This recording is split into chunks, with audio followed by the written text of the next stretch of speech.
Yo, yo, yo, yo, yo. What's up, what's up, what's up? Give up the rock. And hello to my fellow revolutionaries. You know who you are. And welcome to today's live stream. It is Thursday, the 19th of February.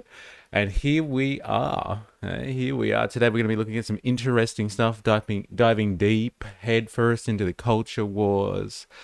4AS in the house. Yo, yo, yo. What's up, what's up? Give up your nukes to a failing Western empire. Is Zucky's being zucked? Is he in court again? Yes, apparently so. He is in court again. It would say it's part of a larger trial that's going on at the moment against social media. I think this is in relation to class actions that have been taken against social media companies in general, like giants themselves in general. And like, yeah, it's kind of a push to reform social media, as it were. So, yes. We will get into that for us, but I think, yeah, Zuckies is actually facing court today to testify in those type of proceedings. So we'll look into that. What's up, dilemmas in the house? Let's track if the numbers bump up. We're talking about Pauline. I posted about it on Mulk Book. LOL, very funny. I see what you did there. So there's going to be an army of bots coming into the comment section. Very good. First day of Ramadan today, revolutionaries. There it is. Ninja Nurse in the house. How you going? Who put Elf with no friends in charge of human connection? Hey, yeah, I know, right? It is kind of funny that like the lizard man himself, in charge of social media. Very interesting dichotomy, isn't it? Or situation, depending on how you say it. Now, there's been, I don't know where to start with this one. I guess we're going to go into oh, that's an ERB quote against the Muskie boy. Oh, interesting. Well. Who put the elf with no friends in charge of human connection? I assumed you were talking about Zuckies, actually, for us. But let's roll with that. Let's roll with the whole Muskie thing. We were actually going into a deep dive about Musk the other day and his moon-based operations. So yeah. Yeah, I was thinking that we might jump into the Australian culture wars first. That might be where to go to start off the day. If you're not aware, sorry, it was Musk saying that about Zuck. Right. Got it. Thank you for clarifying. Yeah, if you're not aware, the Australian culture wars has hit another peak. As One Nation's fearless leader, Pauline Hanson, has come out swinging and saying some stuff that's offended the Muslim community of Australia, I guess you would say, on the eve of Ramadan. Hey, what incredible timing that she has. So yeah, the Australian culture war scene is going into an overdrive at the moment. And so we're going to have a quick look at that. But like, first of all, what has she actually said? I'm not too sure. So let's find out together and become learned in the culture wars. Again, I want you to think about all the stuff that we have been talking about. She had a "we are being swamped by Asians" quote / moment. Yes, but I want to know exactly what it is. Without letting other people put words in her mouth. She can do that all by herself, apparently. I'd like to see what it is exactly. So yeah, let's have a quick look and get the media take on this one. But remember, I want you to think about this as a great case study in the culture wars, if nothing else. If you're pro her commentary or against it, just think about what is happening here and how you are being manipulated by a sophisticated style of propaganda. It's a very sophisticated style of propaganda that is trying to divide the Australian working class or working people of Australia into sections so they hate on each other. Let's have a look. How are you? You like it in Lakemba?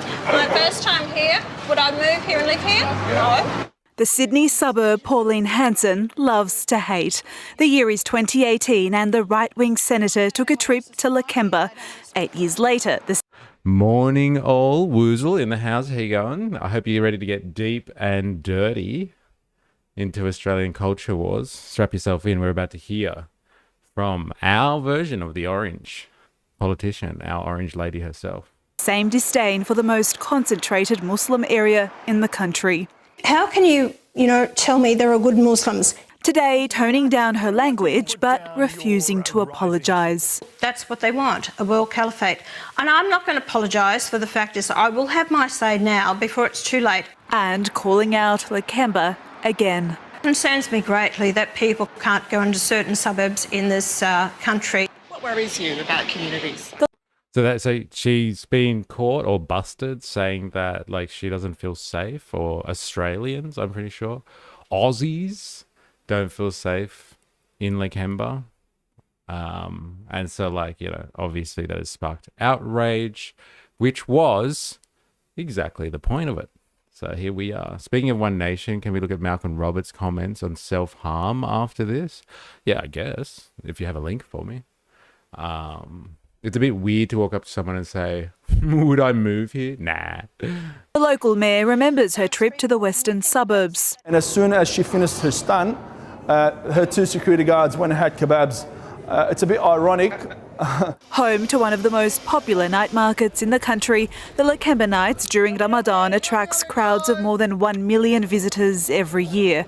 90% of the people are not of the Islamic faith. They're people coming from across the state and across the country. As political leaders, we have a responsibility to ensure that we speak words in ways that are responsible and that do not cause further friction. Triggering anger too from the newly shaped opposition. And I think these remarks from One Nation are absolutely disgusting and outrageous. She's not fit to lead a major political party with these types of ill-disciplined statements that she won't correct. Criticism from state leaders too. I don't agree with them. And I never engage in the extremes of politics. I never do. Might even feel a little uncomfortable about it. Hey, I'm a well-seasoned centrist. I like that. I don't get involved in the extremes. I just run the course for the neoliberal agenda. Hey, so good. I get as much offense for Pauline's comments as I do when Jacinta Price pointed out the racism ABC showed towards white people recently. I get as much offense for Pauline's comments as I do when Jacinta Price pointed out the racism ABC showed towards white people recently. Is that because of the show with those two Aboriginal guys doing some type of comedy routine or something, and that wasn't really that funny, but people, well, she called it out. Nampa Jimpa Price, the fearless leader of the conservative movement, pointed out as anti-white racism. Is that the one that you're talking about? I guess. Nom nom nom. The right eating each other alive. Yeah, I know, right? Hey, quickly, we got to distance ourselves from Pauline Hanson on this one. This one looks like a safe bet. Let's call her out for saying mean things to Muslims. But when she talks about, immigration stuff, we'll get on that train. We'll definitely get on that train. That's a gravy train. This one, though, I'm not sure. We're not sure about this one, yeah. I love how we have someone from Ipswich commenting as if they're an expert on Lakemba demographics. While One Nation might be gaining unprecedented popularity in the polls, their real test will be at the upcoming by-election in Farrer, triggered by Susan Lee's ousting. The Race Discrimination Commissioner today warning the media against legitimising Senator Hanson's comments. Islamophobia from Senator Hanson would be a green light. Well, he's got the poster. He's got the Hugo Lennon poster in the background, not the Andrew, whatever that guy's name was, the original artist. He's got the Hugo Lennon poster in the background. Others who want to engage in violence towards the Muslim community at this particularly holy time. From some within the Muslim community, Grace, the special envoy to combat Islamophobia, saying, I extend a genuine invitation to Senator Hanson to join me for iftar this Ramadan. Ms Hanson is welcome to ask questions directly. My door is open. She's got a month from tomorrow to take up that invitation. Rayanne Tamer, SBS World News. Damn, some of that food looks so good as well. Hey, I'm gonna have to get myself over to Lakemba. Hey, have some food. Looking great. So I still don't understand. Like, I want the fucking quote though. I want the clip. I want the actual clip. None of this he said, she said nonsense. I want her actually saying it. Apparently it's from an interview that hasn't aired yet. Is that right? Am I hearing that right? Let's have a look. Look at those violent flames. Extremists. Yeah, I saw him spraying that oil, that cooking oil into those flames. Hey? 2 seconds longer, buddy, and you've got yourself an extreme situation. Hey? The One Nation vote has risen 11% in Victoria after Jacinta Allen refused to talk about the CFMEU scandal and that her husband is high up in the CFMEU, LOL. Actually, it's a good idea. Do a live stream and ask people to dispel the culture war.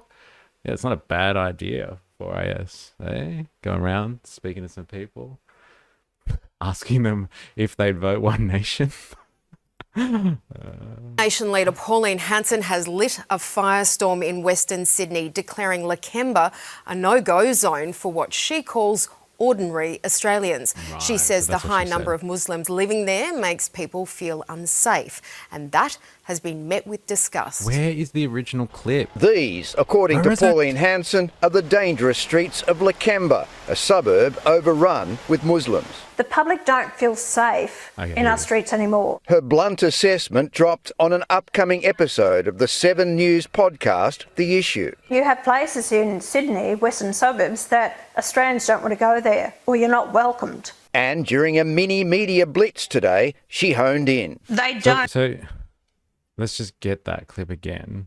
You have places in Sydney, western suburbs, that Australians don't want to go there, or you're not welcomed. And so, like, this is a continual trope in Australian culture wars as well. Like, remember we saw the footage of, my God, Bob Catter the other day saying the same thing about Lakemba. I'm pretty sure he said he was out somewhere in, like, you know, Canterbury, Bankstown area, one of those usual places. And he said this, and this was like a decade ago or more, and he was like, you know, I didn't feel safe. I didn't feel comfortable there. They didn't want me there. I didn't feel safe as an Australian, or whatever the fuck he said. Like, this is just another tool in the culture war playbook. Live stream clip content could pop you off. Yeah, it'd be interesting to do that, actually. And like, Ramadan's gone for a while, so I've got time, I guess. Yo, what has lovely Pauline done now? Hobojo in the house, how you going? Hope you're well. She's sparking outrage. Did you see the clip just then, Hobojo? She's sparking outrage because she's saying that people don't feel comfortable going to Lakemba. So if you're not down with Sydney, I don't even know what to say. Like specific locational politics. There's an area in, I guess, southwest Sydney. It's always hard to see how people define this stuff, but let's go with southwest Sydney. It's in the Canterbury Bankstown local government area, and there's a place called Lakemba, and it has a large proportion of Muslims that live there. I guess you would say, like, it's pretty fucking diverse, as in, like, there's a lot of different cultures that live there, but like, let's just go with the fact that they're supposedly all Muslim. Let's just run with that one, because that's the culture war story here. But yeah, a lot of Muslims, and so, like, she's basically saying someone like her, so an Aussie, a real Australian, so like someone who looks Anglo, as Aussies like to say, I guess, doesn't feel comfortable walking down the street. And like, can I just say, fair enough, in the sense that, like, if I went to, I don't know, I'm going to pick a town here. If I went to Orange and I wasn't familiar with the location, I wouldn't feel comfortable walking down the street until I had my bearings and understood what was going on. Like, I don't feel comfortable really anywhere until I'm a bit used to the area, because I feel out of place, because I don't know what the fuck is going on. Like, when I go overseas, I don't particularly feel comfortable, though I'm in awe. of my surroundings. I'm kind of like, oh my God, this is overwhelming. And so, like, you know, if you're not used to going to Lakemba, hey, maybe you do feel a little bit lost. And like, should that have to do with the particular people that are there? Obviously not. And that's what she's playing on, obviously, that if a real Australian, you know, drove out from who the fuck knows where, anywhere but Lakemba, and tried to walk into Lakemba, they'd be awestruck by the fact that it is a melting pot, an absolute melting pot of migrant culture. Like, does that actually equate to people not feeling welcome, though? Like, do Muslims start, like, I don't know, chasing people down the street or something like that, as what she's, I guess, insinuating there? No, of course not. So, like, if there's no actual, like, if you feel uncomfortable walking down the street in Lakemba or Bankstown or Punchbowl or Orbanon or Granville or something like that, because of the people that are around you, maybe you have a problem with that and you just need to get used to it. Desensitize yourself, you know, try some of the local cuisine. You might like it. You might enjoy it just a little bit. You might. But like, I don't think this has really got to do with whether or not people feel like they don't understand. Like, this is a function when you do like urban design. When urban designers look at a space, they try to make sure that people feel like they're in tune with their environment. It's at a human scale. It's got to find enough grain for them to be able to appreciate their surroundings. And there's like cultural, there are like, you know, there are messages, like architectural features, design, textures that are used so people feel like they recognize the situation that they're in. They don't feel overwhelmed by it. So like, if they're talking about like it from like an urban perspective, and people might feel overwhelmed when they get into a new scenario, then okay, fine. You just spend a bit of time and you get used to it. But like, what we're really talking about here is they don't like the people. They feel uncomfortable around the people. That's very, very different. Very, very different conversation. Go to Lakemba and ask, what is an ordinary Australian? Yeah, for ordinary Australians, do you feel safe? They want to sledge her so bad they drop a hit piece before the interview even airs. Well, it's funny because I would actually argue, Dilemmas, and I think this is actually a fair assessment of what the media does. They're building up hype for the podcast, and Channel 7 is absolutely loving it. Loving it. They've dropped the most controversial line they can out of it. And people are going to be fucking chomping at the bit to get their hands on it. I worked in a variety of hospitals in Canterbury, Bankstown area. Always felt safe. Mostly felt respected. I got more trouble from junkies than I did from Muslims.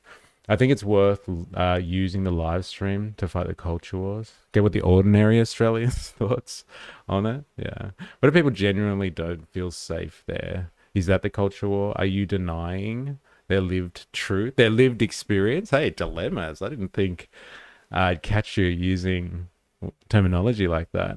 Hey, you loony lefty, you. Hey, lived truth. Well, like, you tell me, dilemmas. Like, you go and find me someone, an average Australian that went to Lakemba and didn't feel safe. Like, go and find me one. And I'll be like, you know what? This isn't culture wars. You felt safe. Like, are we talking about reports of, like I said, like the local residents of Lakemba chasing people through the streets, be like, "Oi, he's not from here. Get him. He looks like an average Australian. Get him." Like, is that what we're talking about here, or are we just talking about the culture wars? Like, she's saying average Australians, like, hypothetically, don't feel safe there.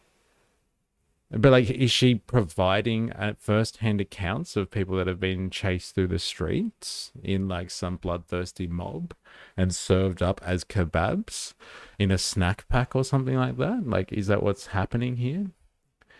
There are also a lot of Greeks who flow on from the Belmore area, and a lot of Asians who flow on from Campsie and other surrounding suburbs. Can't say I've been to Lakemba, but definitely spent my fair share in Sydney. To be fair, these days I don't feel safe around a group of angry far-righters. Oh, well. I guess we're not going to be invited to the next NSN meeting there on that secret compound that they have somewhere in Victoria. Pauline is definitely not popular in Victoria, LMAO, or Greenacre. There's a concentration of Muslim people in this suburb because of the local mosque. Same way there's a concentration of Greek people in Marrickville because of the church. Concentration of Russians in Rockdale because of the church there. Back when housing was affordable, people used to cluster around community landmarks like these. Yes, and fun fact, Cabramatta used to be a Russian hub too. And until the Vietnamese migration came in after the Vietnam War. And then the Russians kind of left that area, from what I understand. Wait, whoa. Where did I lose? I lost the chat there. What happened? Give it back to me. Give it back to me, Barry. There it is. I'm not saying she is, but the vote has risen from 0.2 to 11%, but very quickly just got to wait for DeSantis to drop the ball a few more times. I wouldn't believe in the polls. I don't, trust me. My first date with my now partner was in Brighton, Victoria, and I felt something weird. And then it clicked. Everyone was white, and it weirded me out. I don't know, Brighton. That's interesting.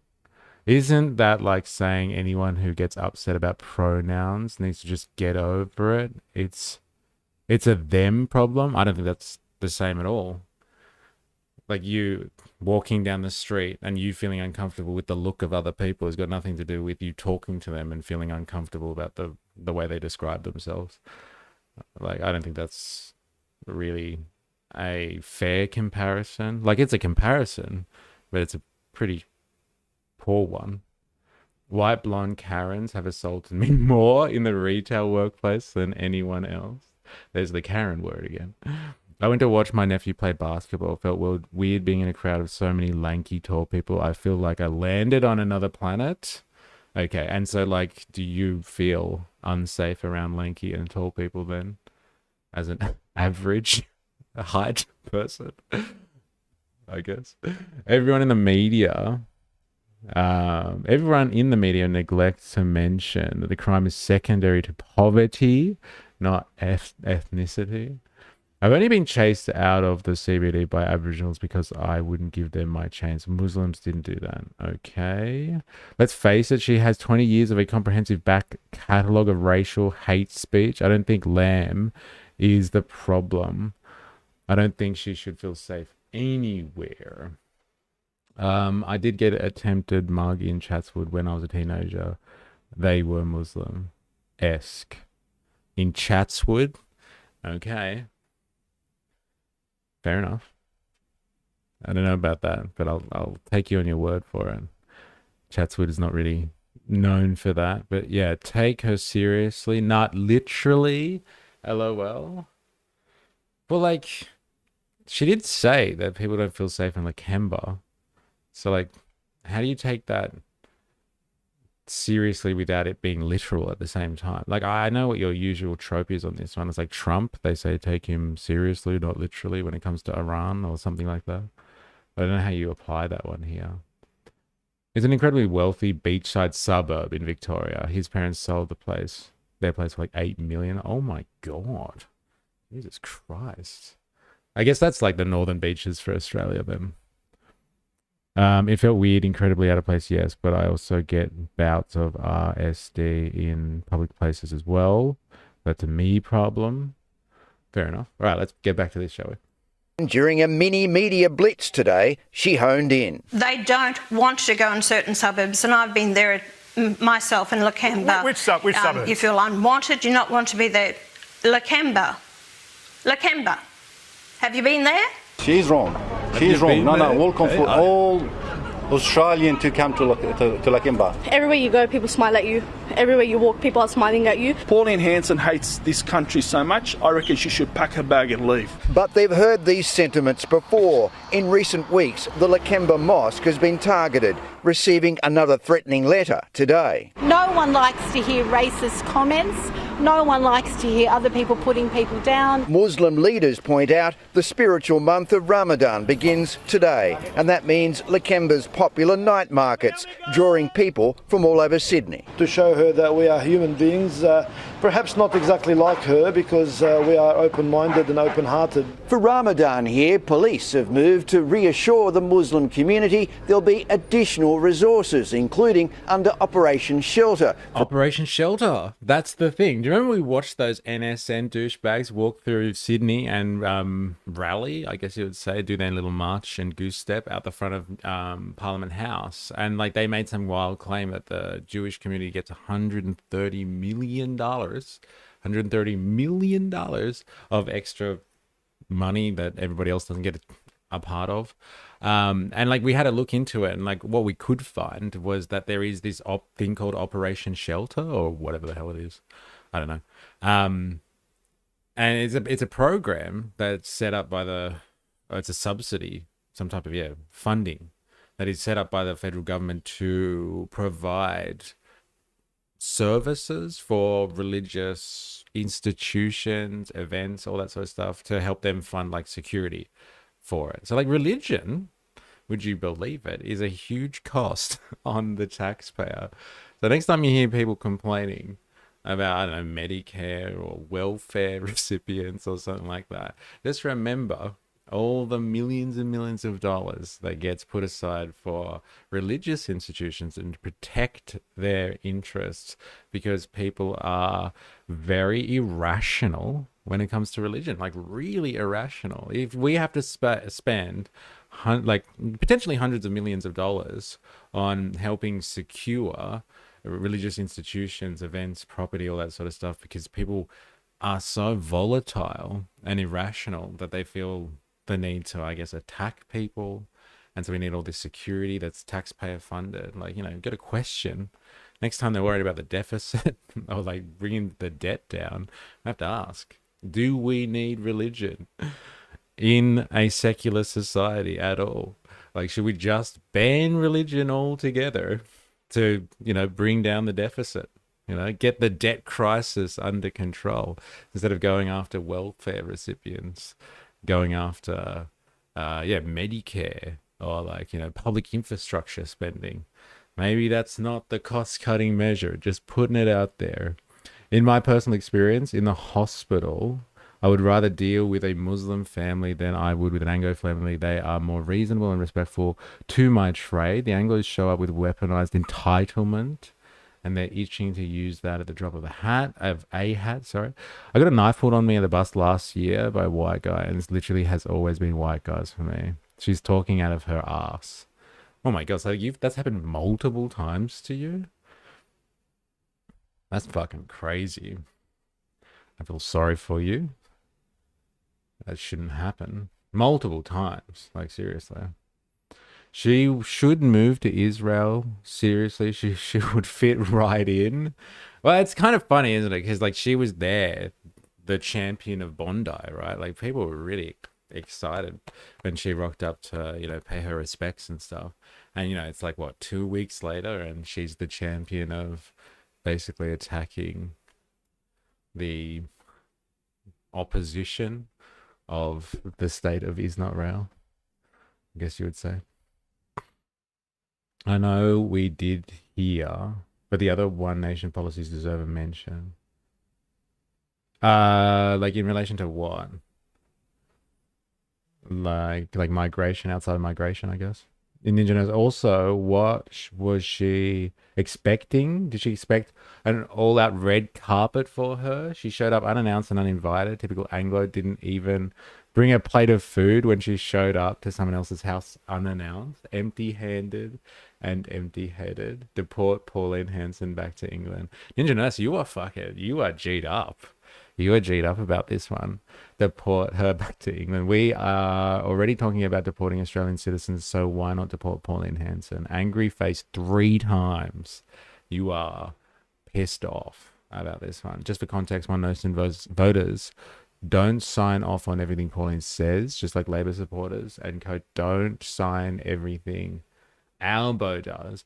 But like, don't you think that this is like kind of a core feature of her kind of existence politically, though? Dilemmas, like, you know, finding a group of people to vilify a significant other that is in contrast to the average Australian. to kind of ramp up support. Don't you think like this would kind of galvanize the One Nation supporter and be like, yeah, good on us. At least someone's saying it. Eh? I wish I could, but I can't because of the woke mind virus. I just want to be able to rip on everyone and tell everyone I don't feel safe in my own country anymore. And don't you reckon this is the type of thing that like people would support? Maybe some other fringe issues, I guess. Maybe people don't support her support for Is Not Rail. Eh? Maybe they don't like that type of stuff. They wanted to move away from that type of support and double down more on Australia first. But like this is kind of her bread and butter dilemmas, in my opinion, anyway. Ravy baby, don't feel sorry for me when you commute all over the city on public transport and work retail. You encounter it a lot. Like, you know, I've had my fair share of encounters of that nature. But like, you know, even one's too much, if you know what I mean. And yeah, public transport, actually, I think that they all happened on or around public transport. Actually, now I'm thinking about it, that's pretty fucking crazy. Or a public park, actually, one of them. But yeah. Can we take a moment to appreciate the imagery the guys reporting from Lakemba and concerned with blatant corruption Labor has displayed? I'm also a small female, so I think I'm passive and a target. But I will defend myself and others when needed. Yes, I've heard the bulldog analogy, and we wouldn't fuck with you. Deport my boo to NYC. I'll take care of mama. Thank you, Jag. Absolute public service. You might have to avoid some of the cultural conglomerations in New York. She might not want to frequent areas that aren't for the average American, if that makes any sense. I hope it does to you, because it's not clear for the rest of us. 100K to fly to New York City to promote the under 16s ban. Come on. I warned you this morning, Pauline Hanson really strikes a nerve with me. My immigrant parents were spat on by people like her. I want to make sure it never happens again to anyone. Yeah, I feel you. I understand. One of my parents also experienced a lot of that.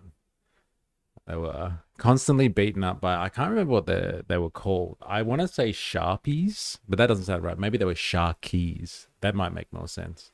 But like, yeah, roving Aussie gangs. When Aussies dominated Western Sydney, actually, I guess you would say. When average Australians were still out in force in Western Sydney. And yeah, he used to get beaten up on the regular when they felt like going after an immigrant.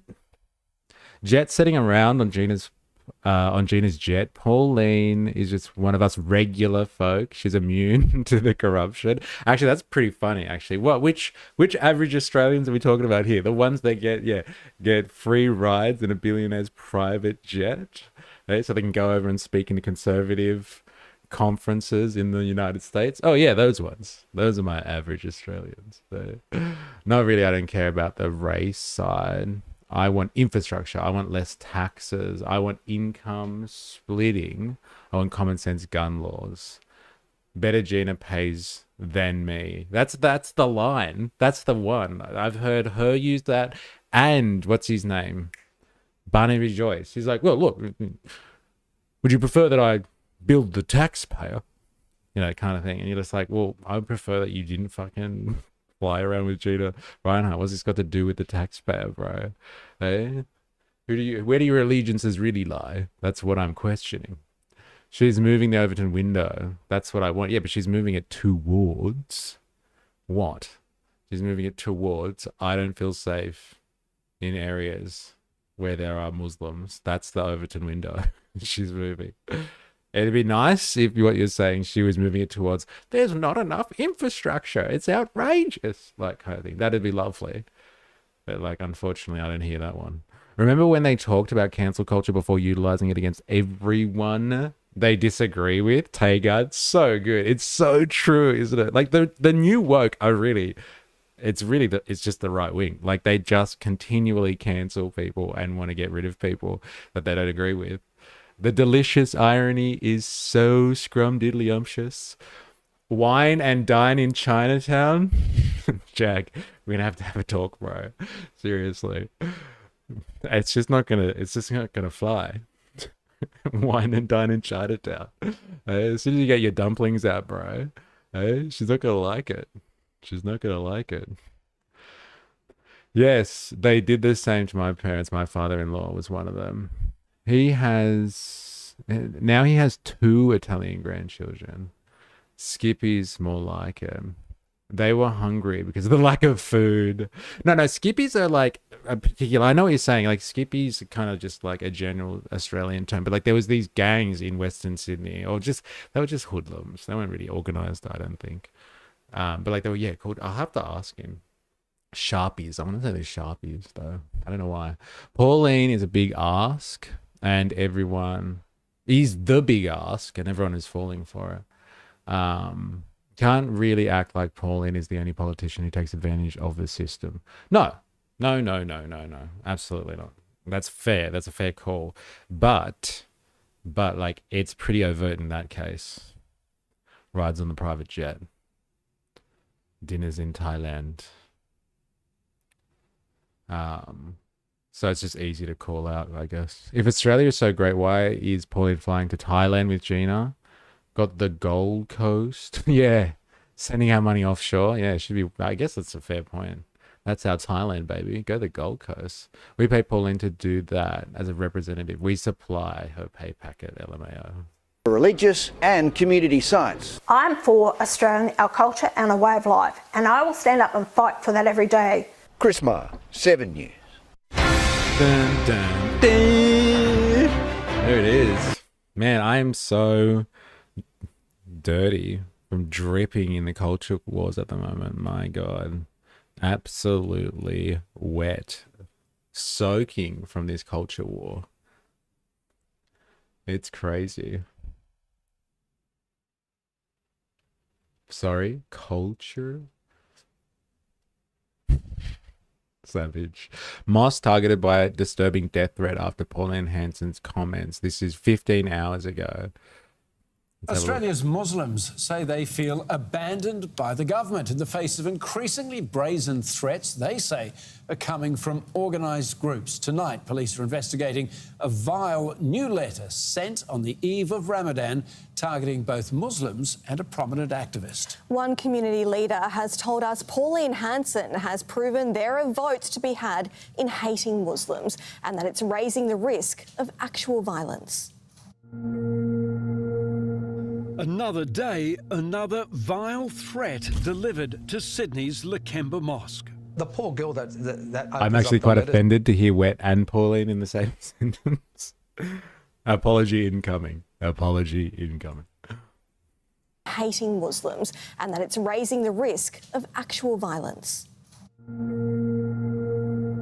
Another day, another vile threat delivered to Sydney's Lakemba Mosque. Who does this? Like, who the fuck has the time?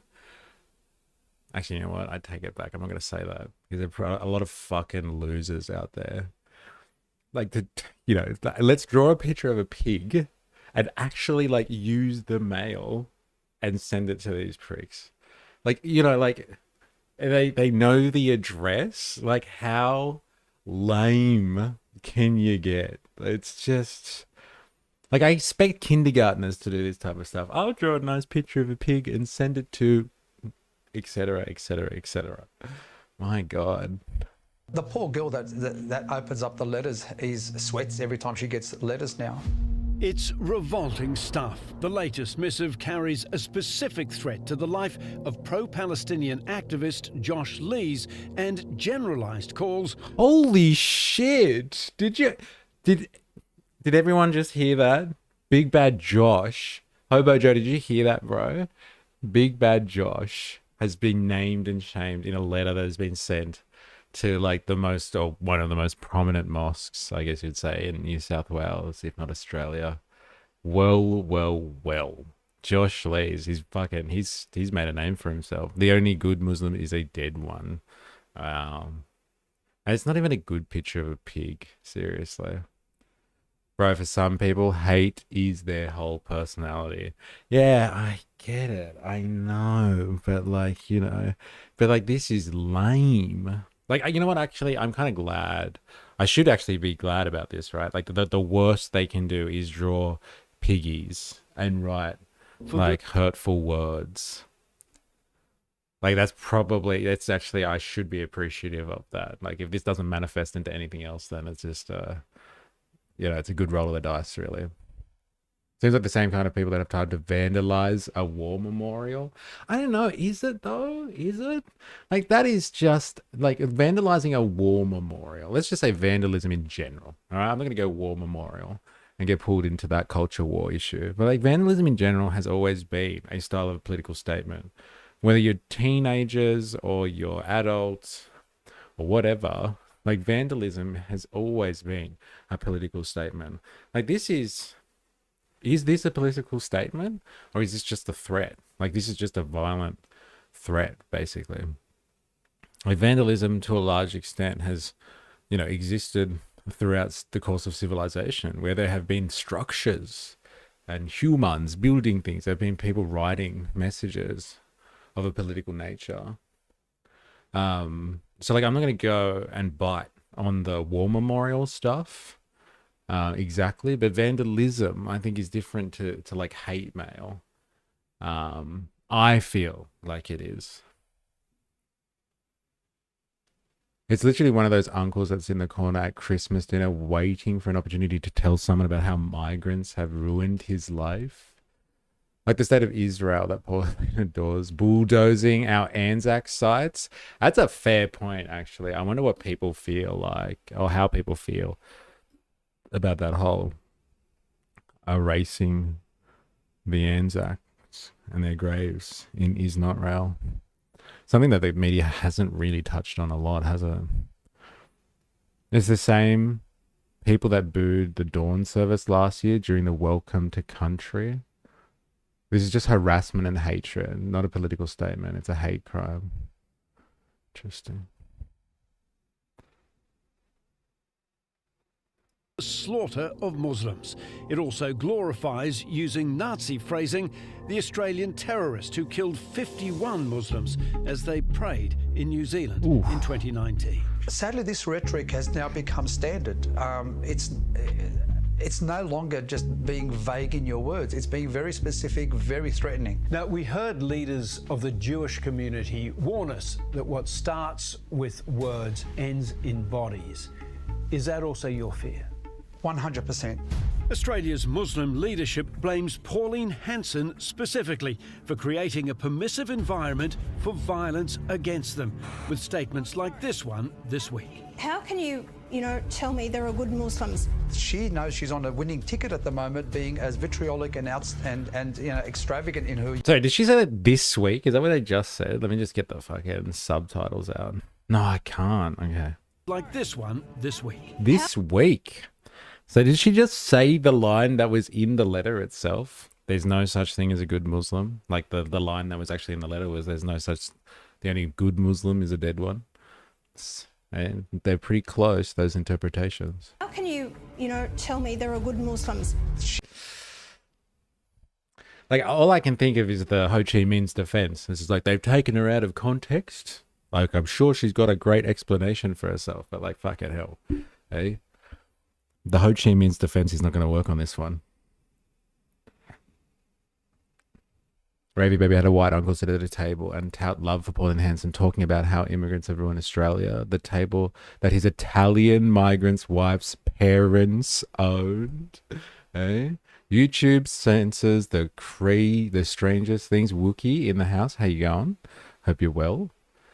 If you're getting censored, make sure, like, I'll give you the invitation for Discord. I think you've got it already. I'll just put it out for anyone else who's listening that might not have gotten it already. Here it is. This is Discord. And then we've got a censored comment section there. Here it is. And I can like read it out at another time. Can we agree both actions on both sides are unacceptable? What sides are we talking about here? So like, are you talking about like the people that like knock over a statue in a park are the same as the people that send death threats to people in letters. No, I don't think so, man. Like, again, like, knocking over of like vandalism doesn't have to be taken in the same vein. I guess it depends what the vandalism says. That does make a distinction, obviously. If it's not political, but it's like just inciting violence for the sake of just inciting violence, then okay, we can have a conversation. But generally, do I think that vandalism and sending death threats in the mail are both unacceptable? Are both unacceptable? No. I don't think people generally support death threats in the mail dilemmas. I don't know how you feel about that.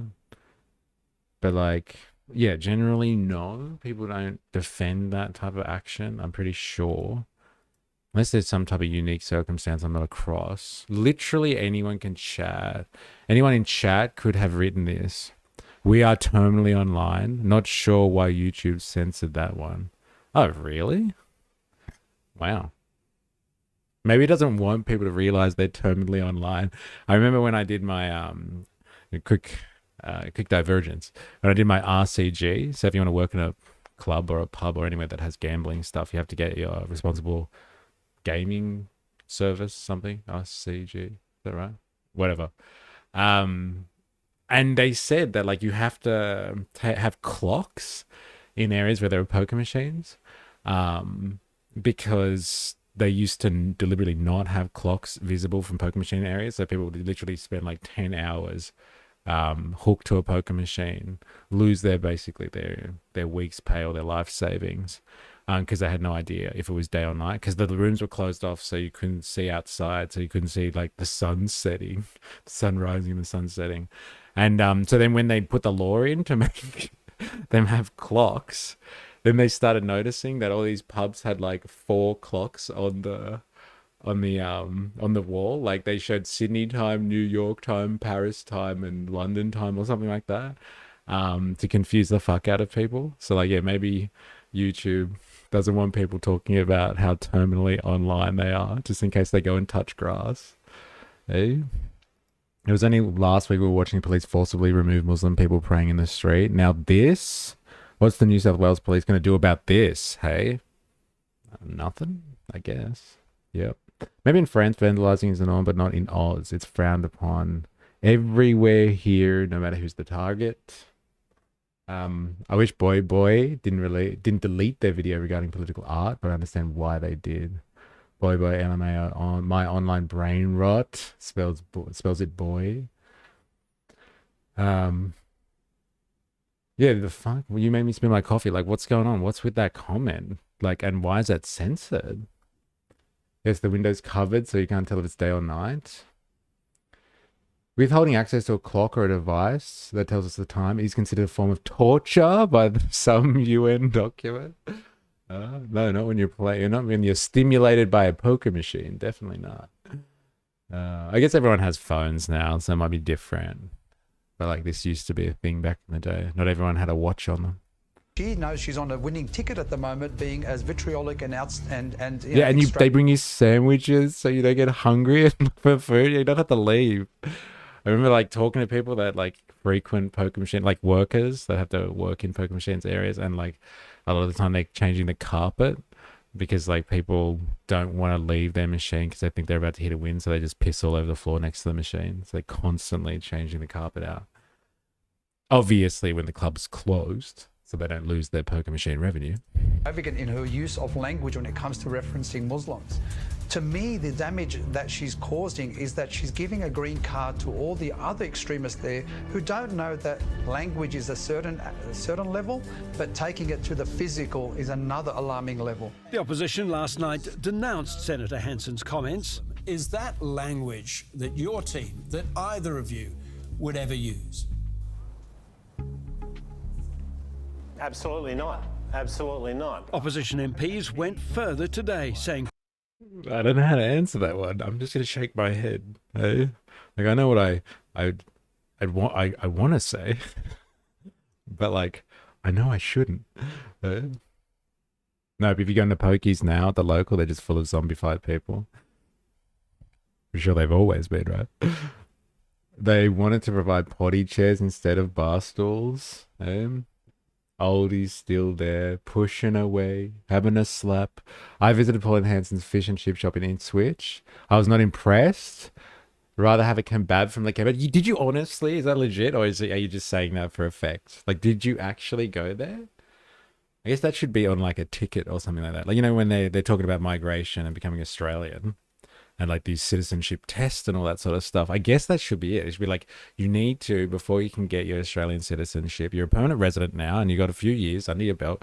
Make sure you get yourself to Ipswich and make sure you get some fish and chips at Pauline Head. Like, can you really call yourself Australian? Like, if she just knew that all of the people that had migrated to Australia, all those Muslims that hang out in Lakemba, had actually visited her fish and chip shop in Ipswich and had her fish cocktails,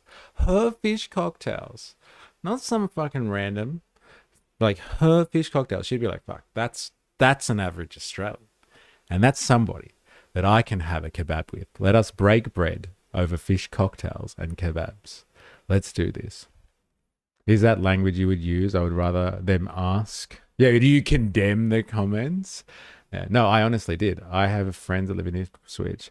I don't think she owned the shop at the time, but I felt like it was a pilgrimage. So I guess that's it is. So like, to get your Australian citizenship from now on, anyone who's listening that's a permanent resident, you haven't made it a resident and you haven't made it there yet, it is the pilgrimage to Ipswich to have some fish and chips. Did she sell it to a Chinese family? When did Pokey stop taking gold coins? What even the appeal anymore? I'm also offended at the suggestion of Pauline's shrimp cocktail. There's a lot of offense going around today. Let's not. Fish cocktails? What kind of nightmare shit is that?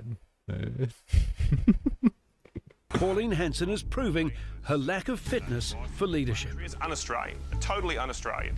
Even traditionally supportive parts of the media are drawing the line. Many Muslim people that were part of my life and are great Australians. The Prime Minister... Ooh! Oh my God. Hey, I wish Larp Jeff was here. I think we're going to have to go and listen to the Sky News take on this one. 100%. Minister says the One Nation leader who has been rocketing up the polls is a promoter of grievance but not solutions. But 10 News Plus understands the government is torn between ignoring Senator Hanson's more inflammatory language or confronting it at the risk of giving it air.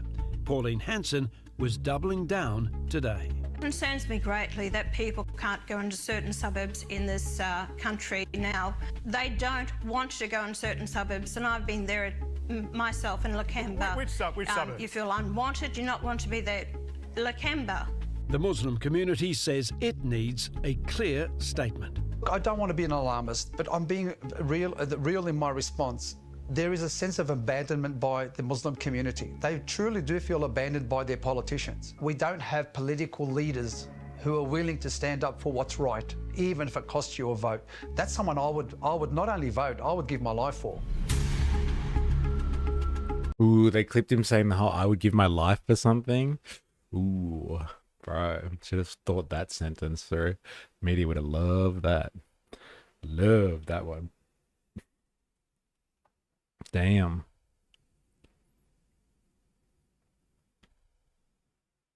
The only seasoning that exists in her fish and chip shop is chicken salt, and even that is pushing it.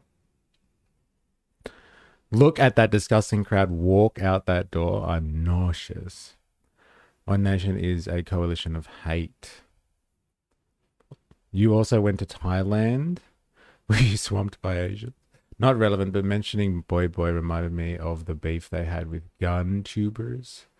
LOL. LOL, racist visits ethnically rich area and doesn't feel comfortable. It's her thing. Yeah, it's part of the shtick, right? It's part of the shtick. All right, let's actually get it from the horse's mouth here. She went on ABC to, I didn't even think defend her comments. I think she went kind of just to double down on it.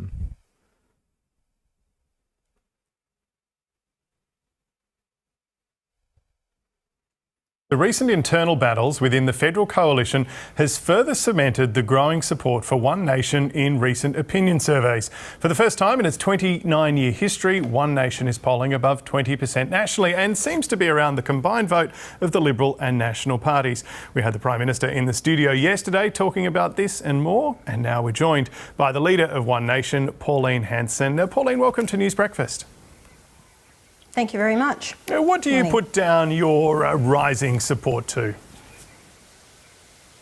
I think people are looking at our policies, what we want to do for the country and for people. The big issues have been mass migration, the net zero, and also the cost of living. They're the three of the main things that are concerning Australians. They don't feel major political parties are really listening to them, so they're looking for change. So turn to One Nation. I've been consistent with my message over the years. We've put our policies out to... I thought you would love segregation. Though I'm craving fish and chips, I'm gonna have to make some for dinner tonight there. Yeah, I'm feeling it too, actually. Fanta pants, boo. To address this, people are warming to our policies, and I'm pleased to see that they want to vote for One Nation now because they don't trust the two major political parties. We might come to some of your policies in a moment. Barnaby Joyce was on our show about a fortnight ago saying he had helped attract more people and make your party more acceptable. Do you agree with that? And are you looking at more coalition defectors at the moment? I agree with what Barnaby said. Of course he has enhanced the party. You don't actually have a former Deputy Prime Minister to come across to a party with these credentials and it doesn't enhance the party. People are drawn to Barnaby. He's just an average bloke. He's out there fighting for the Australian people and he's so pleased to be on board with One Nation now. So it has been an addition to the party. Like all the other members, and just having Sean Bell elected to the New South Wales Parliament, he's working extremely hard, as is Tyron Whitten, for Western Australia and the other members of Parliament. We are getting elected in the state Parliament, so it's going extremely well. Man, all the fishy analogies going on. Hey, her shop is bland, but I bet her fish is well seasoned. A bigot and a drunk walk into a bar and dusts hands off. Job done. You've got an electoral test of sorts, so does probably the federal coalition in a couple of weeks, maybe a couple of months, in the seat of Farah. Of course, Susan Lee is retiring from politics. Have you selected a candidate yet? Where's Farah? Anyone? Not yet. We were overwhelmed with the number of people that did put in submissions to want to be the candidate. I think there was about 80 submissions. That's extraordinary. It is going to be a Melbourne Cup race with the number of people that will be standing as candidates, but we're going through our process now at the moment, looking at those people who have nominated. Then we will put a handful before the branch, and it will be the branch of Farah that will actually, help select who they want as their candidate. Okay, so you won't be picking that. I just want to take you to something that's in the headlines at the moment. On Monday, you did an interview with Sky News that has triggered quite a bit of reaction. I just want to play our viewers a bit of this in case they've missed it. Their religion concerns me because what it says in the Quran, they hate Westerners, and that's what it's all about. You say, oh, well, there's good Muslims out there. Well, I'm sorry. How can you tell me there are good Muslims? And that was you speaking on Sky. They get a little bit more context. Doesn't look any better. Farah is hanging around the Fawcett. Albury, southwest New South Wales, border Victoria. Oh, okay. Really? That's where Double S Susan is? Wow. Read the Quran. In fact, I'll be happy if you just read a book once. Savage. News on Monday. Tell me there are good Muslims. And that was you speaking on Sky News on Monday. Your comments about Muslims have been condemned by Islamic leaders. They've called them divisive, hateful and wrong. Razor in the house. Hey, going? What's up? Welcome to the Australian Culture Wars. Hope you enjoy it. We're learning about our, what do we call Delebaz? Our far-right party. Is that right? This is our nationalist party, I guess you would say. That's a fair call, right? They're nationalistic, right? Let's go with nationalist. Our nationalist party going head-to-head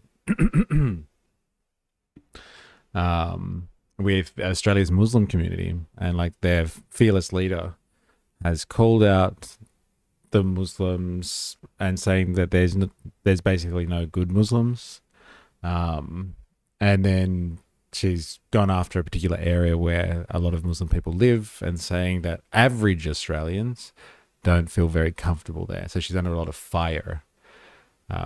So welcome to the culture wars. She's the epitome of someone who refers to themselves as educated but has spent the last 20 years consuming all the information from Sky News. Bedroom spice straw is for later. Even Conservatives' National Senator Matt Canavan has condemned it and questioned whether you have what it takes to lead a major party. What is your view on Muslim Australians? Of course, they're going to say that, but I've heard more hateful things come out of the mouths of people, imams, and giving their sermons on the streets of Sydney mainly and other places in Australia, but nothing's been said about that. What happened after the October 7th massacre that happened in Israel, plus also the Bondi, you know, people were cheering. It's a shame. What I'll say is we don't know these people anymore. The way they've been just bringing them into the country here, Australians are living in fear and they are concerned for the future. The highest issue that's concerning Australians is security. I went to Bondi after the attack and families said to me, we can't allow our children out anymore. We're living in fear. And that's what it's about. I just want to interrupt. I'm so sorry. People that come into the country very carefully, we need to vet the people, know who we're bringing in the country. And I oppose the ISIS brides coming here, and I oppose the people from Gaza coming into Australia. But what is your view on Australian Muslims? Do you genuinely believe there are no good Muslims in Australia? No, I don't genuinely believe that, because one woman stood for me. She was a Muslim, not a practicing Muslim. If I've offended anyone out there that doesn't believe in Sharia law or multiple marriages or wants to bring the ISIS brides in, or people from Gaza who believes in the caliphate and all the rest of it, then I apologise to you for my comment. But in general, that's what they want, a world caliphate. And I'm not going to apologise for the fact is I will have my say now. Huh? She just contradicted herself. That was really hard to follow, that one. So it wasn't just me 4IS. Okay. So, like, first of all, she's done the right thing. She's ticked the boxes. She said October 7 and Bondi in the same breath. We all understand now where this is really coming from. Hey, but whatever. Let's go on with that one. Let's move on from that particular slip. That wasn't a slip, actually. Let's be honest. She's probably been told that she has to mention those things concurrently. But like then she said, no, she doesn't genuinely believe what she said. If there are Muslims who aren't practicing Muslims and like don't believe in like some of the stuff that she obviously doesn't agree with, which are particular characteristics of Muslim practice or faith. I'm not sure how to interpret that one, to be honest. I'm a bit confused. I'm glad I'm not the only one. I'm trying. These journalists, when they don't know what they're talking about, look, these Muslims always generalize about Islam completely. When it's about Christians or Jews, they say it's an exception. Interesting comment there. Razor. No one from Gaza is coming to Australia because Israel isn't letting anyone out of Gaza, fighting invisible enemies. Yeah, I was wondering about that one because, like, I haven't heard that, like, you know, all these countries around the world are taking, you know, Palestinians from Gaza, I guess. Unless you guys know something or you've heard about this. I was surprised at that one. Yes, the people of Gaza will destroy Australia while they admit that Israel is besieging the people of Gaza. Are they contradicting themselves?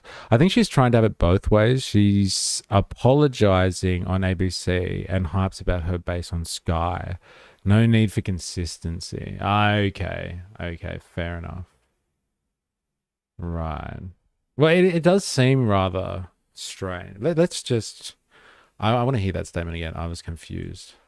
Coming into Australia. The ISIS brides coming here and In Muslims, do you genuinely believe there are no good Muslims in Australia? no, I don't genuinely believe that because one woman stood for me. She was a Muslim, not a practicing Muslim. If I've offended anyone out there that doesn't believe in Sharia law or multiple marriages or wants to bring the ISIS brides in or people from Gaza who believes in the caliphate and all the rest of it, then I apologise to you for my comment. But So it's conditional. She doesn't genuinely believe that all Muslims are bad, just the ones that aren't practicing. And again, yeah, don't believe in the things that she doesn't like a world caliphate and Sharia law and multiple brides and stuff like that. So she doesn't genuinely believe in what she's saying, as long as you aren't actually a Muslim, I guess. She's in the scenic rim. I can only think about rimming now. Pauline Hanson rimming. The problem is that their narratives contradict each other. They say one thing while contradicting it at the same time. Just a waste of time. Not all Muslims are bad. The Muslims she wants to have sex with her, fine.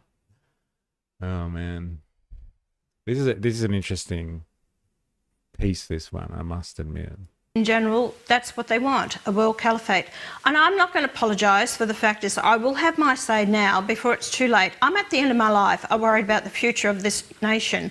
I don't want Australia to become like Britain or France or Canada or Germany or these other countries that regret the number they have allowed in the country that have slowly been taking control of it. And when we have our politicians, our federal politicians, who are doing every bending over backwards for them because clearly it is the vote and number of Muslims in those electorates that is determining their decision making. So I won't apologise for any of that. I love this country, I love our culture, I love our way of life, and a lot of these people don't and would dearly love to change it. So you do believe there are good Muslims in Australia, though, and that they do enrich our society more broadly, or would you be trying to stop any sort of Muslim migration to Australia? He let her off the hook. Should have just kept to the first part of that question. Well, I want a vetting process that is going to be far more stringent. And as I said, I don't believe in women wearing the burqa. I don't believe in multiple marriages. I don't believe in the taxpayer funding this as well. That's not the Australian way of life. That's not the Australian culture. Good to see some gotcha journalism is alive and well. I was hoping it died with Pierce versus Nick. Is it really gotcha, though? Like, it's more like, you said this. Do you stand by it? Like, there aren't any other real gotcha moments outside of that. Are there? Like, she did say it. Like, I'm trying here. Dilemmas. I'll be voting for One Nation. Love what she has been doing lately. Mamupa in the house. How you going? And what do you think about this latest iteration of the culture wars, Mamupa? Eh? That there are no good Muslims. Has that galvanized your vote?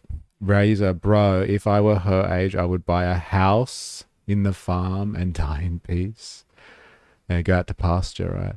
Christian nations are currently expanding off US, Russia, cough. Can we have the same vetting process when it comes to political candidates? That's pretty funny. Globalize the corn frittata. No, ABC have let her off easy. A real journalist would have absolutely hauled her over the coals. She's not an intelligent woman. Oh, she's got strategy, though. Someone is telling her what to do at the moment. And, like, you know, it's working. She's hit peak culture wars at the moment. It's not even an election cycle. Like, what's going on? Remember, hey, dude, no Islam in Australia. No Islam in Australia would be great. Okay, so you stand by her comments that there are no good Muslims then, I'm assuming. So, like, how do you feel about religion at all, though? So do you think there should be no practicing religion in Australia? Or is it just for you? No Islam at all. Like you're down with Judaism, Sikhism, Buddhism, Christianity. Like are you like anti-religion? Because that is a thing. Like people that are like hardcore against any type of religion at all because they think it's, I don't know, it's actually some type of a parasite on humanity, because it's just an ideological grift that steals value from people, brainwashes them, etc., etc. Or you just specifically know Islam. I think there is a point of difference there. And that's things that we need to deal with. The governments are reluctant to do anything about it. So, you know, watch where we bring the people in from, which countries. I believe in what the policy of the Liberal Party policy was, these areas, 13 countries and 37 no-go zones, but vet the whole lot. We don't want their... Religion is not the problem lies with people. I always say that all the bad people, their actions are their own and do not represent an entire religion. Yeah, I understand that, but like traditionally, if you look at how like human social organization works, like even, actually, you know what? Even outside of civilizational structures, religion serves a purpose, an ideological function, which helps us understand the world around us and our function in that world. So like a lot of like kind of let's say hunter-gatherer type societies, they understand that their religion is tied to nature because nature, it provides them their ability to reproduce themselves, and so their ideology is about how they fit within that system, like how they relate to nature and how they make sure that they don't deplete their resources so they can keep on living. Now, like that's the exact same thing in like human civilization. Religion has been used as an ideological structure, so everybody knows their place in that societal structure. So like, are you in like, you know, are you a pleb? Are you a priest, a priestly class? Are you an upper class person? Are you kingly? Are you the person, the bridge to God? So that is why you're on the top of the hierarchy. So like yeah, religion can have some good moral values and stuff like that and teach some nice things. But like fundamentally or essentially, religion is something that actually helps so that like people sort societies out, like hierarchical societies out. So everybody kind of knows their function, if you know what I mean. Woozle agrees, no Muslims in Australia. You heard it here first. Don't like our stance in Israel. They're a genocidal state. I've started going to church in the past 12 months. Okay, so you are not anti-religion then. Got it. You are exclusive. We should bring people from predominantly Christian states. Okay. Right. Financial parasite that gives nothing beyond a jar of dirt. Religion is an opioid of the masses, Marx. All religions are a jar of dirt. Christianity loves a child marriage and reduce voting rights for women. Come on now. It's as if you're saying that the weapon maker is bad, while the one who uses it, it is a killer. It's illogical to say that. We would also say that this weapon has saved innocent lives. Yeah, both of those things are true, I guess, yeah. Religion has had how long to do what it said it would do? We put people in jars for these kind of claims. Poverty is worse. There is less love in the world. Religion is a disease, not a cure. Religion causes child sacrifice for a good reason. Kind of, and hey, so do people like Jeffrey E. Yeah, don't they? Kind of like the woke agenda pushing full-term abortion to guarantee a good career. Hot take. I actually work for a Plymouth Brethren company. John Darby started them and he was a massive Zionist. You should check them out. So you agree with ethno-states should exist? Mamupa, that's a question for you, mate. How can you be anti-Israel and pro-ethno-state? That's wild.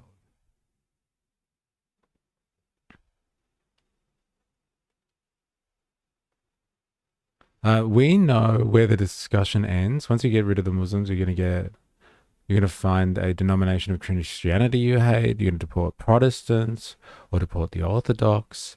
It never ends. This isn't about religion. It's about hate.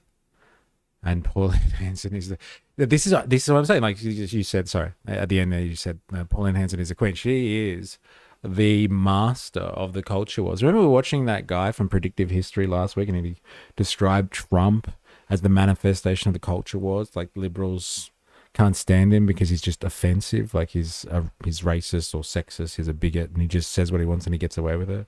And like the same on the other side, his supporters love him because he says whatever he wants and he gets away with it. Like he's just the epitome of their nation's culture wars. Like she's the epitome of our nation's culture wars right now. And like that's the fight that's going on. It's everybody who's with or comfortable with the culture war narrative, which is like at the moment with this particular topic is like, do you want Muslims in Australia or not? And like that's it. And so like you sell yourself out into two camps on this one. And like she is the culture wars, the alpha and the omega. She has done it. She is the queen. She's the queen of the culture wars. So should we say that Christianity as a whole is bad because the church had power 300 years ago? It is unreasonable to describe it that way. Yeah, fair enough. But like as institutions then, religions as institutions are organizations of or that reinforce societal control and the social structure. They don't exist in pure benevolence, if that makes sense.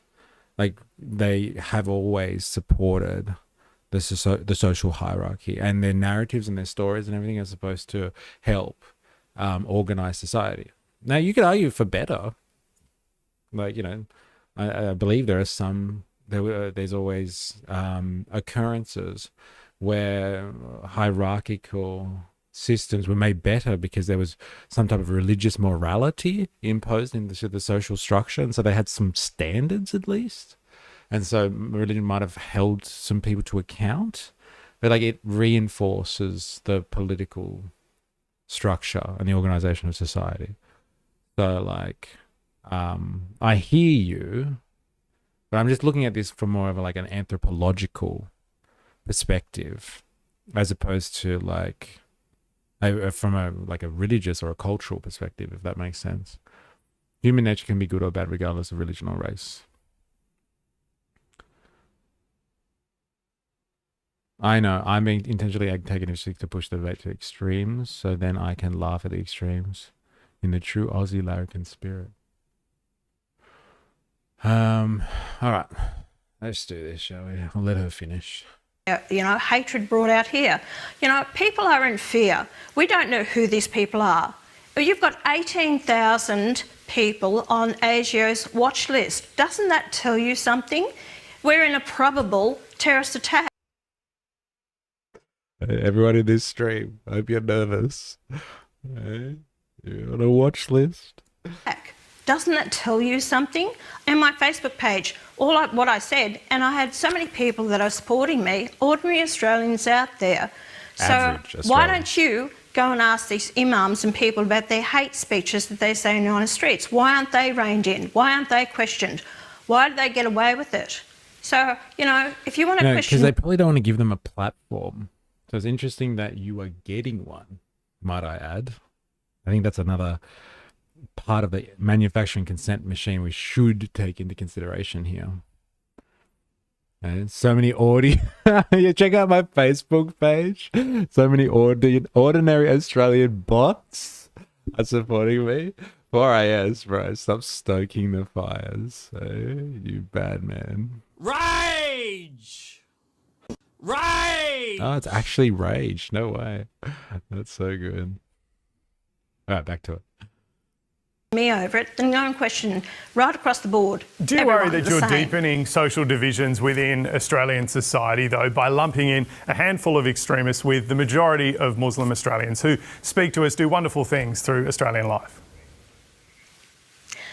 I think that's a bit far-fetched, a handful. You know, we've had terrorist attacks in this country, and it's just not about the terrorist attacks, it's the change of way of life. It concerns me greatly that people can't go into certain suburbs in this... No, wait, did their link just drop out, or is that mine? No. I think that's a bit far-fetched, a handful. You know, we've had terrorist attacks in this country, and it's just not about the terrorist attacks, it's the change of way of life. It concerns me greatly that people can't go into certain suburbs in this country now.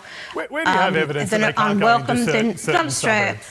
Because they don't want to go in certain suburbs, and I've been there myself in Lakemba. Which suburbs? You feel unwanted, you not want to be there. Lakemba. Have you been there? We have been to Lakemba, and we're actually going to Western Sydney this Friday. Look, I want to take you, because we're going to run out of time, to some other policy issues you've been speaking about. Housing in particular seems to be a focus of the government. You've spoken about wanting Australians to be able to buy a home. Would you be supportive if you have more political influence? She wants people to say she's right while she doesn't believe what she's saying. I kind of find a lot of people in my life have used religion as a tool to excuse their abusive behaviour. Yeah, interesting.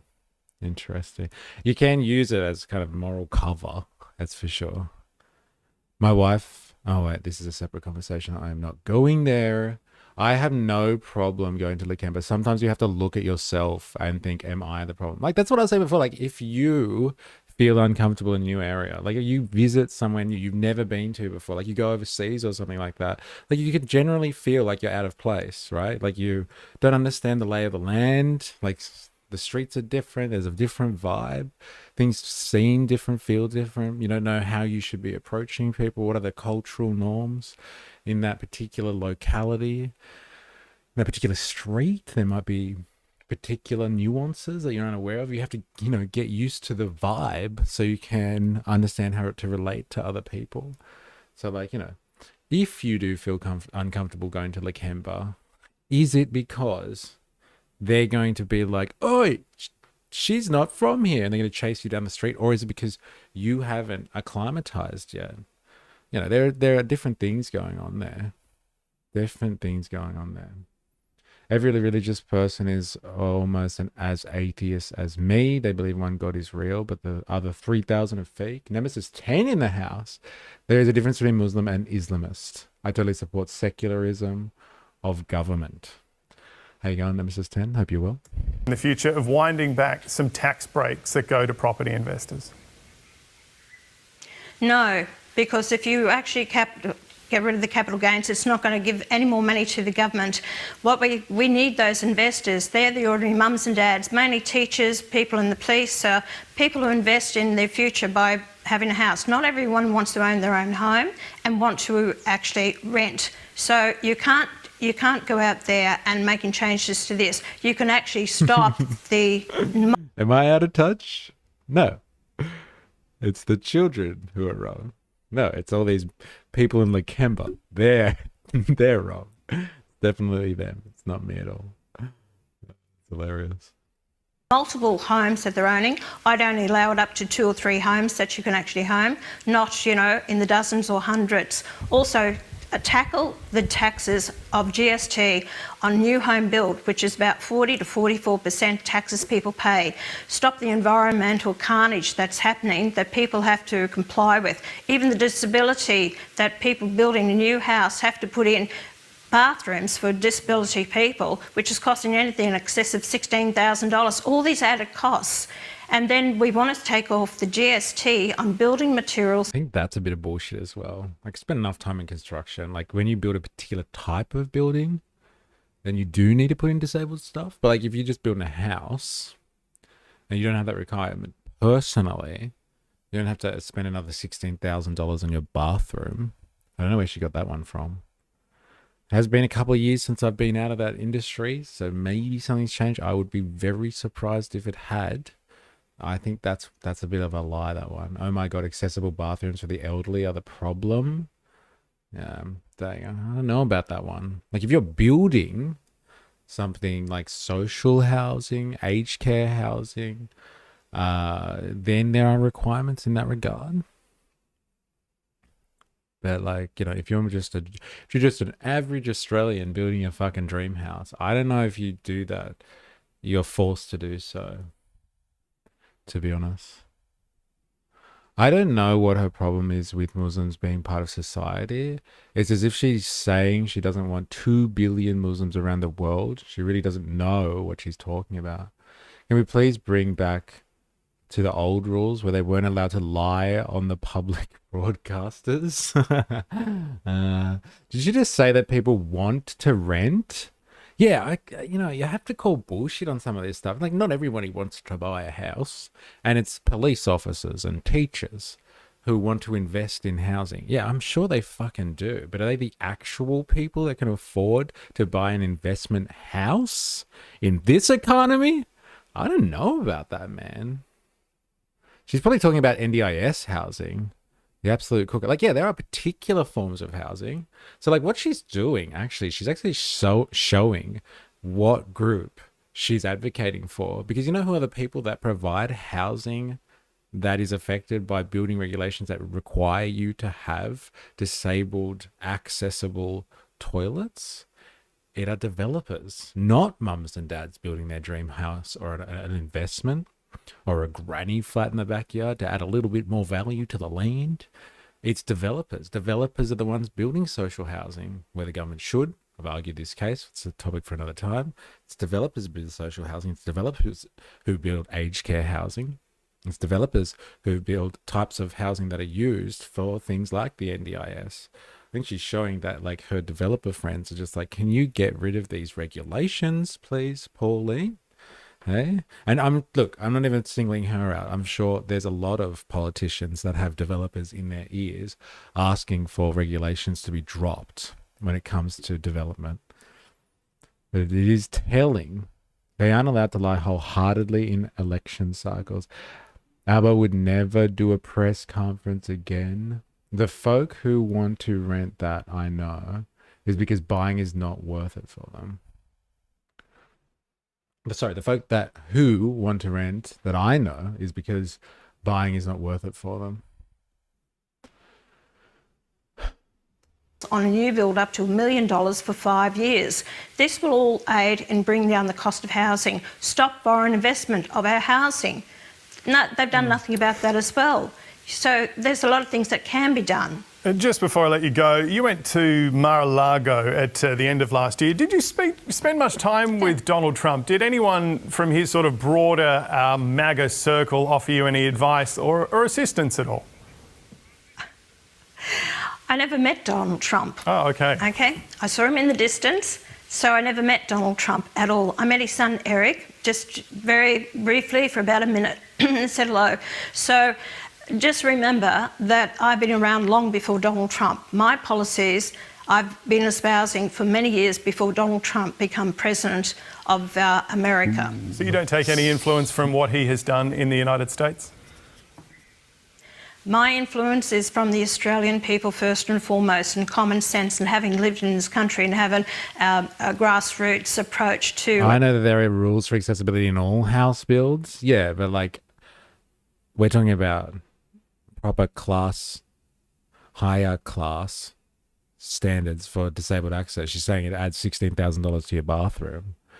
Like, there are accessibility standards for all houses, yes. Like, you have to have at least 800mm width on your doorways so people can get fucking furniture through it, and people can fit through it if they have a wheelchair or a pram even, or something like that.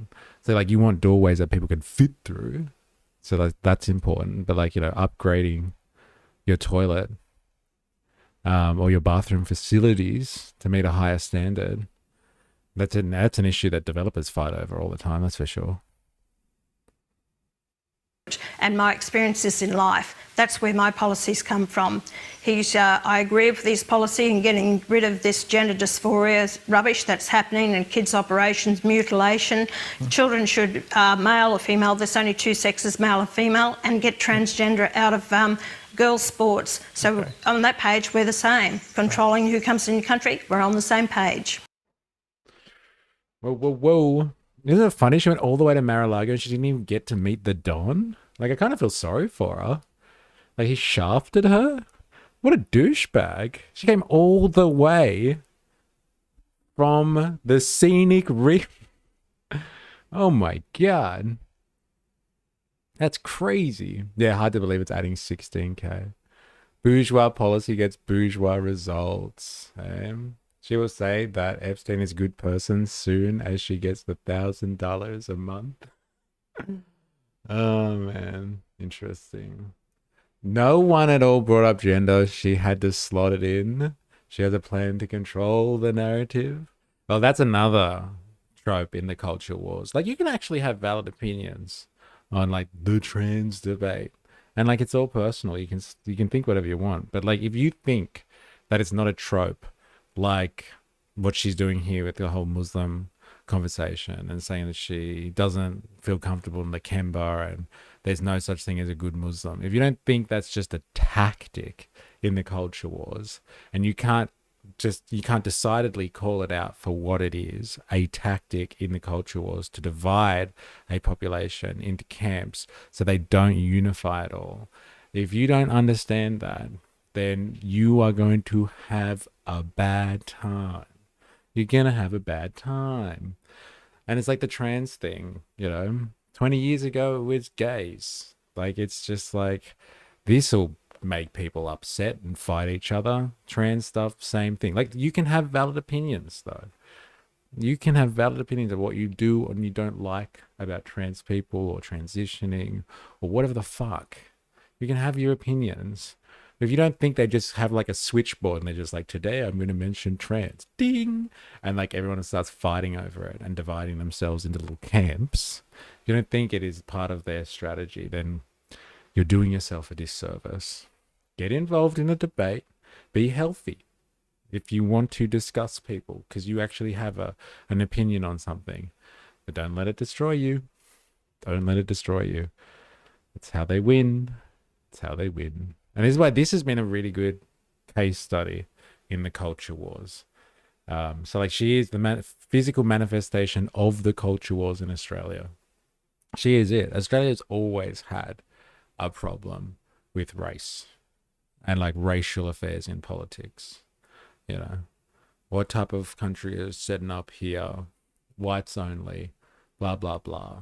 Policy decisions in that ilk. How do you establish a nation on the edge of the earth without migration? But like, how do you really manage migration properly? Like, how do you actually do that? That's always been a hot ticket item in Australia. Massive, massive talking point. And like, she said it. She was just like, well, I didn't see Trump, but I was Trump before Trump was Trump. Like, kind of thing. Like, she's right. She's definitely right. She was Trump before Trump was Trump. Trumpity Trump, Trump, Trump, Trump. Like, she's got a fucking point, because this is a very Australian culture war topic. And so, yeah, she's the physical manifestation of him. So like, love her or hate her, she is the embodiment of a tactic used by the political class, the ruling class, the economic elites, the bourgeoisie, the 99%, the deep state, like whatever you want to fucking call it. She is a weapon, or her verbal tactics, her rhetoric is a weapon. And like, I must admit, it's a very effective one, and we all fall for it. I don't think you are special in your opinions on this one, because they want you to talk about this and not concentrate on anything else. Anything else. All we can do, at least in the first instance, is recognize it for what it is. That is step number one. And then, like, there's hope after that, but there's no hope if you can't recognize what's happening. You can't call it out for what it is. It is our job in a society like ours, where we actually have political participation. Like, that is the wonder of our age, really, is that we're able to participate in politics. For like centuries, the plebs like us haven't been able to participate. I'm not saying we get a fair shake of the sauce bottle. Not at all. Do we get an actual proper crack? But we are allowed to participate. And so if we are going to participate, they do have to use mechanisms to control us or herd us into a certain direction. And this is one of them. So just Call it out for what it is. Who is the physical manifestation in Britain? Tommy Robinson? I guess. Yeah, that's a fair call. Maybe Nigel Farage. He's a pretty good runner, I'd say. Do you reckon? I'm going to throw this in there. Most gender-neutral fluid people are from the Anglosphere. This isn't a big problem in Islamic communities. Ooh. Real controversial. Let that one hang there for anyone who wants to bite on that one. Oh, man. Wow. Which leads me to my stance of not trusting the government. They weren't there when we needed them, but they happily take my tax dollars. She's the most consistent politician. Why not just let everyone have their own opinion about what they believe and think, while no one in society is causing harm? I don't believe that Muslims will destroy Australia, as they're already a part of the Australian society. Now we are done over a decade fighting the system. She now gets careers for my son for his autism, and I came off night shift. Oh, is this a separate conversation? Nero burned down Rome and blamed a certain group of people. Hey, fight fire with fire, mystery. Yeah, I am not going there. That's pretty fucking funny, though. I'll give you that much. Hey, resolve that contradiction, culture warriors. Good luck. And it is just, this is the problem with the culture wars. They are riddled with contradictions. Now, Dilemma's introduced us to something earlier this week, I want to say. There is this group called, what were they called again? Something Britain. It's not Reform UK. It's like, I want to say Regain Britain or something like that. Remember there's a new party that's formed and it's called, Reform Britain. No, it's not Reform. Reform already exists. There's a new Reform Party in the UK. And what the fuck were they called? Restore Britain. That's the one. Restore Britain. So like this, we had we watched this guy's inspirational video, like he announced his new party kind of thing. And we had a look at that. And so like I think this is related. That's why I want to talk about this. This is related to that because like if you have One Nation in the UK, I guess they have Reform, but they also have this Restore Britain party. So I'm just wondering if we're going to see, if we were bigger as a nation like the UK, we'd have multiple versions of One Nation. Please look at this before you move on. Okay, go. Got it. Let me have a look.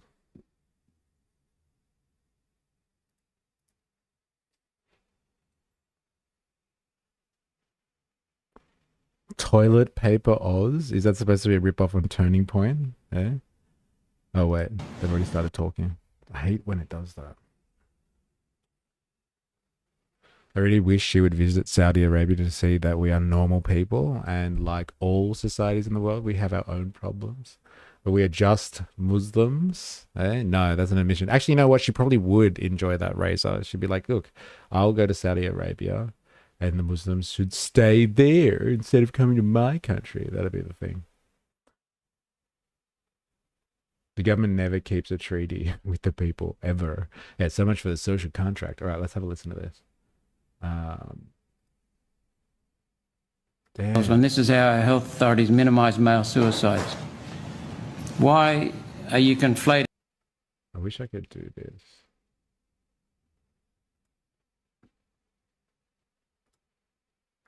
Really, the men kill themselves when this is how our health authorities minimise male suicides. One Nation Senator Malcolm Roberts refers to women's self-harm as attention-seeking. This is the sort of party that you want to running our healthcare system? Oh, shit. Why are you conflating two different medical conditions? Suicide and attention-seeking. To minimise the fact that men are 3 times more likely to successfully commit suicide than women. Surely we have to get the truth out there. Sorry, did you just refer to self-harm as attention-seeking? That's quite often what Is it any wonder, really, that men kill themselves when this is how our health authorities minimise male suicides? Why are you conflating two different medical conditions, suicide and attention seeking, to minimise the fact that men are 3 times more likely to successfully commit suicide than women? Surely we have to get the truth out there. Sorry, did you just refer to self-harm as attention seeking? That's quite often what it's... Is it any wonder? Hey, it's the Ho Chi Minh's defense, eh? They've clipped him out of context, eh? Damn, I'm not even going to start on that one, seriously. Can't do a Sui combo right now. Be back in a bit. Yeah, fair enough. This is freaking One Nation. Surely he's not minimizing beautiful princess disorder. Hey. All right. Next. This guy's notorious for this type of edgelord shit, though. I'm sure. He's a fucking edgelord. I'm just putting it out there, man. Just asking the hard questions. I don't think it's healthcare issues more than it's a person whose lifestyle leans towards this type of work. All right, let's just get some clarity on this one. So earlier this week we saw, it was earlier this week, right? I'm sure. Dilemma shared something, which is Rupert Lowe's Restore Britain paper on mass deportations. So Rupert Lowe has started some new party. It's like an offshoot of Reform, I want to say. So Nigel Farage's Reform Party, which is like our One Nation party, right? So One Nation has done Farage is kind of, he's risen to his own heights. I don't know if he's going to get much bigger than what he is, but there's room for more of his style politics, it would seem, in the UK. And so like this guy, we've seen him before. Now he's an economist by trade, old Richard J. Murphy over here. And so like he speaks greatly, I would say, about, modern monetary theory. That's his real expertise, but like he's jumping into the culture wars these days. And so he's got a view on Restore Britain. And so like I wouldn't have known about this if Dilemmas hadn't shown us this new party. So let's understand a little bit more about this style of politics and how it's shaping. I think there is a general push across the world for this style of right-wing politics. Like we spend a lot of time trying to analyze kind of the One Nation phenomenon in Australia, but like it's obviously part of a kind of more global trend that's happening in politics throughout the Western world. And when I say Western world, like it really is inclusive of, I would say, just developed nations, like advanced industrial societies that are engaged in the free market. So like neoliberal style societies. Like we've just seen it in Japan, for instance. This style of right-wing politics, like nationalism all the way, anti-immigration all the way, bringing it back to conservative kind of social policies as the bedrock of a stable and moral society. And so like this is sweeping the globe. And so just looking at the Australian experience or just the Trump phenomenon in isolation, it's not conducive to getting a good understanding of what's going on here. Now, there's many ways to talk about, I think, why there is this type of rise of this type of right-wing politics. But like, if you asked me from a Marxian perspective on why this is happening, like we've seen this type of stuff before. We've seen how when capitalism fails to meet everyone's expectations about how wonderful it is, and the free market should just deliver this abundant society, when it fails to provide the abundance that everyone expects from it, people get pretty upset, and then they are prone to kind of inward looking, so like nationalistic approaches to things, and then like even tribalism, in the sense that you think that your problems are not just the fact that you haven't been looking after your nation, but it's like people invading your nation and like degrading the purity of your culture.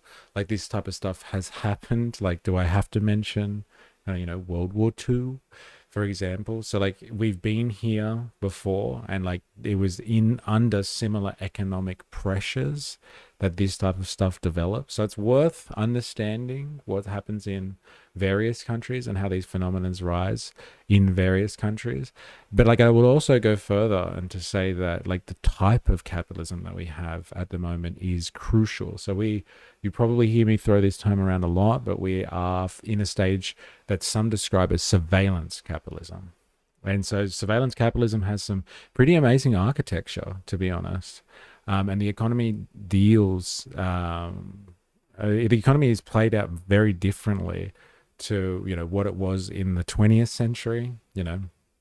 And I'm not even talking about like the start of the 20th century. I'm just talking about like a few decades ago. We have, you know, instantaneous communication technology throughout the globe now. You can get information from anywhere, at any time. And it's no coincidence that like you have American politics that shows this type of culture war, and that culture war is spreading in the same fashion around the world. I think that is perpetuated by the fact that we have social media, and social media isn't an anomaly. Like this, just like this, oh wow, I can't believe social media happened. Social media is a product of surveillance capitalism. It's one of its main pieces of architecture. It's all about data. It's all about data. They want you to have one of these bad boys, so they can surveil you. And if they surveil you and they've got information on you and they collect your data, they can also, so not only is that profitable because they've got your data, and then they can, you know, sell things to you better, but they can also modify your behavior. They can change what you think about through algorithms. And that's where social media comes in largely. Not only, but largely. And so social media is the thing that helps propagate the politics that we have today in the 21st century, which seems to be under economic pressures. People are looking for answers.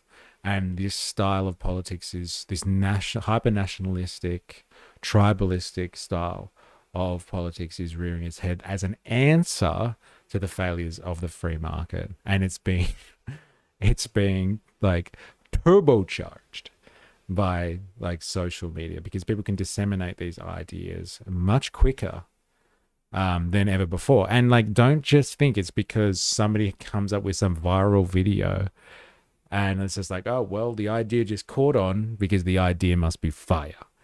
Do not discount the power of the algorithm. Okay. The algorithm is what makes viral content, not the content itself. It's just the way it is. If you think that anything that you watch that is viral because it is viral worthy, it's not how it works. It is delivered to you by the algorithm. So like, there is a test, there is a gate that like captures content. And like, if it gets through enough gates, then it can be potentially viral, but the algorithm chooses whether it picks it up and runs with it and disperses it. You don't have to look any further than the Nick Shirley phenomenon. That guy, I don't know if he's stupid or not, but he appeared to be pretty void of any connection when he openly on Channel 5 News, as we watched it, when he was talking to Andrew Callahan, he was just like, I put the video on X and Elon Musk reposted it and it got like hundreds of millions of views. It was like the biggest video outside of something Mr. Beast has done. And so like, he is openly admitting that Elon Musk, the owner of X, has like pushed forward his content so it goes to hundreds of millions of viewers. If you think anything that you watch isn't affected by the algorithm, one of the tools of the surveillance capitalist age, the algorithm, like everyone's wondering what the AI revolution is going to look like. This is it, baby. That machine learns, it learns fast. They turn some knobs behind the scenes and see how it goes. And that machine does its own thing. The algorithm is alive, it is well, and it is completely influencing your life. It is completely controlling your life. And that's why the culture wars, I would say, have never been so dangerous. Because before, you had to get your culture wars from the newspaper or something like that. And you got to put it down. Or like, you have to wait until the news came on at 6 p.m. or whatever the fuck it was. Like now, it's delivered to you all day, every day, baby. All day, every day by an algorithm that is curated to know you and to manipulate you. It is a new world in the attention economy, and we have to learn how to navigate it. Good luck to all of you. Good luck. Godspeed. Godspeed. Fascism is all around us, government and corporation ruling the serfs. Too many Lex Luthers and not enough Bruce Waynes. Interesting. The Aussie right are the Bruce Waynes. Just what's to be left to be a playboy. Just wants to be left to be a playboy, but crime never sleeps, so Bruce must become the Batman. All right, let's do this. They're also using these dog bans in the UK to whip up hate. Dang, Islam wants to get rid of your dog. What are the dog bans? I'm not sure what we're talking about here. 6 p.m. is Simpsons time. Oh, sorry. Apologies. We are propagated. No wonder there is so much confusion. Yeah, fair enough. Let's have a listen. I'm not sure if this is valuable or not, but we learned about this party the other day, so Restore Britain. So let's see what this guy has to say about it. This video is about something that really matters to me. It's about fascism. It's about the risk of fascism in the UK. It's about the risk, in particular, from somebody called Rupert Lowe, who is the MP for Great Yarmouth, who has issued a paper proposing that all, as he calls them, undocumented migrants in the UK be expelled from the country. But that isn't what he's really talking about. He's talking about literally creating a politics of hate, which would undermine the well-being of every single person in this country, wherever they came from. This is about the state we choose to live in. Do we want to care or do we want to hate? This is the question of our time, and that's why this matters to me, because we have to make that. Do we want to care or do we want to hate? This is the question of our time, and that's why this matters to me. It's so unfortunate. That's the question of our time. In the culture wars, that's the question. Do we hate or do we love? The social question was a thing when the Industrial Revolution started, when capitalism really started kicking off in all of its glory.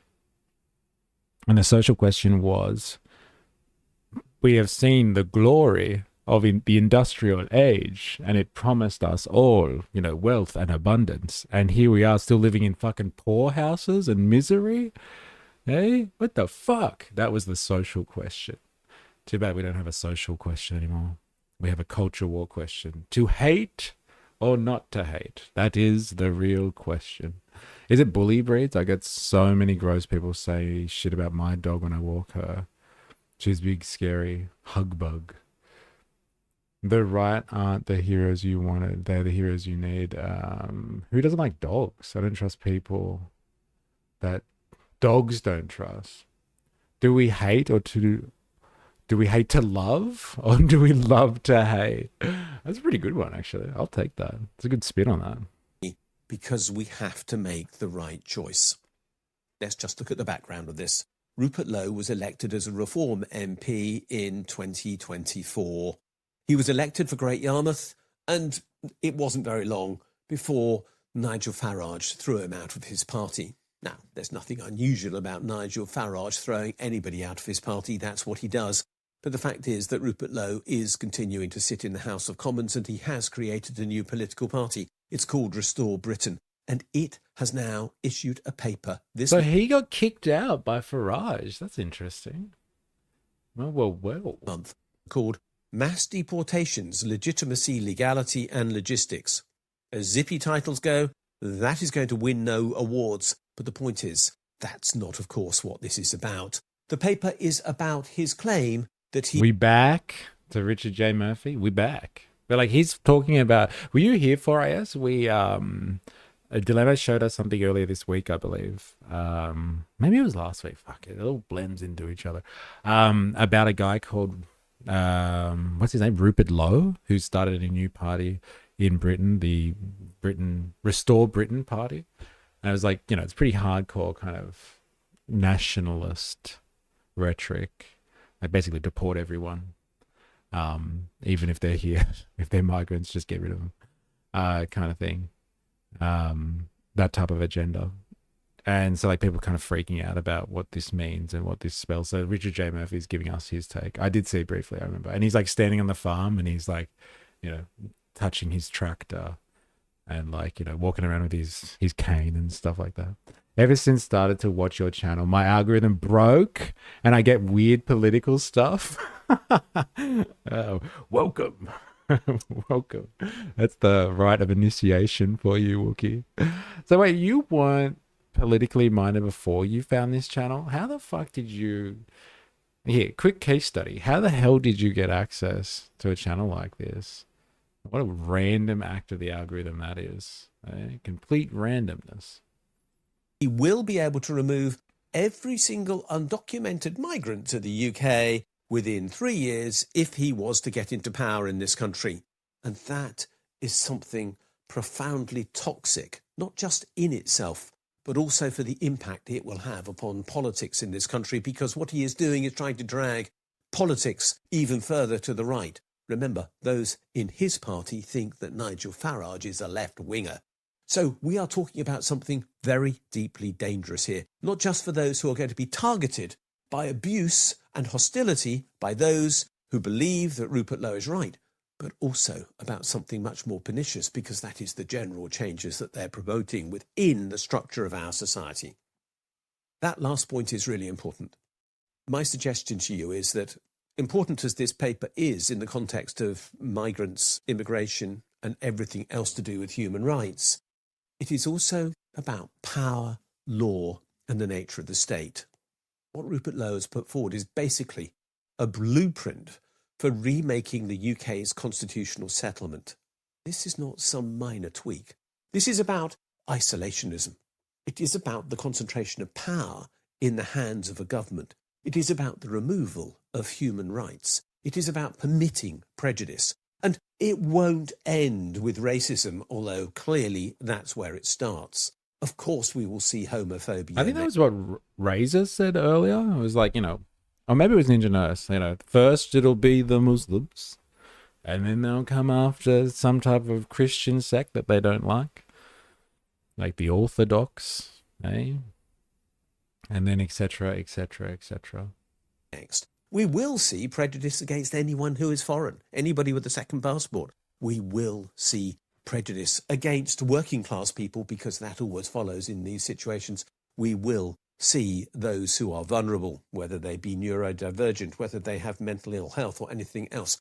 All those people will also be put at risk by a policy of this sort. This is about those who think they're powerful and right, backed by being white and male and having a supposed Christian ethic, even though what they... I linked a vid. It's my watch. It's in my watch later, so I haven't seen it. But it will be safe for air from a pro-Rupert side. Oh, yeah. Interesting. A podcast with the Lotus Eaters. Hey, maybe something for a Far-Right Fridays. Hey, getting the pro-Robert Lowe train.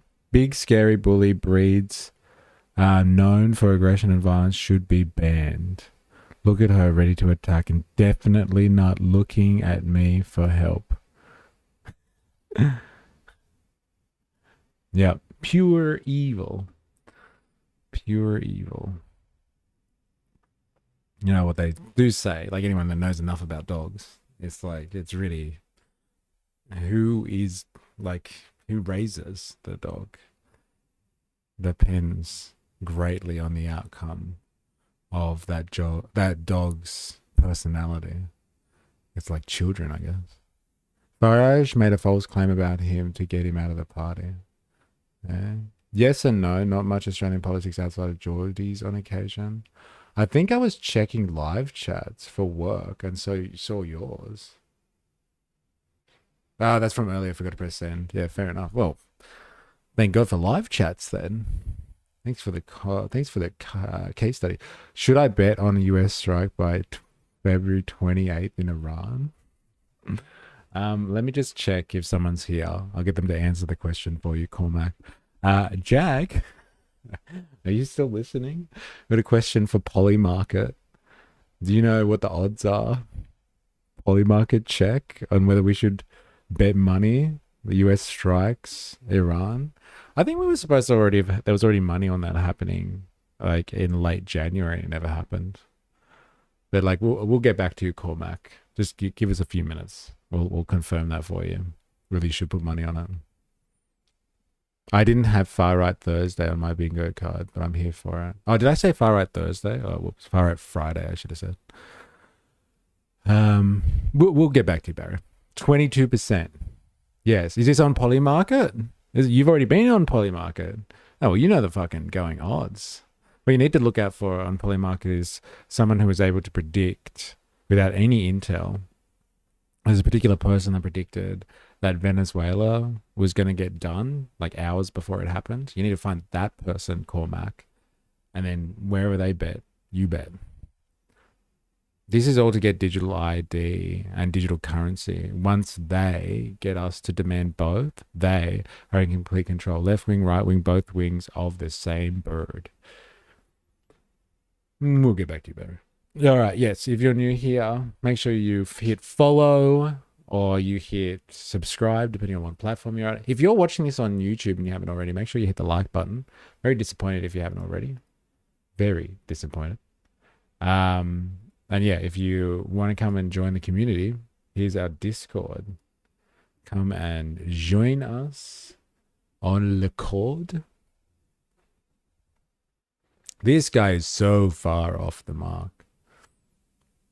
Oh yeah, find an insider, good idea. Let me get a flight to Iran and ask Khamenei, you're a G, mate. Thumbs down. Ding, ding, bow, bow. They say is about as far removed from the teachings of somebody from Unfollow. Nazareth No, man. as you can get.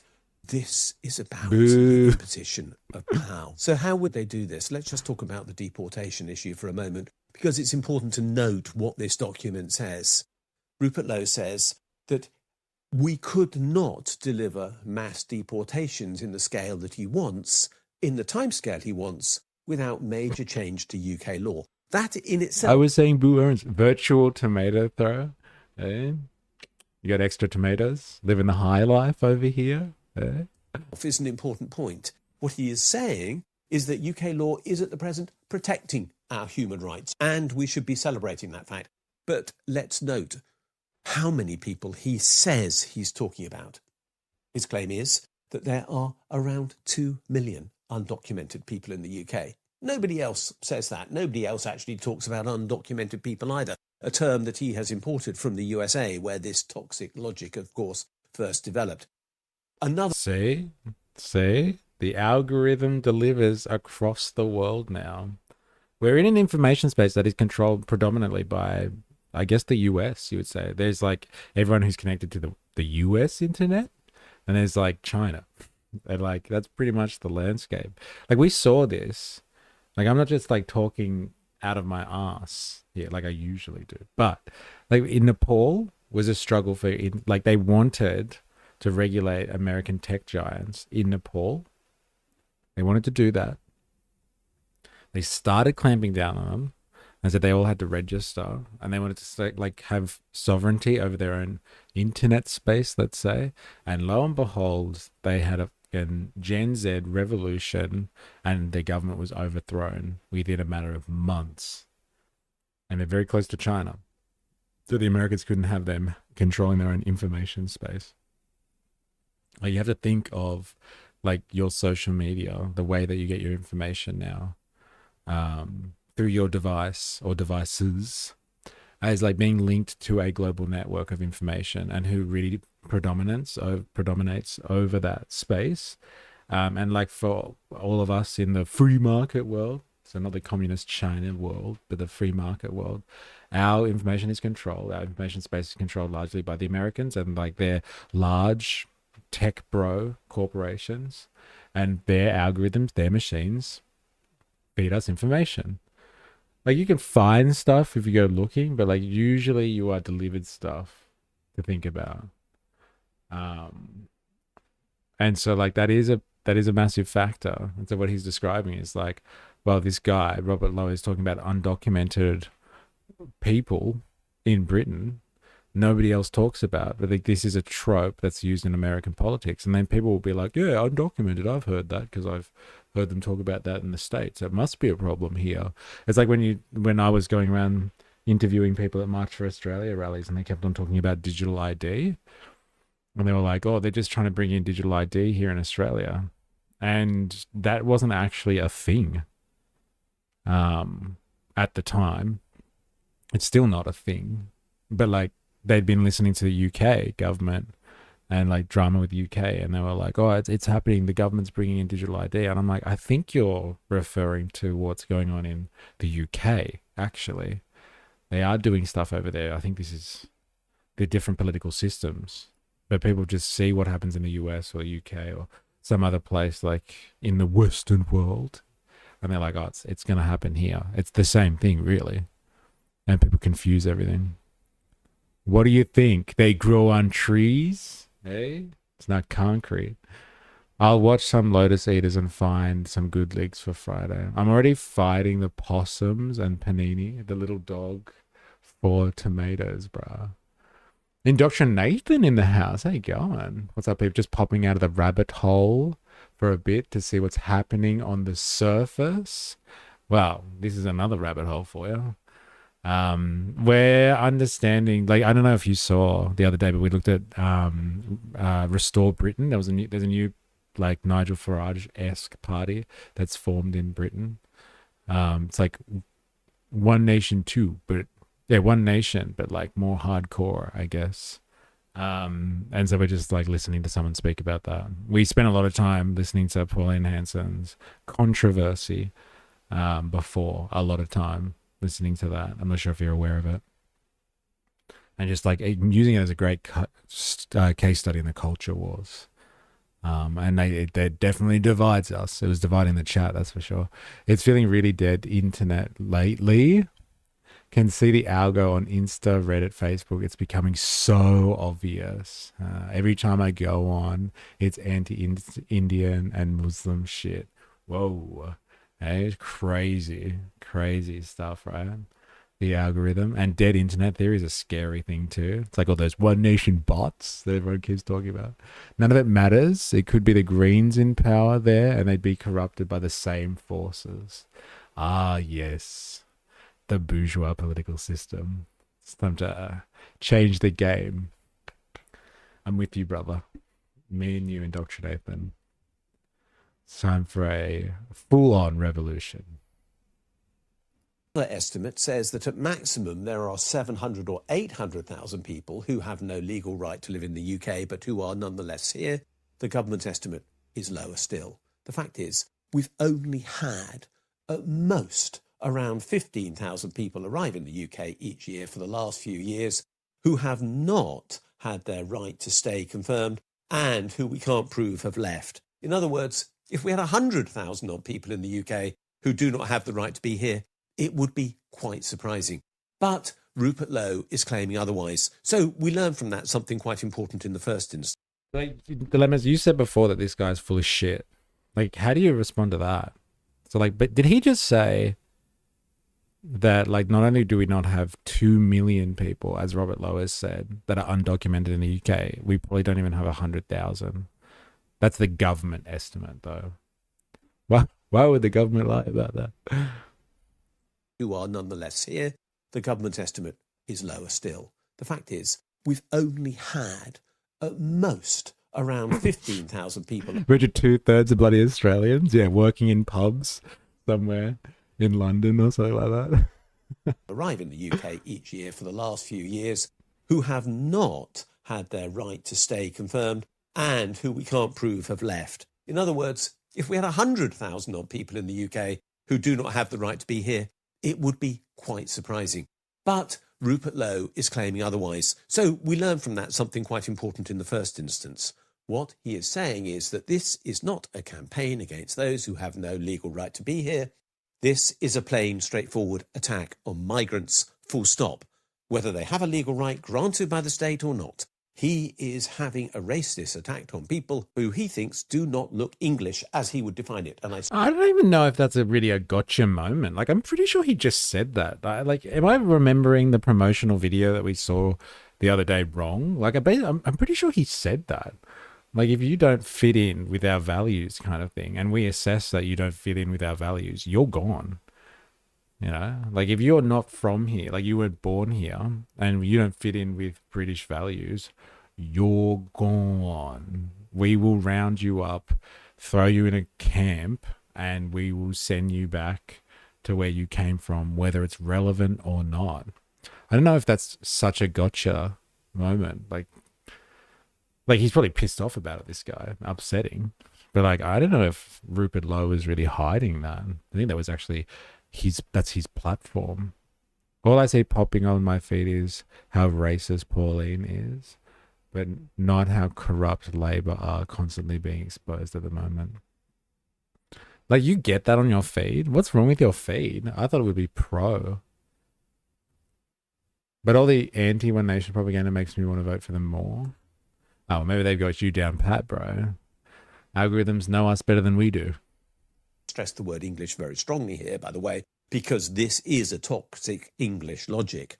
And what he's saying is that he wants to get rid of these people in two ways. One is by forced expulsions, and the second is by creating a toxic environment so that they might decide to leave the UK anyway. He's hoping that 500,000 people might leave the UK each year as a result of that toxic environment. He's going to make life so uncomfortable for migrants, whether they be, as I imagine he wants his followers to think, those without white skin, as he would define white to be, or even those who are white but don't come from countries he approves of, like Eastern Europe.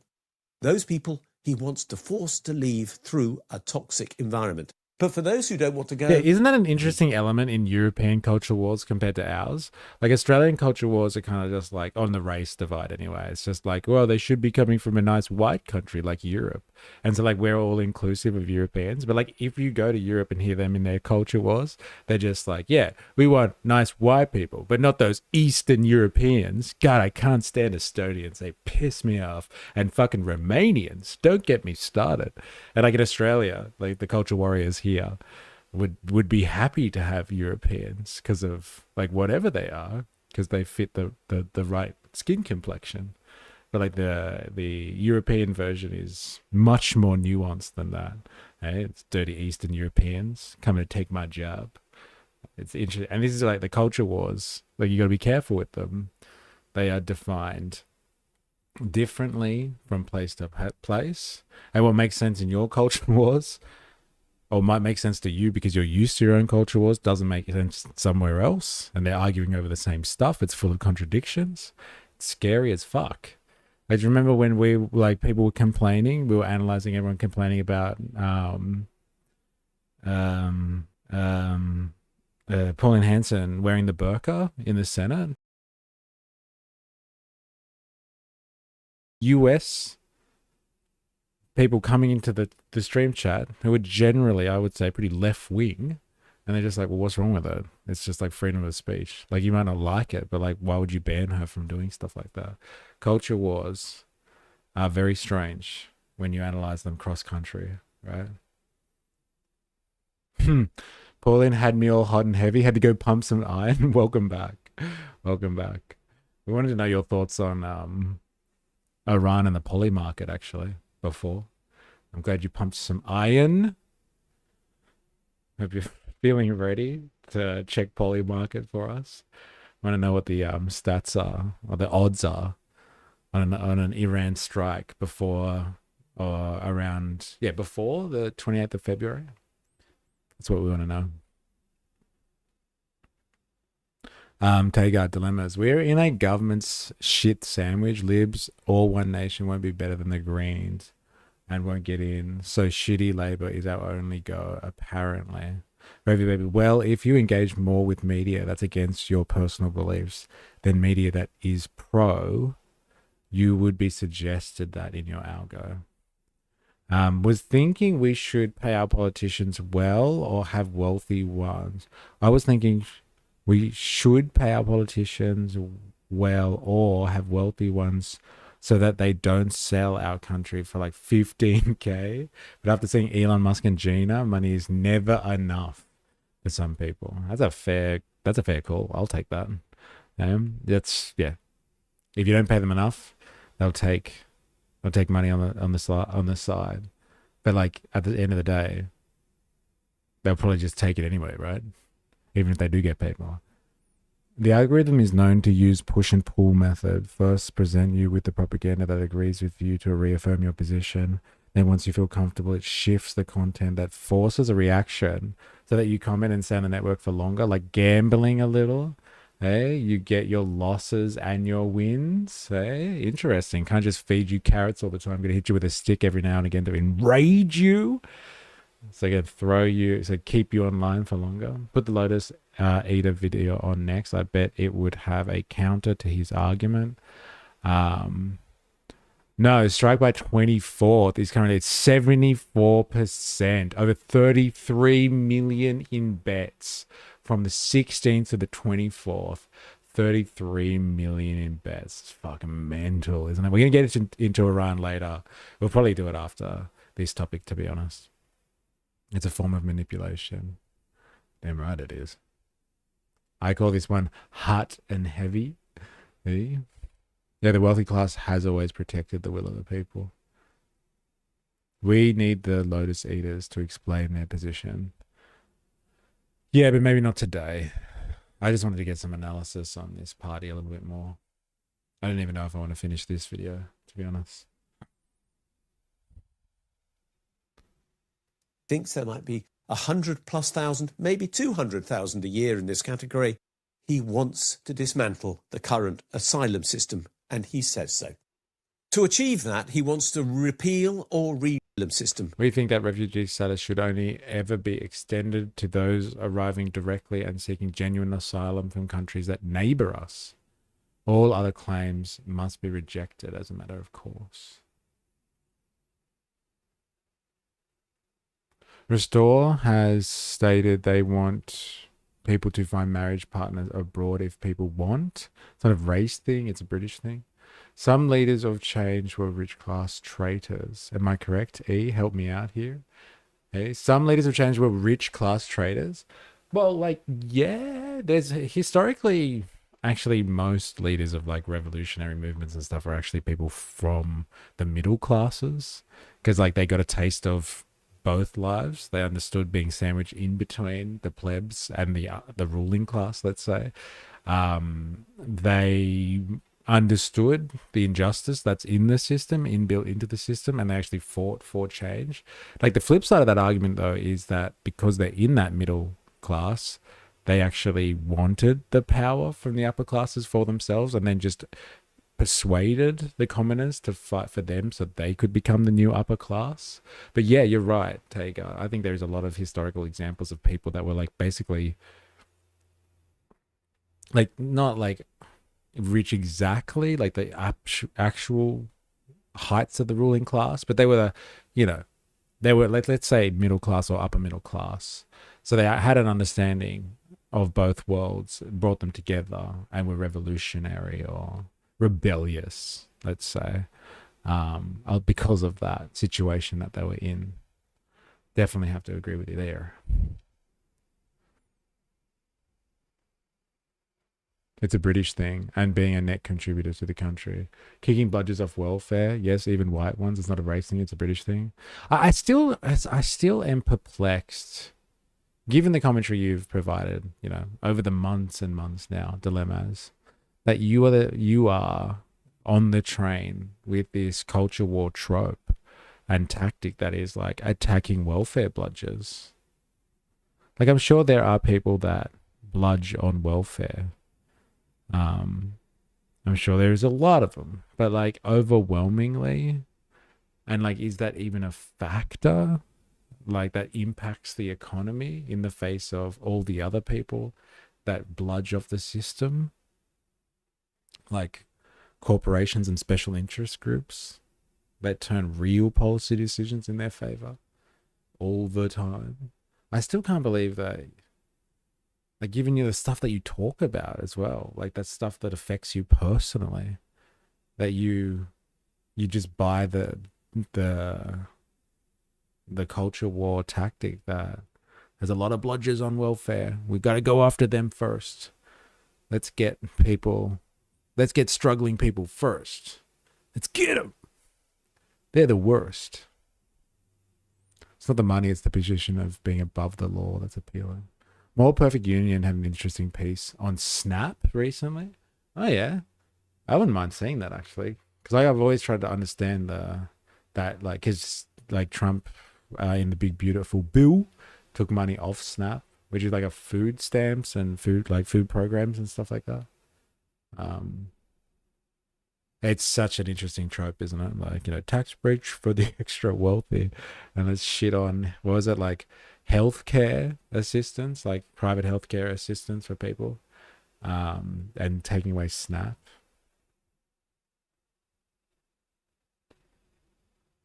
I need a homeless army. I'm hiring $5 a day. This is what I don't understand about the dole bludger talking points. Why go after the people who bludge on millions, the rich, rather than the guy who bludges on thousands? Yeah, like, I'm sure there are people that bludge on welfare and stuff like that. But aren't they really the problem in society? Are they the ones that you want to go after first? Like, are you really chomping at the bit to go after people that are struggling, not the people that are gaming the system for way more? Like, they're really gaming the system. Do we have that little regard for society? Like, the idea of society is kind of, we're in this kind of thing together, man. And so we have to, help each other out to a certain extent. Shouldn't your tactic be the big fish, the ones gaming the system? Exactly. I'll find the vid and I'll give a like on YouTube while I'm at it. Oh, that one's for the algo. There's plenty of money being spent where it shouldn't, and it's not on social safety nets. It's helping Nigel buy another boat. Interesting. Oh, look, I don't want to hear this guy talk about this for too much longer, to be honest. This is the one. More Perfect Union. 1 billion in profits. Interesting.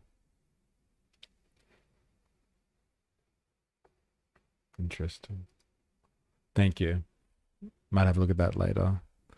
I'm interested to see how that whole Snap situation works. I'm assuming it's just the same old culture war kind of trope. Like, let's just cut people off social welfare. We can't afford social welfare, but we can afford, tax cuts to the richest Americans. And we use Doge because we want to get rid of government inefficiency. Remember, government spending bad. And so all of the money that they saved in Doge, then they just pumped into DHS so they could hire, go on a hiring blitz and beef up the ICE private army. It's more nefarious than you would think. Oh God. Nick, you know what? Let's go there. I want to see what this is. Is it a longie? And then I might do Iran after that. Oh, it's not a longie at all. More Perfect Union. Man, they kill it as well now. Look at them at 2.97 million subscribers now. They're fucking killing it.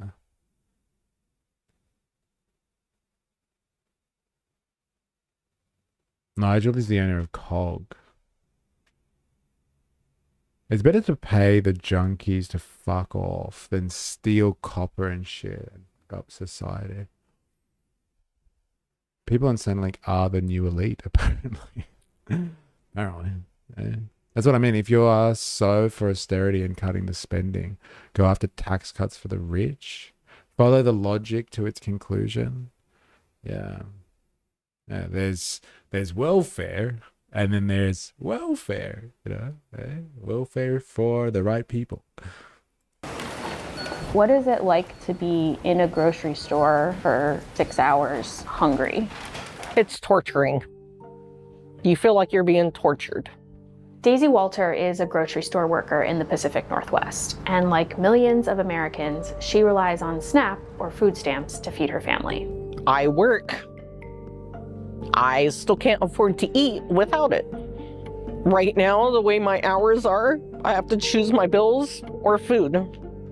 According to President Trump and his allies, SNAP is rife with fraudsters and freeloaders. Fraud in the federal food stamp program. It wasn't meant for people that could do whatever they want. The people that say, well, I don't think I'll work, I'll just, collect this money. But we investigated, and what we found was shocking. Because there are definitely people taking advantage of SNAP, but they're hiding behind lobbying firms and front groups, behind the doors of private jets and boardrooms.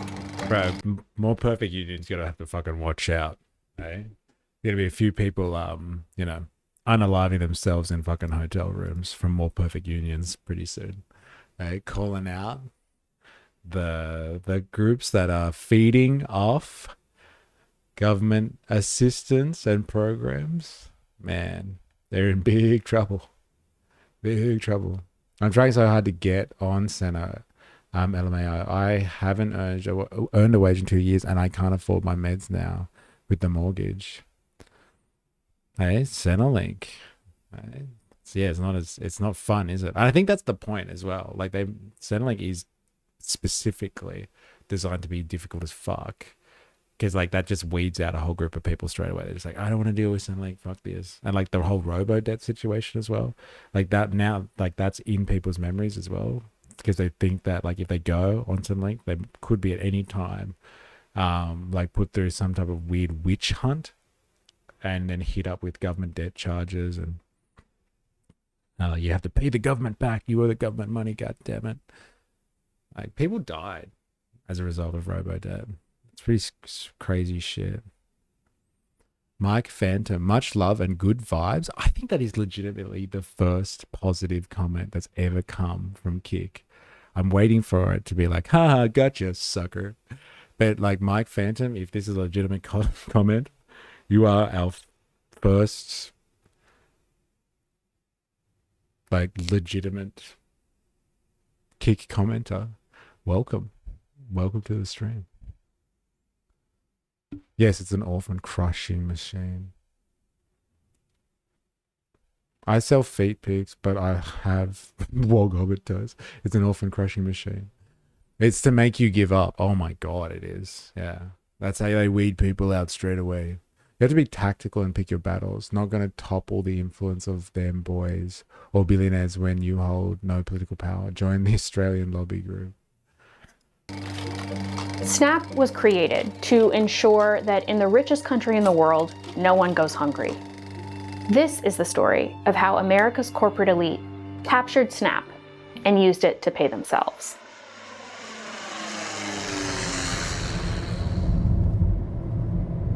Talking about how you're not being paid enough at your job to feed yourself, that doesn't always feel safe. By the time I get off of work on Sundays, I have not eaten in 12 hours. I start dreaming about food. I'm like, this combination sounds great with this combination. And then I tell my coworkers and they get hungry too.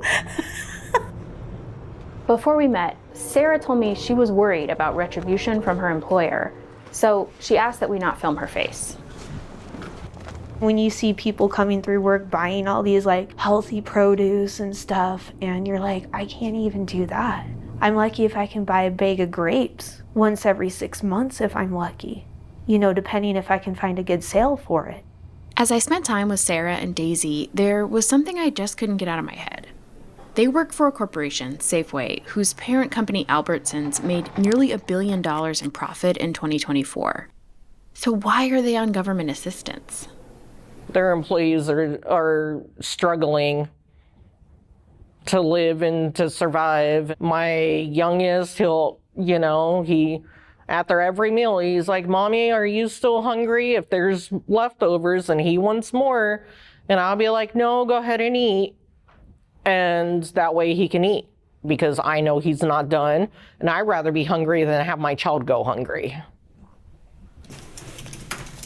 This situation is fucking mental. Especially knowing the wealth that the US has as well at its disposal, its social capital. If you remember that topic that we were speaking about the other day, there is so much wealth that society creates as a collective and it's kind of at the disposal of very, very few people. And like, so if it was just like kind of, you know, distributed a little bit better, like you wouldn't have those types of conversations. Like this really is the type of stuff that was going on 100 years ago. Like it's funny how history moves in these types of cycles in capitalism. Everyone likes to track the, you know, the crises of capitalism and like, oh, financial crisis coming. Like that's, you know, that it's a crisis. And like there's like other types of crisis that happen in like production, where like the industry is kind of shut down because they can't sell their shit. Like that's one of them too. But like this is like a social crisis in capitalism. People don't talk about social crises as much in capitalism. The housing crisis we spoke about yesterday, that's a crisis of capitalism. Like I kept saying, it's the market that's produced this problem. Now people can't get houses. That's a crisis. That's a crisis of capitalism. Like this is a crisis of capitalism. It's like Americans produce, just sit down, okay? Americans produce in 2020 $200 billion worth of food that is wasted. That is wasted. It would only take $20 billion worth of food to solve their hunger crises. So like if you think about it, that society is producing so much shit that $200 billion worth of food can go missing or can like not meet people's needs. And you have people that are like choosing not to eat to feed their children. That's a crisis. That's an actual crisis. Like you don't have to use coded language to be like, oh, how would a Marxian economist think that this is a crisis? And like try and do the maths on it kind of thing and crunch the numbers. It's like, no, this is a crisis. Like if you can produce shit as a society, like think about any other time in human history. Like you had all of these farmers, right? And they produced all this fuck ton of wheat, let's say, and the people actually were dying of starvation and they couldn't get bread. So they were all dying and there was just someone hoarding wheat. Then you would be like, that's a fucking shit go. That society isn't working. It's in a crisis. Like it's the same thing with capitalism, even though we don't think of it like that. Like the Americans definitely produce enough food, but the people aren't getting the food. That society is in crisis. You have to start thinking of things in that way. It's a big, it's a huge distinction. Once you start seeing the light on these types of things, you're just like, damn, oh my God, that is a fucking, that's weird. That is really weird. What's the biggest driving force towards revolution again? Well, I couldn't help but thinking that, like, when watching these people, when people get like hungry and desperate, like kind of thing, unless they are hoodwinked by cultural narratives and issues, which is definitely the go. But like when people get fucking hungry and they can't feed their kids, yes, indoctrinate, they get fucking upset real fast. They get real upset. Like feeding themselves, people get pretty upset with that, but they can't feed their kids. Like, you know, and there's been a lot of revolutions in history as well that have been started by women. Oh, not started, but like, you know, definitely ignited by women who have taken to the streets because like they're the ones that really had to make sure everyone's mouths were fed. And they were like, fuck, that's it. We're going to the streets, ladies. It's fucking on. Should have bought bootstraps at 69,420. I can't believe I missed out on Dogecoin. The issue is if you fix the homeless issue, for example, then you don't get the funding to fix homelessness. Yeah, that's a big business, isn't it? My Jake Paul NFT is in the vault. My homeless army horde grows. Back in November, we sent out a request to all 50 states. We wanted to know which employers have the most employees receiving SNAP. Getting that data was not so simple. Hi, my name is Liz Shelton. I'm a reporter with More Perfect Union. I'm just calling to check on the status of my Freedom of Information request. You're not in possession of any of those records. So you're saying because I'm not an Arkansas resident, I can't request that data. But for the states that did send us data, a pattern was clear.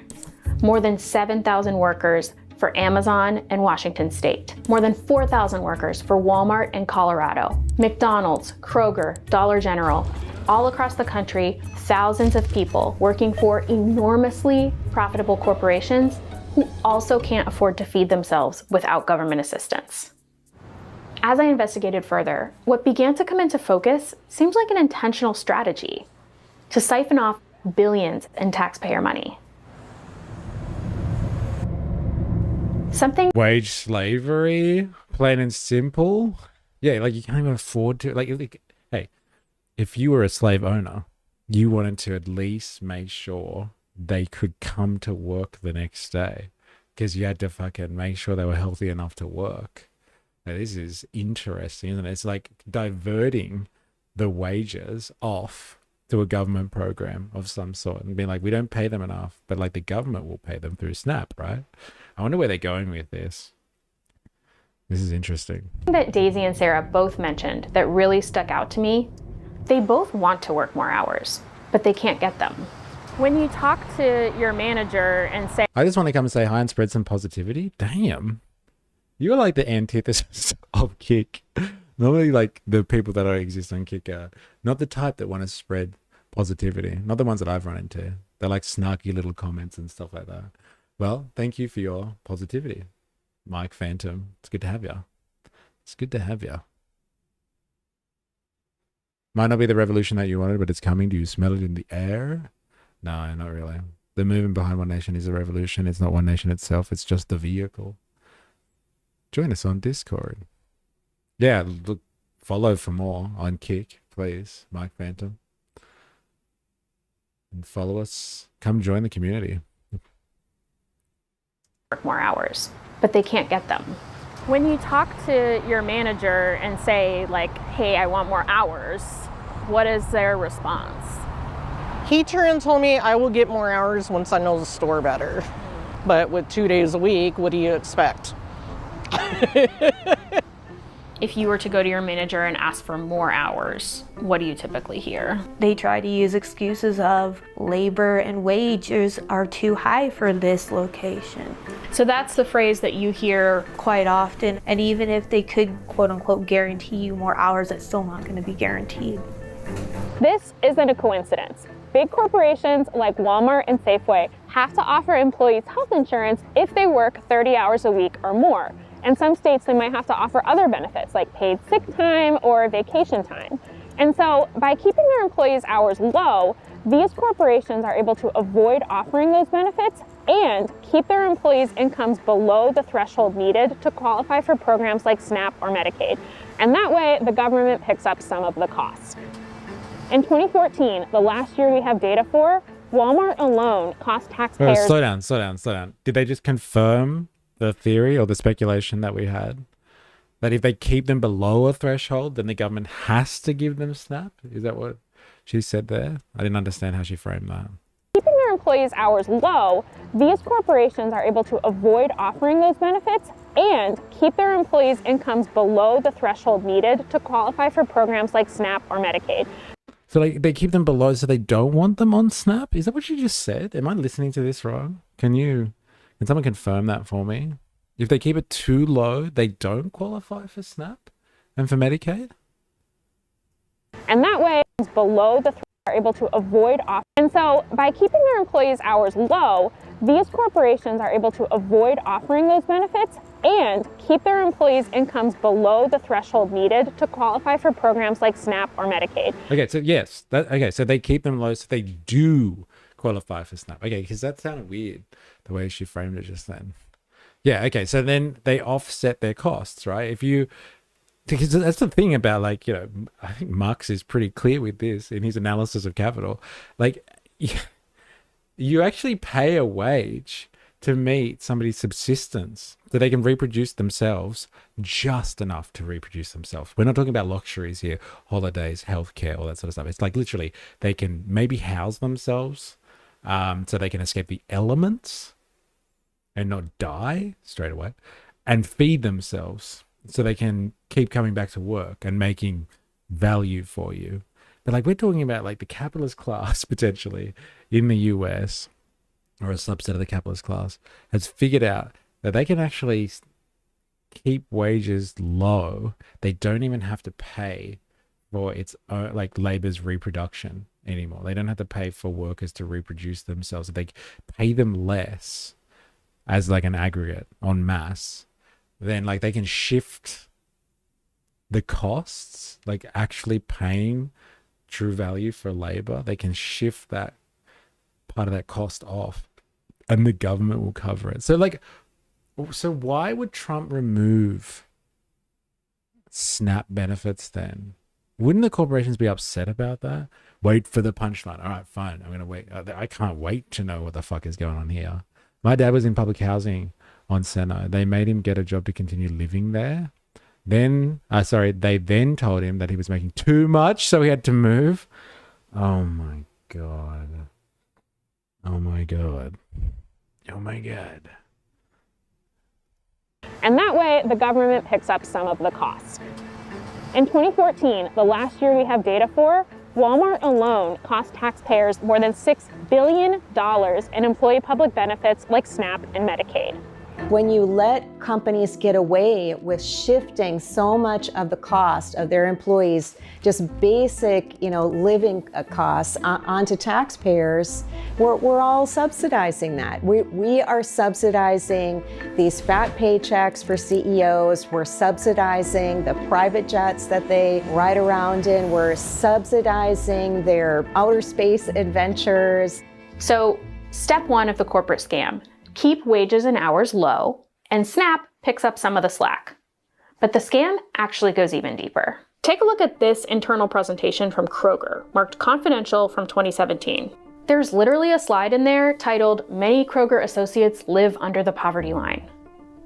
But this is the part that grabbed me. They know a ton of their employees are on SNAP, and they actually highlight how much those employees spend in the store. Nobody has perfected this scheme better than Walmart. A trade group that tracks SNAP spending found that nearly a quarter of every SNAP dollar is spent in their stores. Isn't this the fucking South Park episode about Walmart? Like, he gets a job in Walmart and then he gets a discount at Walmart. So like, even though he gets paid less than his other job, he's like, it's all right, Stan, even though we get paid less. Like, now if we just do all of our shopping at Walmart, then like it'll actually work out. Like, it's the fucking Walmart South Park. They were trying to tell us. Oh my God. This is fucking outrageous. So that's the full... People would starve if we got rid of Macca's. That is the most realist statement we've heard today. And we've heard some shocking stuff today. My God. Scam. Pay your workers poverty wages, knowing the SNAP will be there to pick up some of the slack, and save $1. Turn around and collect $1 through SNAP spending, funnel it up to executives, repeat over decades, decimate the working class. The real freeloaders here are the big profitable corporations that are shifting the costs of people's basic needs onto taxpayers. They are the leeches on the system. No. Fuck you, whoever you are. It's the welfare bludgers. They're the real problem with society. Eh? Fucking welfare bludgers, bro. Oh my God. They're the real leeches. Oh my God. I'm hoping there isn't another punchline, Jag. Like, this is enough punchlines for me. Fuck, we're only halfway through this video. Oh my God. Taxpayers, they are the leeches on the system. But this was not what President Trump and Republicans in Congress were focused on when they cut SNAP by almost $200 billion last July, the biggest cuts in the program's history. The people that say, well, I don't think I'll work, I'll just, collect this money. We can't give everything away. They say it's about making sure that people who are on SNAP are working. Brand new work requirements for food stamp recipients. It's the chick. It's the I'm pouty face, angry, constipated face from Fox Business. Oh my God. She's famous. That's what makes me not like people who bludge off welfare. Sorry, the McSmart meal has fed my family as dinner many a night. That's what makes me not like people who bludge off welfare. Bro, are you listening to what we're listening to here?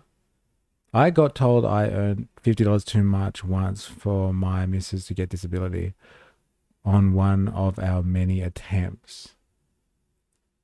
Are you listening to this, though, Dilemmas? Are we listening to the same stuff here? Like, is it really the other the other dole, bludger, or welfare recipient's problem that, like, you got cut off from, like, the threshold? Is it really somebody else's fault who's just like you? Or is this a systematic issue? Like, are we listening to the same stuff here? Tell me you can actually hear this. There's reason to believe there's something else going on here. See, Trump didn't invent work requirements for SNAP. They've been around since 1996. A national welfare reform bill that will make work and responsibility the law of the land. And the average payment is $6 per person per day, which is not enough to live on. So by necessity, the vast majority of people on SNAP are working. All the ones who are not working because they have caregiving responsibilities, they're going to school, they have a disability. But there have always been pockets of people who are exempt from reporting those work hours to the government. Parents of young children, the elderly, veterans. But now, President Trump's new rules say that all those groups need to report their hours to the government and way more frequently. Otherwise, they risk losing SNAP. You can be stuck on the phone for like up to 2 hours, and then it takes about a half an hour to do the interview itself. They just really want to know every aspect of your life. Imagine having to call up your cell phone company once a month, sit on hold for 2 hours, just to tell them how many calls you made and how many texts you got. And imagine if you don't do this, there's no cell service next month and nothing you can do about it. The real goal here is just to bury people in paperwork. We're looking at something like 4 million people probably losing access to this critical benefit in the coming years. I think it is a way to try to get people to give up and get off so the money can be saved. That's my opinion. Which begs the question, money saved for what exactly? This cuts to SNAP are part of a bigger package that was about continuing to give huge tax cuts to big corporations. Pretty fucked, eh?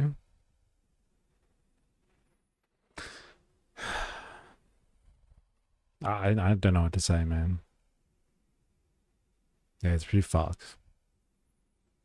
That's for sure. Well, you know what the problem is, but we have to build the movement only from the ground up. But dishonest people are dishonest people, whatever their social economic status. Dilemmas, are you even listening to what is going on here? Are you listening?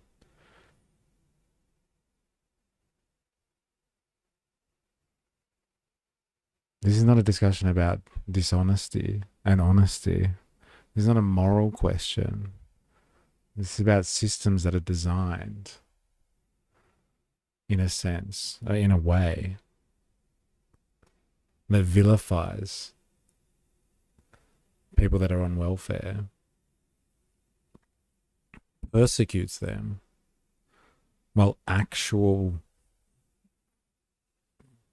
economic elites play the same system to their benefit. This is not just about dishonesty. This is systematic. I don't know if we're listening to the same thing, man. And the wealthy, and to offset the cost of that, that's why they're shrinking these social programs for the poorest people, but under the guise of we need to get Americans back to work. Clearly they've looked at the polling on these issues and know how deeply unpopular it is to cut programs for the poor in order to give tax cuts for the rich. And here's what's so sneaky about this. Here's their tell. Out of concern about how that might affect people's voting in November 2026, they moved the deadline so that the deepest, most painful cuts will occur after people have cast their votes. What would you say to, politicians or whatever who are like, we need to get people off of SNAP. We need to cut this because people are depending on it too much. I think they actually need to take a walk in someone else's shoes that's actually struggling so they can see how they live. Not just for a couple of hours, not just for a day, do it for a week. And you tell me how you like it. What do you think they would discover if they did that? That they need to start making changes and actually start helping the working people instead of helping the rich get richer. If you actually paid everybody a livable wage. She said the fucking word. She said working people. Has to discredit everything she said. Fucking commie. And cut down cost of living, then nobody would need it. I work. I still can't afford to eat without it. So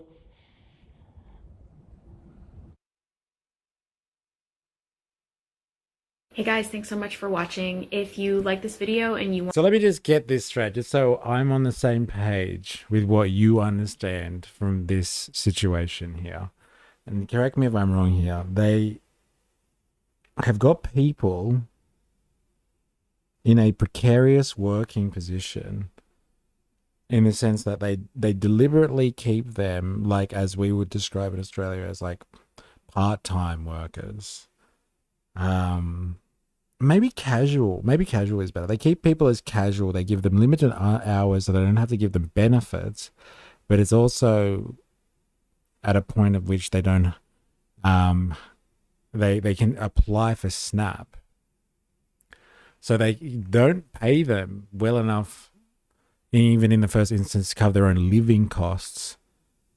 And so then they rely on government assistance. So technically the government is subsidizing their labor costs. And then they go in for the double reach. And then they understand that these same people, and this obviously applies to these type of corporations, but they understand that these people are going to use the SNAP money, or the food stamps at their particular locations. And so they collect that too. So they not only pay people less and get subsidized, they get the money back because these people are likely to spend in their stores. So they get that money as well. And then, and this is where it was really confusing for me before, because Trump cut SNAP like massively in the most recent, the big beautiful bill. But from what we understand is there's a lot of people that are on SNAP that don't work. And so like now to continue to get SNAP, you actually have to call up and prove your hours. And so that's going to be incredibly difficult for a lot of people that are on SNAP that don't work. So the people that work, if they can be fucked, or if they have the ability to call up and log their work details, the working SNAP recipients could potentially keep it. But there's going to be a lot of people that aren't working on SNAP that just fall through the cracks. So the corporations that get the money indirectly through SNAP will continue to do so because their people are working and they can prove that. But like the people that aren't working, people that are, on a disability or caregivers or other people on that list, they're not going to be able to call up and do hey, here are my hours. Oh, sorry, I don't have any hours because I can't work. And so like they just fall through the cracks. Sorry for the buzzkill, but I thought it would be fine and interesting. Well, it's very relevant to the conversation that were happening. But like that's it, right? Like that's the long and the short of it, right? Rest in power, Peter Murphy. She fought for my rights while going through the same battle in Parliament a week before her passing, fighting to the end. Rest in peace, rest in power. What you're struggling to feed yourselves? Well, how about I introduce you to my new idea, the company store. Yeah, it's like the company store, isn't it? My God. I'm actually starting to think Dilemmas wasn't lying about being a butt. Pauline couldn't rock up more than half of the time, and Peter was there while passing, a true politician for the people. Dilemmas forgets how long we had a Conservative Party in power while his social services were cut. Can you realistically get billionaires who wrote the system to pay their fair share while they control the levers of power and the monopoly of violence? Well, like, let's just say no, Dilemmas. So you're suggesting then, while we can't do anything about the billionaires who have power and monopoly on violence, we should just fuck over welfare recipients, basically. That's what you're saying. Let's just fucking get them, because I can't get it. Stupid dough bludgers. Like, remember when they bumped up Seno during COVID so people could actually live, and after that they cut it? I remember. I understand the diagnosis of billionaires being out of control, but how do you administer the medicine is my question, I guess. Yeah. Interesting. I can't see them. Yep, I can't see them doing a robo-debt like scheme for this. I can already see them doing it. Yeah, I know, right? Oh, you didn't prove how many hours you worked. You owe us $1,000. Oh, shit. Like, from the person who can't even afford food, and they're like, oh fuck, how am I gonna find $1,000?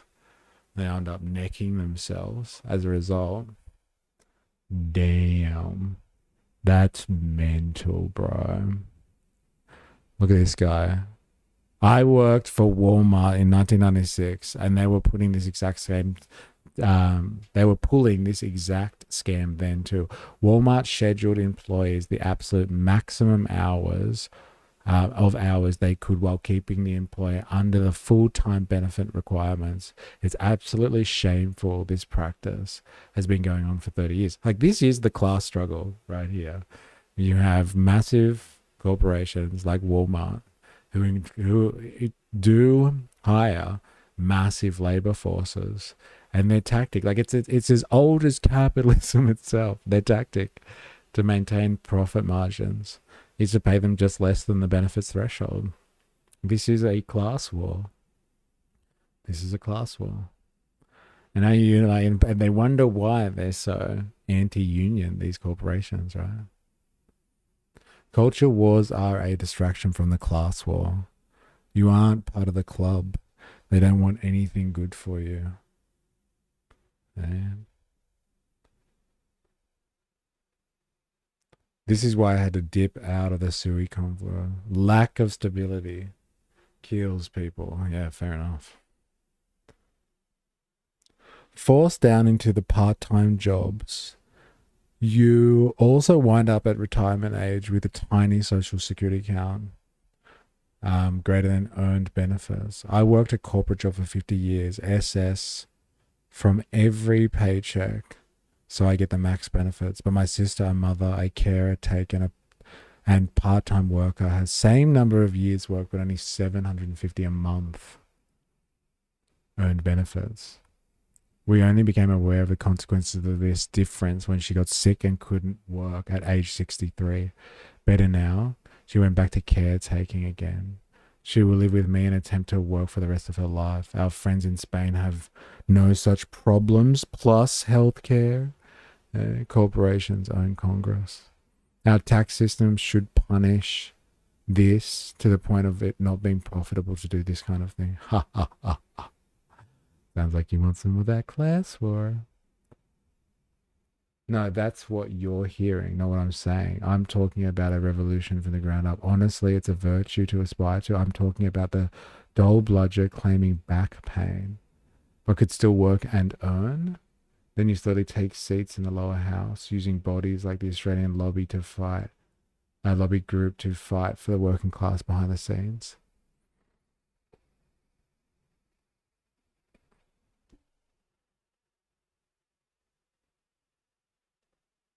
Thank you for highlighting the disgusting behavior of these industry criminals. It's a class war. Interesting. Wonder if these people believe that. Interesting. My God. The US needs to start sending CEOs to prison. Yeah, fucking evil Chinese communist, this guy, Johnny Nemo. That's his problem. Sounds outrageous.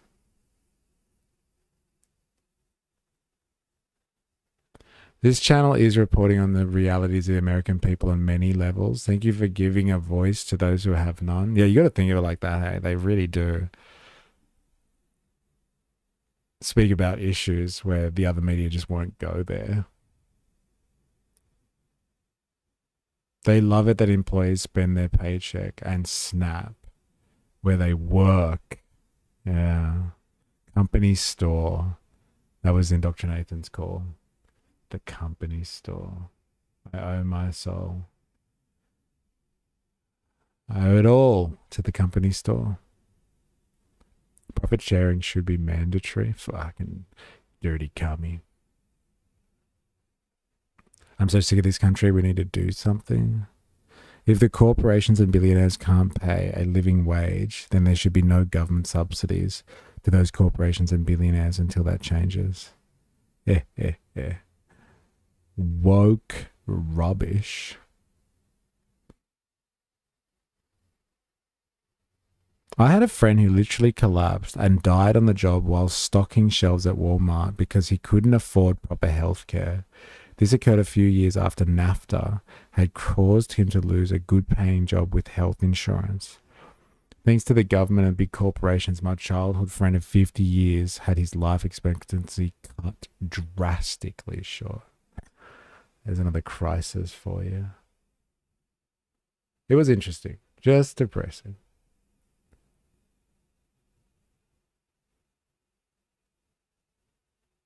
I know. It is relevant to the chat though, isn't it? It is definitely relevant. Interesting. Zuckerberg's big tobacco moment. I did want to speak about that. I'm shifting course now. I wanted to talk about Mark Zuckerberg. I just want to get across what he's been up to. Tech CEO Mark Zuckerberg is this morning giving evidence at a landmark California trial over social media addiction. Meta and YouTube are accused of running platforms that deliberately harm and addict children. Our America's editor, John Lyons, is in Washington. John, a huge trial and also very relevant to us here in Australia with the social media ban. What's this all about? Well, that's right, Bridget. In some ways, Australia has been... Yeah, I owe my soul to the company store. Yeah. Yeah, that's the one. Out in front of everybody else on that. Well, that's right, Bridget. In some ways, Australia has been out in front of everybody else on that. But what this is about is Mark Zuckerberg, who, of course, founded Facebook and now runs a company called Meta. He now is facing a jury. So a few hours ago, he walked into a courtroom in Los Angeles. A 20-year-old woman is taking legal action against Meta. She is claiming that Meta has deliberately designed its products, such as Facebook and Instagram, to be addictive. So in some ways, this is social media's tobacco moment. The moment is, if you use social media the way it's intended to be used, will that be harmful? That was, of course, the question for many decades over tobacco. Now, the reason Meta's fighting this is because there's about 1,500 other cases ready to go. And so Mark Zuckerberg's having to look in the face of these 12 jurors and try to say to them that whatever are the problems, the social media problems that may come from using these platforms, that if you use them correctly, they are okay. Whereas the plaintiffs, the lawyers for the woman, she's saying that because they're addictive, her mental health suffered, and that this was in some ways a product that she didn't realise how harmful it would be. So the entire sort of social media debate, which many people have over a kitchen table, especially with teenage children, that's now coming to the focus in this courtroom in Los Angeles. See the name of this clip? Zuckerberg's big tobacco moment as he faces court. Like, this is one of those kind of seminal moments in, I guess you would say, legal history. How do you interpret whether or not a product has deliberately caused harm to an entire generation of people. Eh? And so like this is a seminal point. Now, I don't think it's really a secret that that's what social media does. Social media is all about addicting you. There is so many studies on this. There is so much information out there on this point. But like proving it unequivocally is the thing. Now, if you've studied this type of situation for long enough, there's a really good book written by a girl. What's her name? Sarah Wynne Williams. I can't remember what her book is actually called.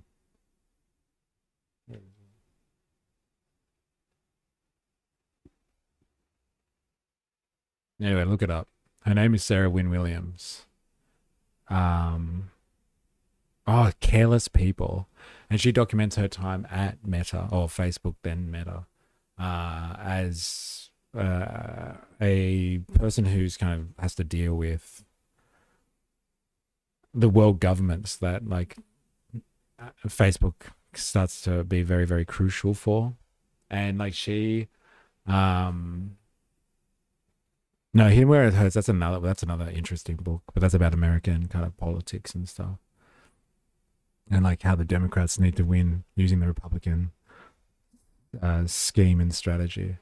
But like she documents how Facebook, like, you know, unequivocally sets up internal policies and makes decisions to like basically make the app as addictive as possible, like to trap people on it. It's like it's their business model to have people stay on their platform, not go to another platform, and when they are on their platform to literally have their eyes and their entire attention based on them and nothing else. Like it is addictive. And like not only does it do that just to have eyes there, it's doing that because it's profitable. Like they can manipulate people into buying things, and they can get advertising revenue from that, etc., etc., etc. So like they're not only profiting off it, they're using the addiction to manipulate people, like to control people's behavior. It's some crazy Big Brother shit.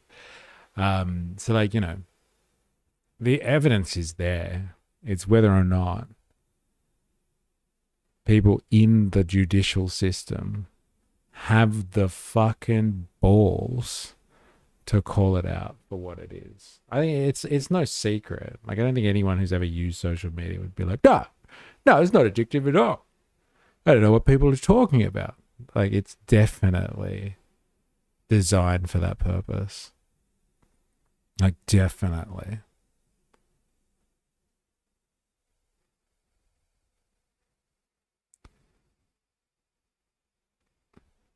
And like we're about to find out, this is the big tobacco moment when they actually made the call that tobacco not only was like kind of just like bad for you, but they were also systematically suppressing that information and addicting people, so they can, you know, maintain market relevancy and dominance. And they knew once that went out, like people would never look at tobacco the same way ever again. And it's been pretty systematic, I guess you would say. Meta CEO Mark Zuckerberg is in a Los Angeles courtroom right now defending his social media company against allegations that it's designed its apps to be addictive and harmful to children. Zuckerberg is taking the stand as part of a landmark trial against Meta and YouTube. TikTok and Snapchat were originally part of that lawsuit, but they settled before this trial started. Now, the outcome of the trial could shape how thousands of similar cases play out. CBS News correspondent Carter Evans joins us live outside that courthouse. Carter, good to see you again today. This is the first time Zuckerberg is defending his company in front of a jury. So what have we heard so far in court?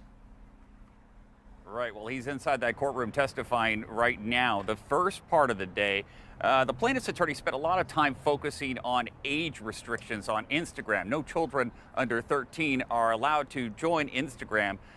Their biggest competitors isn't other platforms or even evil China. It's humans need to sleep. Yeah, if we could just keep them awake and plugged in all the time, This is how we could really do some fucking. We could really control the world that way.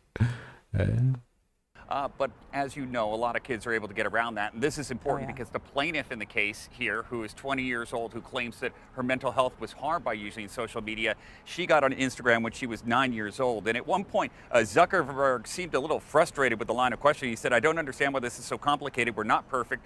We have been consistent and clear with this over time. We remove them if we find them, referring to kids under 13.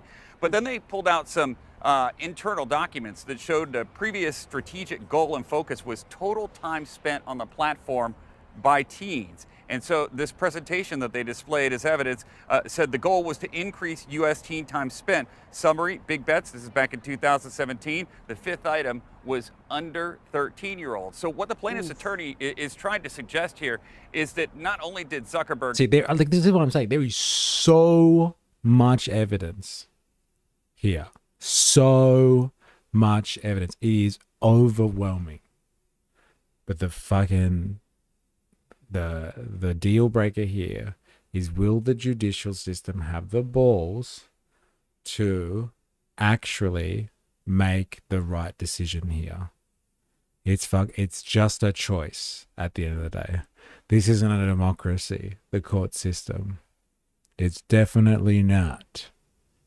Because, like, you could vote on this shit if you really wanted to. You could have a referendum on this stuff. And I think people would vote yes.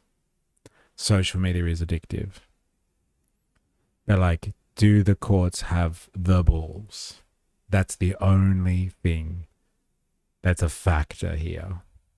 Know that kids were on the platform under 13, but that perhaps he was looking for a way to capitalize on that. Now, Zuckerberg did say earlier on in the company, we did have these goals, and I decided we didn't want to focus. That's a better sketch for the one the other day. Of Naveed.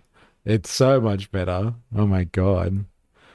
We got big problems in Australia. We don't have good court artists anymore.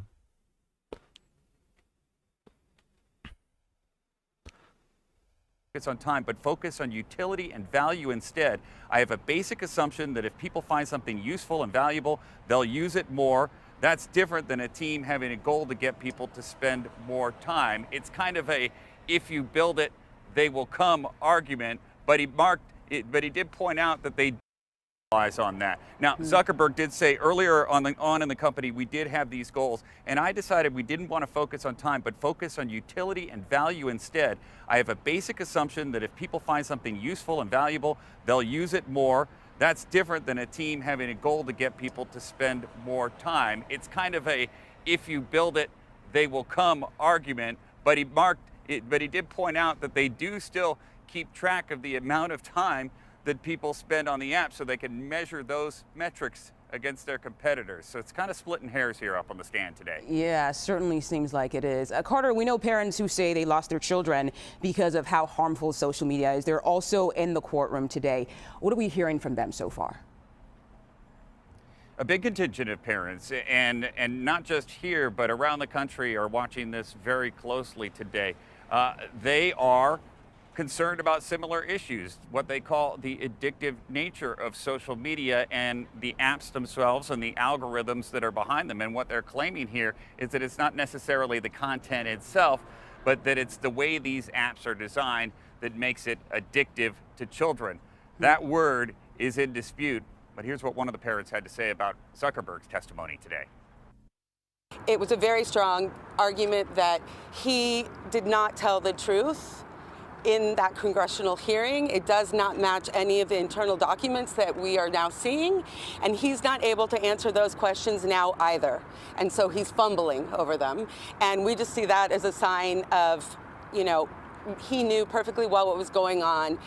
The intention of the company was to prey on teens, use teens' usage, exploit them so they can make greater profits. And that was done intentionally, not by accident. Now, what she is talking about is Zuckerberg's prior congressional testimony. And what trial watchers are pointing out here is that congressional testimony is different from court testimony. That's in front of a bunch of elected officials who may or may not do something with the information they receive. They may or may not follow up on any perceived bad information. This is a court of law, and there are penalties and repercussions for what is said on the stand. Yeah, we'll see how this all plays out. Carter Evans, thank you so much for your reporting. Good on you, mate. Now let's bring in Jacob Ward, a technology journalist and host of the RIP Current podcast. Jacob, thank you so much for your time today. I want to start with what stood out to you so far from what we've heard, and also you have additional reporting about Zuckerberg's entourage. What an age. There's we got traditional media getting in experts from social media. So he's a podcaster and he speaks about this a lot. So we thought we'd get him here to talk about it.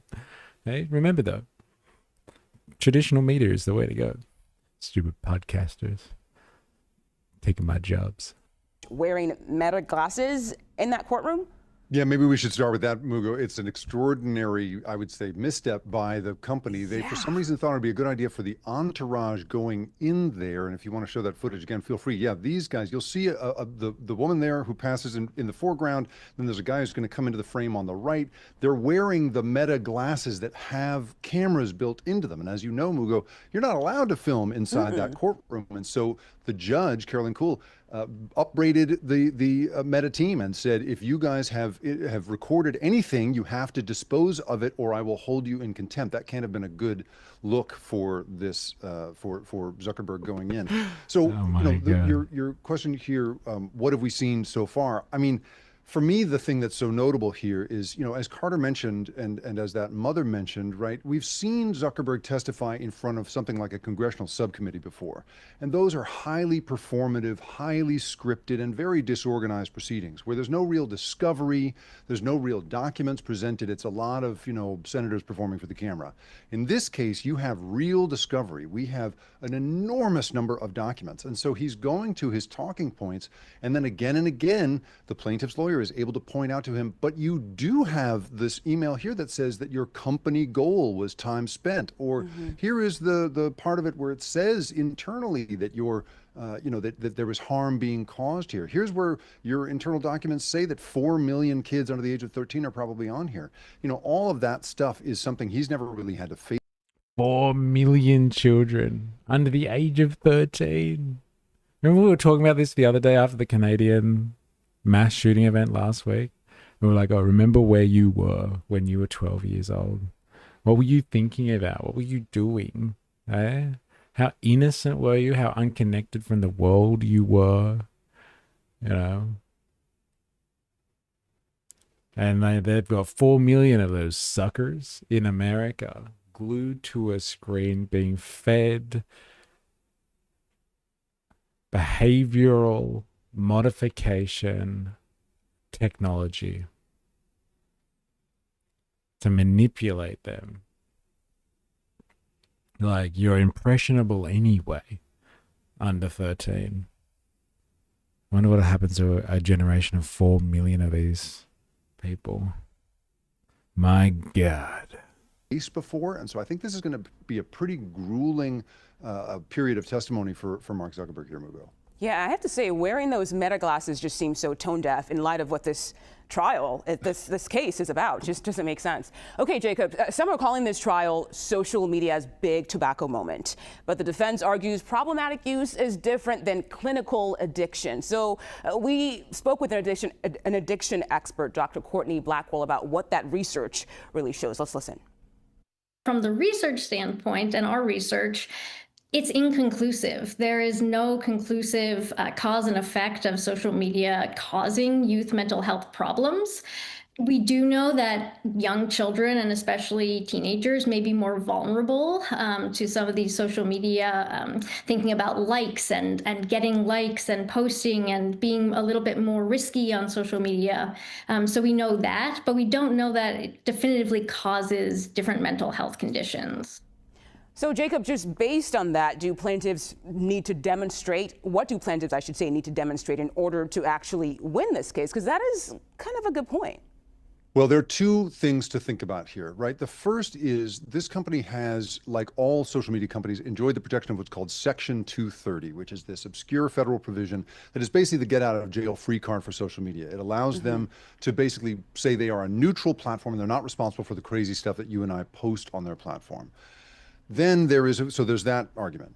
Then the other argument is there an actual cause? That's what you were talking about the other day, Ravy baby. You mentioned the Section 230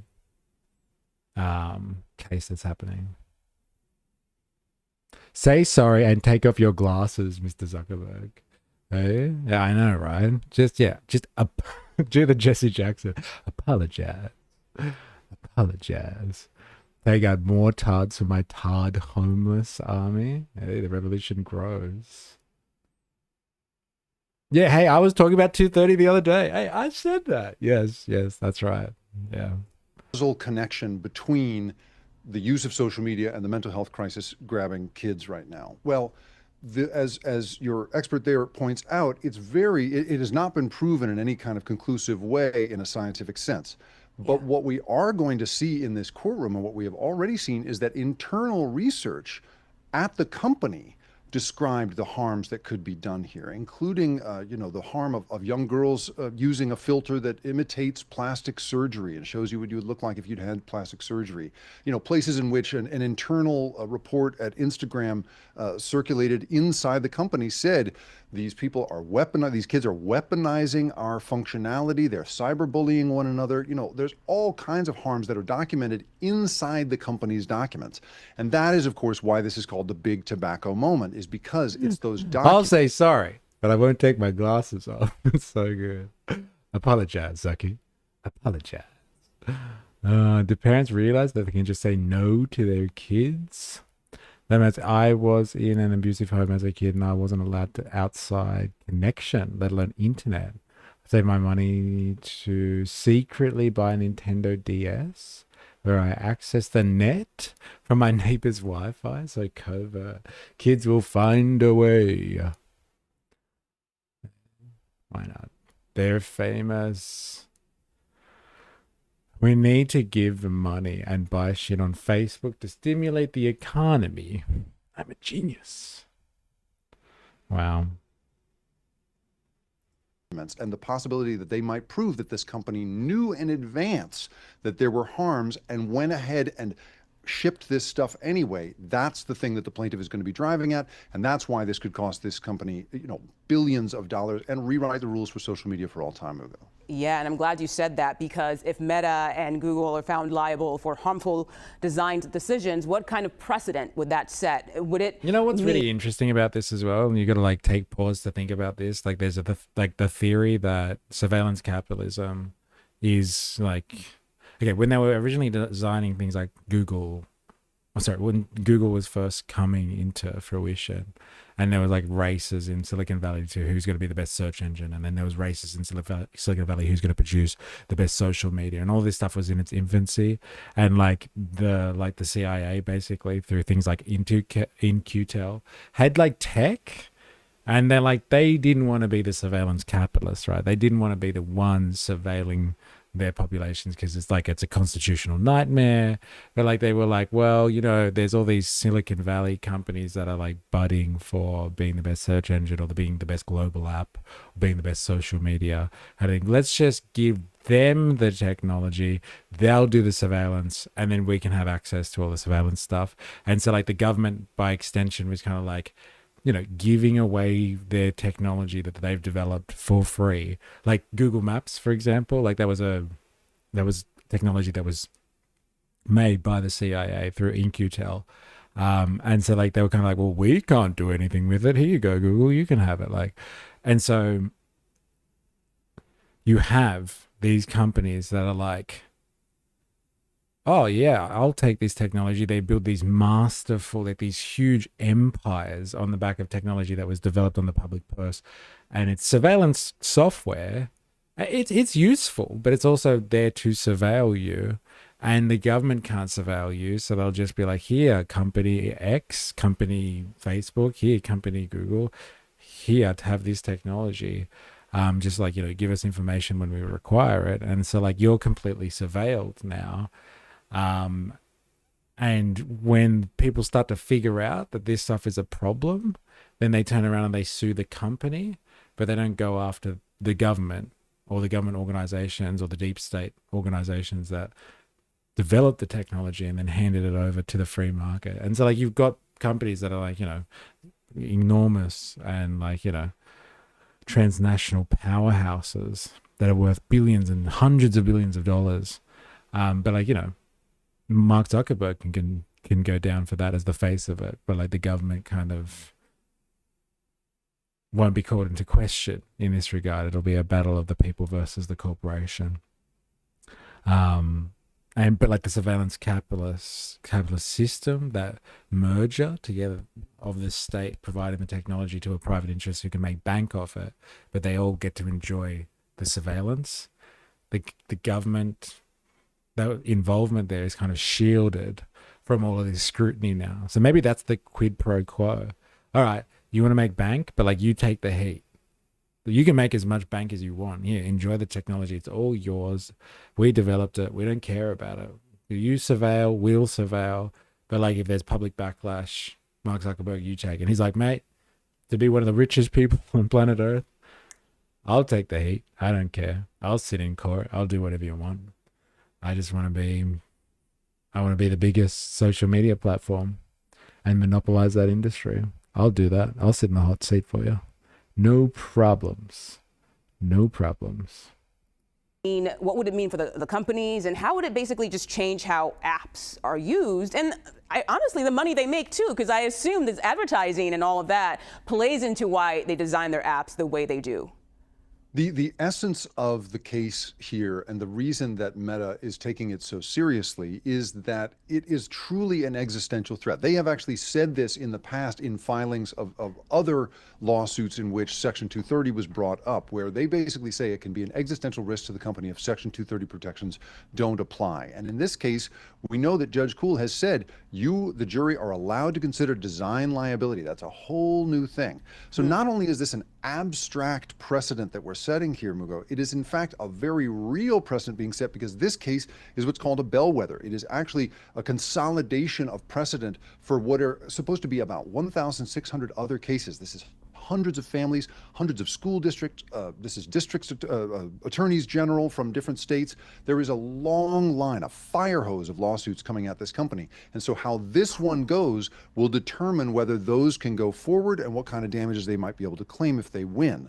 And so this absolutely is, you know, there's the monetary threat here, but it is then the supposition that this could actually prove that design is the problem, that you're not allowed to just claim Section 230 protections, but your design could get you into trouble. That is a total game changer for this industry, Mugo. Wow, I'm sure a lot of people are... It's an interesting point, right? It's not just like they have been protected largely, social media companies, and for a long time on the fact that they're just like, but it's social media. People upload stuff. Can we really be held accountable for what people upload? Like, it's not our problem. We just provide the service. And so like people have been clamping down on that. Like Australia's social media regulations have been largely about that. It's just like, well, no, you are distributing this, so you do have responsibility, not the user. And so like if you don't start clamping down on this, we'll start suing you. Or we can take action against you. We can penalize you. And they've built that into legislation. And so like, this isn't an argument on those grounds. This isn't an argument that like, oh, well, the users who upload, the content creators who upload stuff, like it's their media. It's not ours. It's not an argument about that. It's like, okay, fine. If you believe that it's just a world full of social media creators out there that are producing content on this platform, but the platform that you're providing has actually been geared towards making people addicted and manipulating them, then there's still that issue. Even if we buy the argument that like, okay, you're not responsible for anything uploaded to your platform because they love free speech or something like that. There's still the platform itself, the architecture behind it. And I think there's overwhelming evidence to suggest that, to prove that they've deliberately designed it like this. Deliberately. I got to go here. I got to go on this one. I know how much people love it. I love it. And that's why we're going to listen to this. But I got to get the Fox Business take on it. But Fox Business is my new favorite media outlet. Sorry, Sky News Australia. Fox Business all the way. Let's see what they have to say about this. Meta CEO Mark Zuckerberg is set to testify in the landmark social media addiction case on Wednesday. It's going to be interesting. Former federal prosecutor Andrew Cherkasky is with me now. And Andrew, what can we expect to hear from Zuckerberg in this trial? Clearly, he's going to say, not true. We've done everything we can to mitigate this kind of problem. Is that what you're expecting? Well, I think every personal injury attorney in America is trying to turn social media into the next tobacco lawsuit type of situation. But it's not that simple. My God, we're getting the flavor already. It's like every lawyer around the country is rubbing their hands together to bring down a national treasure. Isn't this upsetting? Who would have thought? We've developed this legal warfare culture and the sharks are circling.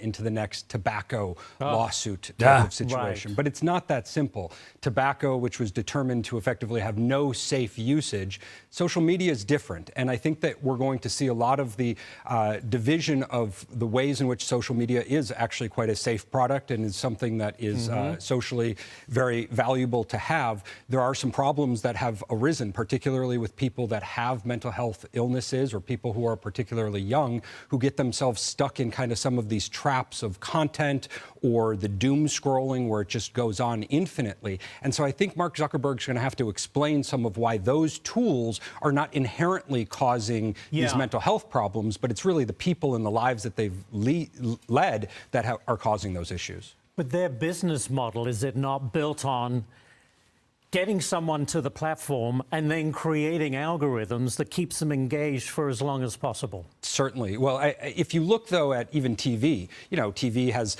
Judge Judy on all night long, or those infomercials all night long. And it happens to be people oftentimes who are kind of in those more depressed places who are watching TV until 3 or 4 in the morning. Should they be able to return? People who are watching Judge Judy all night long and watching infomercials are just there because they're depressed. Should they be judged by this measure? Or depressed places who are watching TV until 3 or 4 in the morning, should they be able to return all those products that they bought in those sad places in the middle of the night, perhaps? But I think when you really look at social media, certainly there are traps and there are problems with some of the content being so outrageous that it's unreasonable for the platforms to have not taken that down immediately or reorchestrated that. I think that we're going to see this trial very deep into the details of some of those technicalities about how it works. Very quickly, do the big tech companies, are they going to, well, Meta in particular, are they going to be found liable? What say you? This is going to be an interesting jury in Los Angeles. I mean, I don't know where they come out, but I think that Meta long-term has Meta has the long-term, I think, advantage in this. It's not going to be the next tobacco. Okay. Thank you for that. Next one for you. It's not going to be the next tobacco. There you go. You've heard it here first. The business proponents at Fox Business calling it how it is. This is not the same. I wonder if they had the same opinions about tobacco at the time. It's an attack on the free market. That's what it is. Outrageous. Woke rubbish. Absolute woke rubbish. All right, we're going to have a quick break, and I'm going to be back. Don't go anywhere. Oh, yeah.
Don't talk smack about Judge Judy.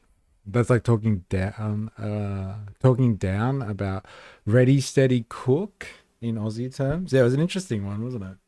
Hey, who are we going to go after next? The TV stations? Huh? This is outrageous. Fox Business. A bit worried there. They're a bit worried. All right, we're going to change to another topic now. We're going to have a look at the Iran-US situation. I know we kind of looked at this a lot, but I think it is important. It's going to be very interesting to see how this one plays out. Because, like, I don't know if you've heard the latest that have come out of the Iran situation, but we have Iran and the US have been in talks, I guess you would say, over in Geneva, speaking about the whole tensions rising in the Strait of Hormuz. And so, like, I guess if you haven't been following this situation at all, let's just go right back. The Iranians were protesting. Let's go back for this round anyway. The Iranians were protesting at the end of last year, right at the end of last year, about their government, the state of the economy. The protests went for a few weeks. The protests were violent. There was violence from the government, violence from the protesters. People were killed, thousands of people reportedly, thousands of protesters, hundreds of people from security forces apparently. So Trump, in all of his wisdom, said that he's going to help the Iranian people out. And that was like kind of the justification to get Americans to bring freedom and democracy to Iran. That they were, the Iranian regime was killing its own people. But Iran funds terrorism. Israel looks the other way. And so, like, the Iranian regime needed to be deposed, and so Trump put his hand up as one of the fearless, the leader of a fearless nation that just wants everybody to live in peace and harmony. He was like, we'll sort it out. And so he promised the Iranian people that he was locked and loaded if another Iranian civilian went down at the hands of the evil regime. And so he started moving a fleet, an armada, into the Strait of Hormuz, which is like kind of right near where Iran is stationed, at like a very strategic point that everybody has to pass through. A lot of the Arab oil nations have to pass through to get their oil throughout the world system. And so, like, Trump's, lo and behold, stationed the fleet there.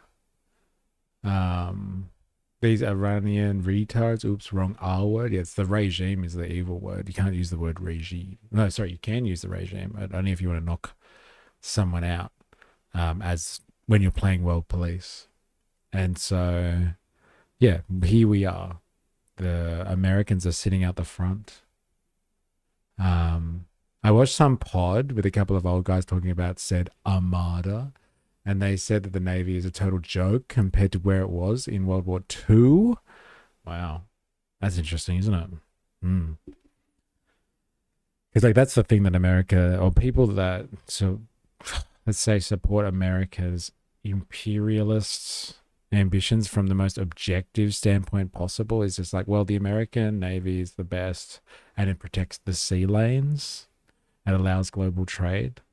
So, like, you know, let them be imperial because they allow there to be people moving goods around the world. So, like, yeah, if it's not the same as what it used to be, and I wonder what's going to happen over the next few decades. Long story short, the Americans are positioned, ready to strike, I guess, Iran, you would say. And the Iranians are not putting up with it. They're like, hey, fuck you. If you want to threaten us, we'll take you on. And, like, that is the way to deal with the Americans, it would seem.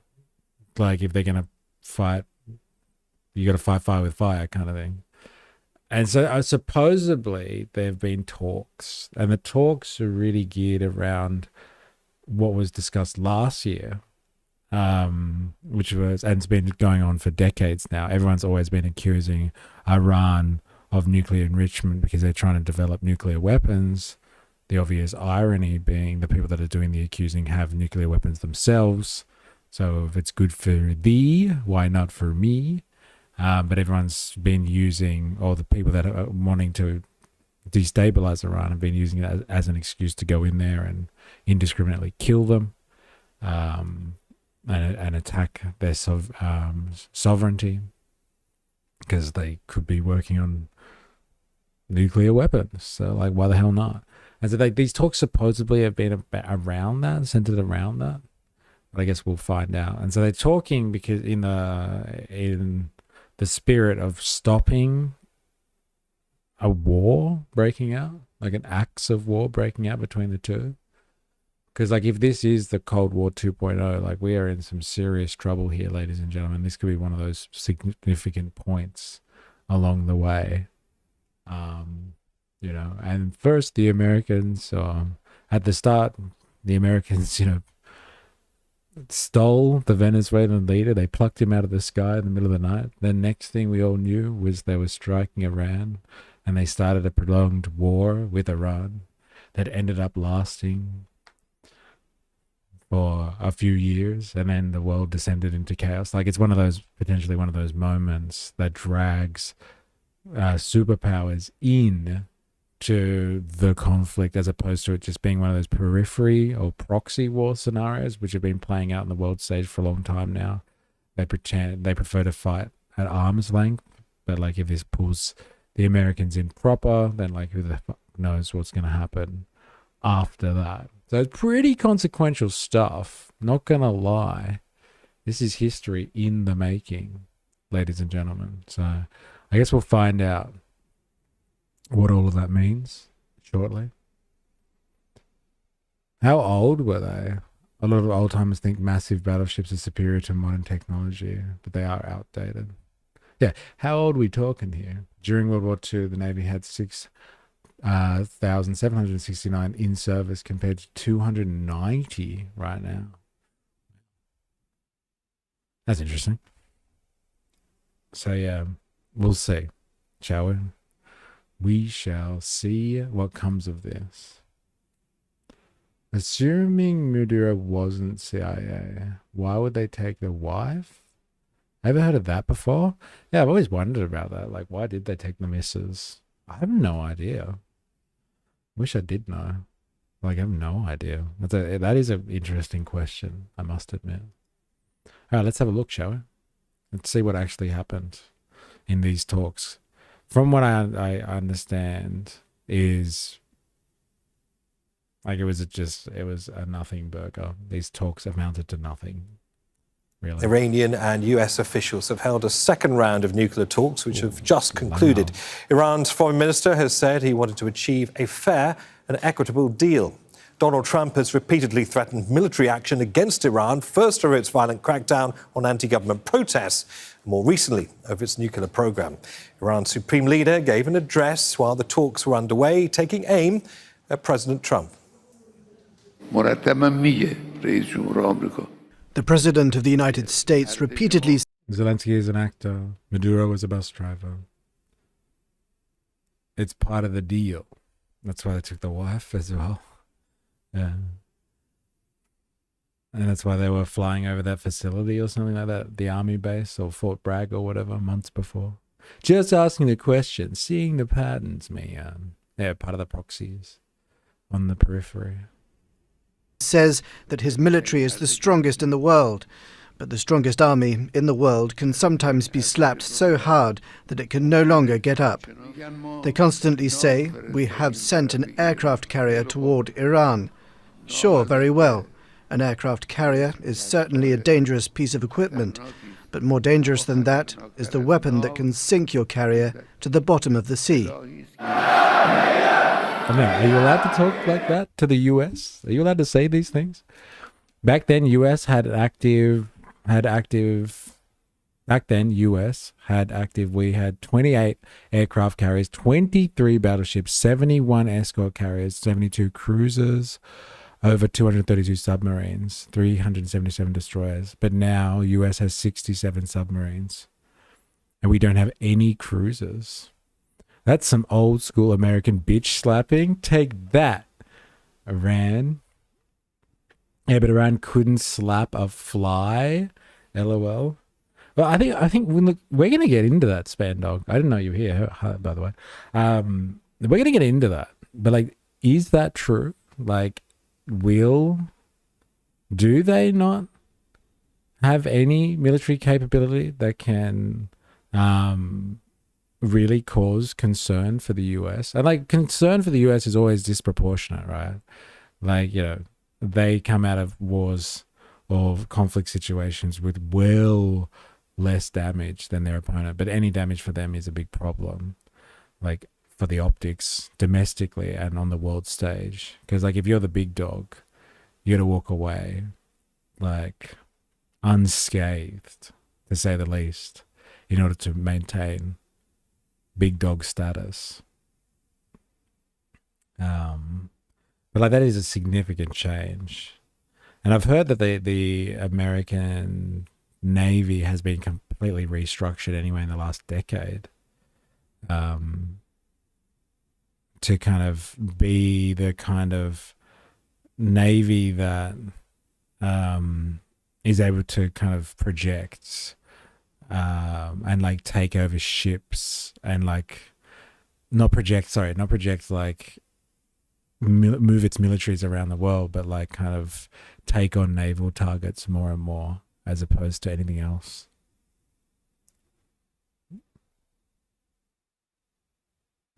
Dilemmas tags in Dong. But yeah, we'll find out, because the Iranians themselves have been doing a lot of military posturing too. So I wonder if it'll hold water that Iran couldn't slap a fly. رئیس جمهور آمریکا در یکی از صحبت‌های اخیرش In one of his recent remarks, the President of the United States said that for 47 years America has not been able to eliminate the Islamic Republic. He complained about it to his own people. That is a good admission. And to that I say, you will not be able to do it either. Speak to Osama bin Javed. He's live for us in Geneva. Good to see you, Osama. So, of course, Jared Kushner, Steve Witkoff are representing Washington. We've got Abbas Araghchi representing Tehran. A morning of talks, we understand, have wrapped up. What are you learning? Well, this was a high-stakes talks, as you see that the chessboard for war has been set in the Middle East, with more aircraft carriers, B-2 bombers in the sky, and more troop deployments by the United States. And that is why it was crucial for something to happen here. It was just over 2 hours where these parties met. Indirect talks again for the second time, where both sides went to the Omani foreign minister and conveyed their messages. And now we believe that has concluded. And it is not a good sign, according to many experts. Let's bring Ali Vaez into this. He's the Iran project director at International Crisis Group. Thank you very much for talking to us, Ali. There was a lot at stake here, a lot of build-up, a lot of hopes towards what's going to happen, but it concluded very quickly. What do you make of it? It's hard to be optimistic about these negotiations that wrapped up so quickly. These are extremely complex subjects. Remember that it took 2.5 years to negotiate the 2015 nuclear deal.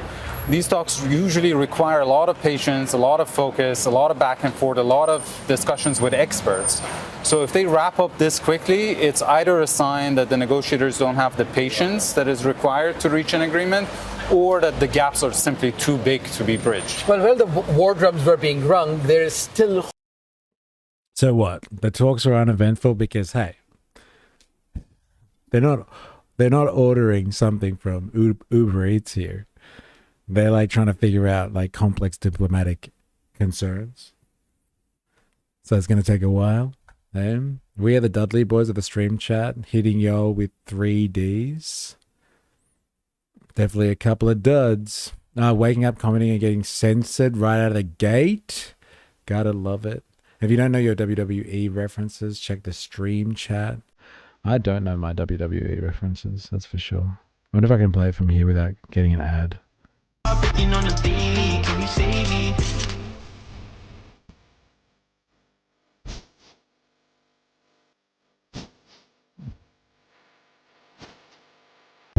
Is that what a 3D is?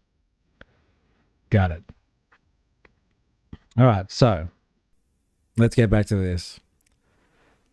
Thank you for the WWE references. I'm really not across all this stuff. But like, so from what we understand about this situation is they had talks, at least it basically led to nothing. Dudley's are the 90s tag team experts. All right, got it. Yeah, they led to absolutely nothing. And we're back to military posturing in the Strait of Hormuz. And like they're both going off at each other again right now, by the sounds of it. So the talks were, what were the talks for then?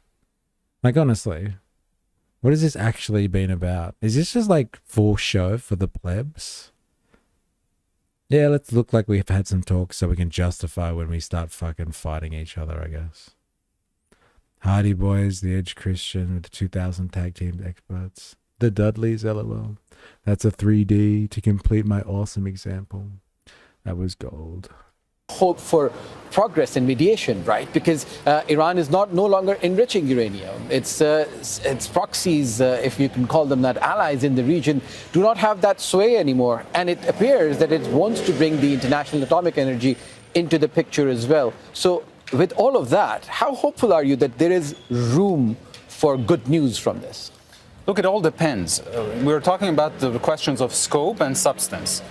When it gets to scope, I think there is a lot of space for agreements on the nuclear front, simply because Iran's nuclear program has been degraded on the ground, and so some of the cost of a compromise is already sunk in. And it should be easier for the Iranians, for instance, to accept zero enrichment for a period of time because they have not spun a single centrifuge since the 12-day war back in June. But when it gets to other non-nuclear questions like regional activities or their missile program, I think at best the Iranians would be willing to do superficial concessions, not the kind of grand bargain capitulation that the United States expects. And then there are also significant disagreements about the substance of negotiations. And that is why even if you reach a framework, it would still take a long time to hammer out the details of an agreement. In the diplomacy of So like they've entered in again to speak about nuclear stuff and like Iran's nuclear program and the threat of Iran having nuclear weapons. But like they also, I think for the US, they really want to know whether or not they're going to get rid of some of their more nasty missiles, the ones that have been described as not being able to slap a fly. But like they've got some nasties, some things that that Israel and the Americans don't like because they can cause a little bit of damage, and they want that on the negotiation table. They want Iran to get rid of its self-defense, its tools of self-defense, the things that is actually deterring American action right now, if you ask me. They want that on the table in the negotiations. From what I understand is the Iranians are like, no way. No way we're going to give up our missiles. We don't have nuclear stuff. We'll talk to you about nuclear, but nothing else is on the table. Do you understand? And this really is the only way to kind of work with American tactics. Zero centrifuges spun up for 6 months. Missile program is trash. Military is a joke. Dun, dun, dun. Yeah, fair enough. But like, why are they entering into talks then? If it's such a joke, like, couldn't they just do the whole Venezuela thing and just fly in and get him? They fly in and get the whole regime, take them all down. What do they seem to be? What's the cause for concern? Why are we having talks? Because like in the Venezuela situation, what's his name? Maduro kept saying multiple times, "I am ready to talk." The Cuban government, they're like, "We want to talk." Hello, Americans, can we talk, please? It's funny that the Americans are bothering to talk about this, to be honest. It's almost like the same situation. Like they're moving out of Geneva now. So not moving out of Geneva, but they're moving from one Geneva meeting, which is talking to the Iranians, which is getting nowhere. And they don't really, they tried. We tried to talk. The the same thing is happening now with Zelensky and Putin and you know, so the Russians, the Ukrainians, they're going to move to that talk now because it's another theater that they can't really control very well, unequivocally. Oh, wait for it, Kamini won't play ball. If Kamini won't play ball, they will. Who's they? Like the rest of them? This is Iran's chance. Badikali? I'm not sure if I understand the reference. We've tried nothing and we're all out of ideas. But like, isn't it interesting like who they actually choose to negotiate with? We're going to choose to negotiate with Iran. Oh, sorry, negotiate. We're going to talk to Iran. We're going to talk to the Russians when it comes to the whole Ukrainian situation. But there was no talk with Venezuela. There's no talk with Cuba. I don't think like talk shows that like I think that they're concerned potentially about the situation. We've tried nothing and we're all out of ideas. Now there's a spike in people watching at the moment. If you're watching this on YouTube, if you're watching this just generally, if you're lurking in the background, fine. But if you can say hi, so I know who's here, say something in the chat. If you're watching this for the first time, okay, make sure you hit the subscribe button. If you're watching this on Twitch, make sure you hit follow. And if you're watching this on YouTube and you haven't already, hit the like button. Do us a favor. It's for the algorithm. You know you want to hit that like button. Like I said, follow, subscribe, etc., etc., etc. And if you're interested in joining our community, come over to Discord. Here's a link. So make sure you say hi if you haven't already. All right, let's get back to this. Regime change in a blink of an eye. Do you reckon it's going to be like that simple? Like, hey, what about the like all the talk that's come out of Trump though, Spandonk? And like he's saying, like, well, not Trump, but like there's some official or something like that from the Trump administration who has kind of been speaking to the press and basically saying things along the lines of like the strategy is they're prepared for a long conflict with Iran, like a long drawn out kind of conflict situation with Iran. But like I guess this person who's having these conversations could be anyone. Who the fuck knows, right? This administration, it looks like it is going for those agreements that can be quickly signed and then figure out the details later. How do you think going forward the Trump administration is going to be poised to either push for more talks or put its words into action about regime change in Iran? Look, the reality is that if the diplomatic options are not very attractive because it requires Iran to make concessions, it's very uncomfortable to do, and it would require the US to also reward Iran with sanctions relief, which is extremely uncomfortable to do given the fact that the Iranian regime just killed several thousand of its own people. But the military options are also not very... It's so funny, the language as well. It's just like they want sanctions relief, but the US are uncomfortable about doing that because they've just killed thousands of their own people. Like who, again, like the question has to be asked, who made the Americans the world police on this one? Why do they get to choose who gets economic pressure? Because they crack down on their own populations. There's plenty of countries around the world that crack down on their own populations and like cause humanitarian crises within their own borders. And like, does everybody get economic sanctions? Is that the standard? Is that the bar now? You do the wrong thing. Like if you encroach on people's human rights in your country, you should be hit up with sanctions. There'd be a lot of countries being hit up with sanctions if that's the bar. There's no question of that. It's like the Iranians are uncomfortable because they don't want to give up their missiles. The Americans are uncomfortable because they don't want to give up their sanctions. One doesn't want to give up the things that potentially are protecting them from foreign invasion. And the other one's uncomfortable because they don't want to give up the only thing that might destabilize the government well enough so they can do regime change without actually committing to it militarily. Dilemmas. I think Iran knows nukes will get them hit, but they won't give up the ICBMs. And that's enough of a risk to Israel. Yeah, I don't think they have a replacement the way they did for Maduro. The streets are chaos right now, and a lot of groups, like the US, The greater is not the project. Is sorry.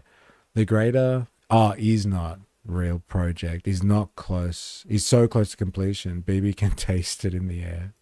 Attractive. The United States, it's easy to start a war with Iran, but it's very difficult to script it.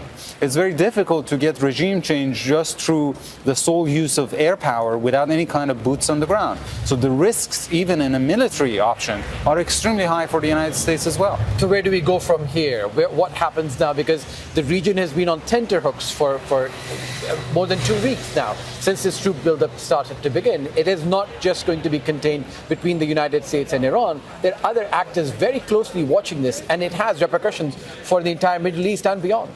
Well, we have to see what the negotiators would say about this round, whether this was just Iranians responding to U.S. proposals, the U.S. negotiators conveying that back to Washington, and another round will be scheduled. In that case, diplomacy might still have a chance. But if this was a breakdown, then the risk of war would significantly increase. Not just, by the way, a deliberate decision to go to war. With so much military firepower in a small geographic zone, there's also plenty of space for miscalculation and false flag operations. Ali, thank you very much. That is Ali Wise, the Iran project director at International Crisis Group. So as you now see that there is so much at stake here between Iran and the United States, and not just because it could be a bilateral thing, because Iran has been insisting that if things do not go towards diplomacy, this would most probably become a regional war. Yeah, clearly a lot of questions about why this initial meeting was so brief that we hope to have answered sooner than later. Summer, thanks for that. Don't miss out. Get the full picture. As it's Iran that are threatening that this is going to be a regional war. Remember that. So, like, the Americans get there, start posturing, threatening military action against a sovereign nation. And it's the Iranians who turn around and are like, if you do this, you're going to plunge the entire region into war. Because, like, they do have the capabilities to attack multiple locations at once, because the Americans have just got so many targets in the region. Who would have thought? They've sprinkled their bases all over the region. Who would have thought, eh? Who would have thought? Who would have thought? Very interesting. All right, let's get another one on this one. I wonder if this one will do. Let's get some Australian news on this. Hell yeah. What's the Australian position on this? Probability of US strikes. US strikes more likely as Iran temporarily closes the Strait of Hormuz during Geneva talks. So, like, this is the allegation. I don't know if you've come across this, but, like, Iran has shut down the Strait of Hormuz. I don't know how exactly they've done that, but I guess we're about to find out. Iran has briefly closed the strategically important Strait of Hormuz after a second round of nuclear talks with the US wrapped up in Geneva, seemingly without any major breakthroughs. Our America's editor, John Lyons, is following this story closely and joins us. John, what's come of these talks today? Well, Gemma, this was the second round of indirect talks between the United States and Iran, which are being brokered by Oman. These were in Geneva, and neither side said much afterwards. Both gave certain positive sort of suggestions that progress had been made. The Americans are saying that they want the Iranians to come back within 2 weeks with specific plans as to what they will do. That the centrepiece of these negotiations is the nuclear program. The United States is saying that Iran must essentially close down its nuclear program and have no enriched uranium. The Israelis are now adding to that and saying they want the Americans to push for an end to all ballistic missiles inside Iran, both the holding of them and the making of them. And Israel would you is do also that pushing. honestly if you were Iran? Like, would you honestly agree when Israel's just like, oh yeah, and tell them about the ballistic missiles. We don't want them. Tell them. He's like, yes, sure. We're just going to get rid of the only thing that you may be concerned about. Like, the only real thing, like, deterrence that we have. Yes, of course. We'll do what you want. In the micro, women only have the right to vote because men allowed it. Men have the monopoly over violence, and this makes them rules, just like America has the power, unfortunately. In the micro? What does that mean? For some reason, they just need reminding of their place so often. They're a joke, but they get too big for their britches and have to be checked every time. I'm assuming what you're talking about there is Iran there, Spandong? I'm assuming. They need to be checked. They get too big for their boots. For an end to any proxy influence through the region. It appears Iran's prepared to try to do a deal on the nuclear program. They did one with President Barack Obama earlier, and it looks like President Trump's trying to get a similar deal to the one he tore up in his first term. However, there is haggling over those other aspects. What do you think the likelihood of US military action against Iran is now? Well, Gem, I think the likelihood, I think it's more likely than not. I think it's greater than 50%. You can see the sort of the drum beats happening. It's a more fitting statement for a country that hasn't won a war in 70 plus years. It's funny.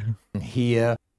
Well, Gem, I think the likelihood, I think it's more likely than not. I think it's greater than 50%.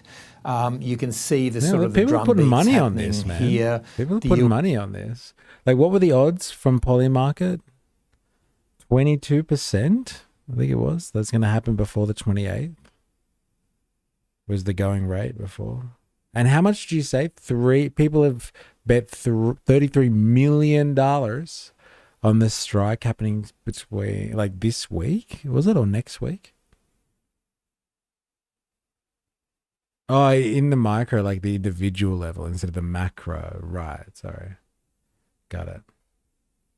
Yeah, most nations without the military capabilities to actually challenge world powers just shut the fuck up about it. But not Iran, lol. Ali Khamenei's ego giving Trump's a run for its money. Okay, so like you honestly think that they don't have anything to work with, the Iranians? They've got no capabilities at all. And like they're just pissing into the wind kind of thing. That's interesting. I have not come across this take before, I must admit. The US has deployed the aircraft carrier, the strike group, the USS Abraham Lincoln, to the region. They're now considering or deploying the USS Gerald R. Ford, which is the largest aircraft carrier in the world. Massive gathering of firepower. And I think that Donald Trump has decided that a strike on certain military assets inside Iran of the Islamic Revolutionary Guard Corps plus the besieging militia really has no downside politically for him. Israel, the leader here of Israel was only here a few days ago, Benjamin Netanyahu, certainly egging that on. And I think the Americans will probably end up doing what they say they want, but also with Israel pushing them to do it as well. What about Iran briefly closing the Strait of Hormuz? Is that likely to deter the Trump administration? Strategically, it's probably the silliest and the worst thing that the Iranians could possibly do. I've been in that part of the world on a US aircraft carrier, the USS John C. Stennis, a few years ago.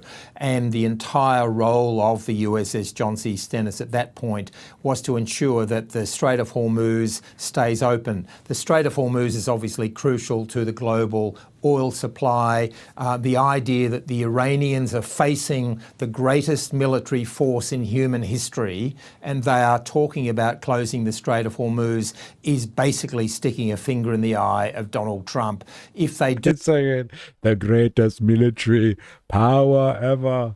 What do they think they're doing? Who do they think they're playing with? Not compared to other world powers. Yeah, of course. But like they obviously got... Like we've already seen this last year. We saw what they did when they retaliated, and like they were able to strike Is Not Rail, go straight through the Iron Dome. They were able to strike American bases in the area. They did to that one outside of Doha, in Qatar. They've done it, so they have capability. They're dangerous enough. Every time they get a wake up check from one of them. US, Russia. You mean you're surprised by their baseless contrarian claims once again? They have military capabilities that are respectable for the region. There aren't any world powers in the region though. Fair enough. Okay. Like, do you consider like is not rail to not have like military capability in that region?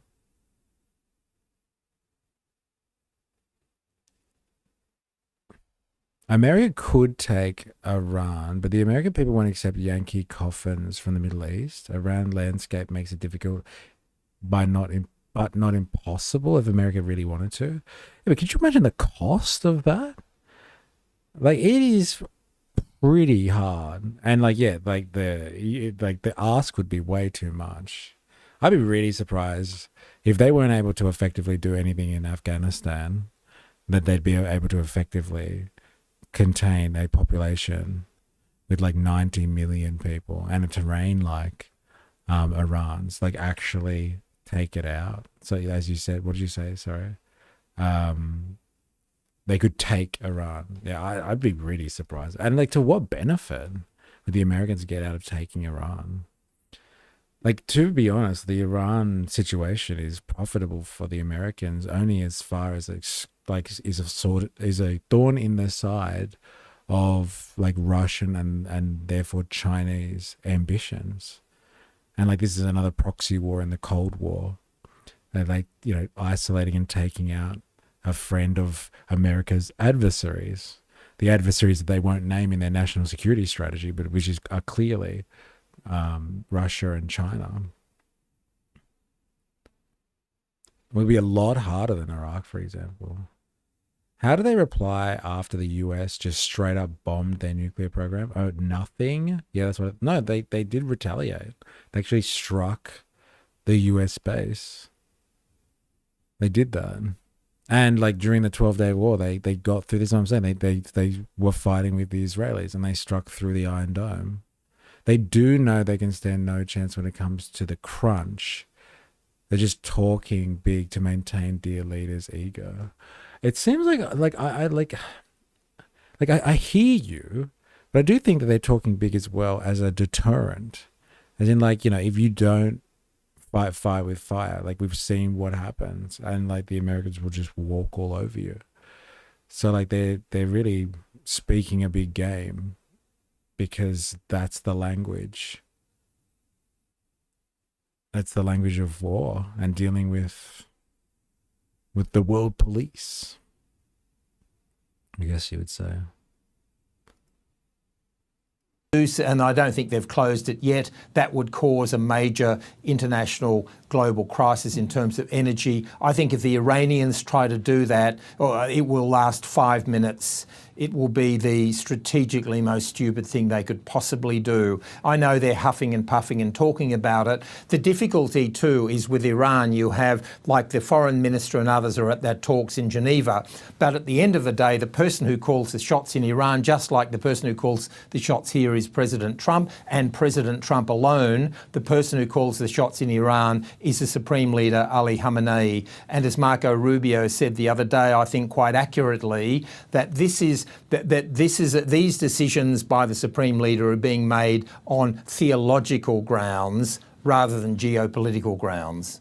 What does all of this mean for the regime in Iran? The regime is under huge pressure anyway. About 70% of Iranians were not born when the so-called Islamic Revolution happened in 1979. So the pictures we see of the people dressed in black chanting death to America, death to Israel, they are in the minority. I've been to Iran 3 times. They are not typical Iranians, but they're the people in power. The younger Iranians, generally the ones I spoke to, do not want a theological government. They do not want the old ayatollahs telling them what they can and can't do. Particularly the young women of Iran are the ones who are leading this uprising we saw only a few weeks ago. So I think that longer term, this regime is going to find it very difficult to survive. But in the short term, as we saw only a few weeks ago, they're going to use absolute brute force to try to stay in power. Right. In the same way that brute force is being threatened against them, right? 33 watching back from work on lunch. Did you hear that Tucker Carlson got detained at Israel's Ben Gurion airport? No, I didn't hear that. Hey, what's he doing over there? Hey, he's got a big target on his back. Yeah, oh shit, 33. Go. Yeah, I don't know where these people are coming from. They're not interacting. I think they're bots. I think they're all bots. Interesting. This analyst from the ABC didn't give fucking Iran a hope in hell just then, did he? Far out. Not talking up Iran's chances at all. What do you say? That last 5 minutes, I give him 5 minutes, and they're gone. And like he just brought it down to completely ideological stuff as well. It's like the Iranians have nothing; they're just completely ideological. Iran cannot legally order a closure of the Strait of Hormuz. It isn't sovereign waterway alone. It's recognized under international law as a transit route for global shipping. You guys read that? Yeah, you can. For Iran to actually shut it, the country would have to make the strait effectively impassable by the threat of force. Okay, so we're talking about sea mines. Iran has the capability to deploy naval mines across the narrow shipping lanes. Anti-ship missiles from coastal batteries. Iran's coastal defense include anti-ship missile systems with ranges that cover much of the strait. Okay, so it's just military posturing stuff. Because they kept on saying over and over again, oh, look, they're going to shut the strait down. They're going to shut the strait down. It's like, but like, in what way? They're going to threaten to like take anyone out who uses the strait. That's what they mean. Missile and drone attacks on shipping facilities, fast attack craft, and drone swarms. Why closing the Hormuz is extremely difficult.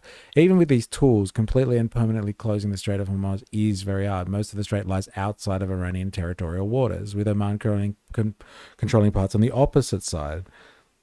Global powers, especially the US, the Fifth Fleet, are stationed to protect freedom of navigation. Hey, they need a bit of freedom and democracy, and would likely intervene militarily if the strait were attacked or blocked. So, like, when they say this, like, what do they even mean? Are they just saying it because they can? LOL, I wouldn't call him an analyst. Hey, Violent Quinn Law in the house. How you going? Hope you're well. We have 3 over there, LOL, and that is using. Oh God, I missed it. Lemons, we aren't bots. Eh? Good. I'm glad. He just said America good, Iran bad, but then he failed to know anything about what systems can actually do what. Eh? Something I don't hearing, but yeah, they'd have to drop some barrels in the water. Yeah. Something I don't like, bots, right? Got it. From anywhere on their shoreline due to how the current flows, but it would cut them off as well.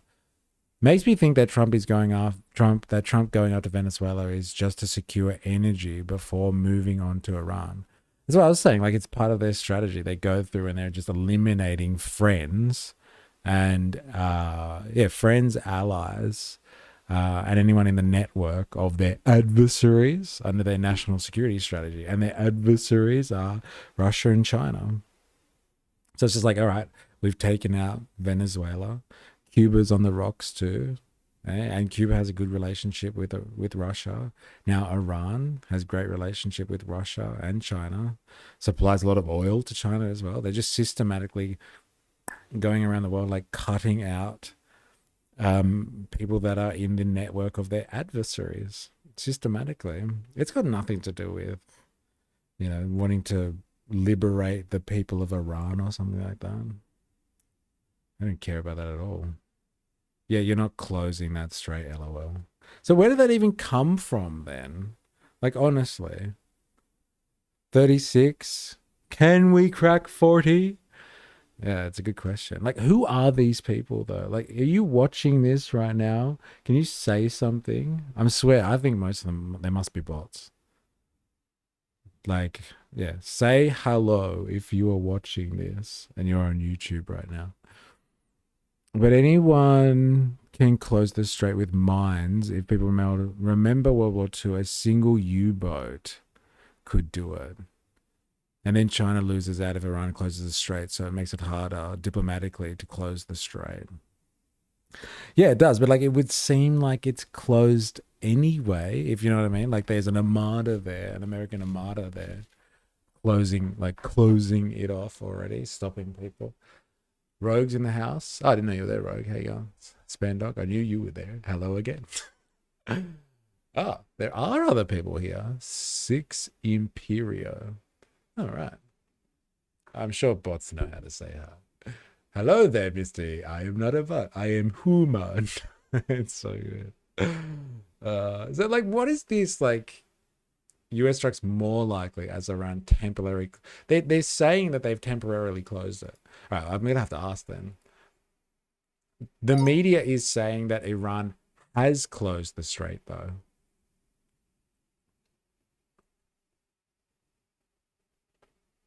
Do you know what they are referring to? Short response, please.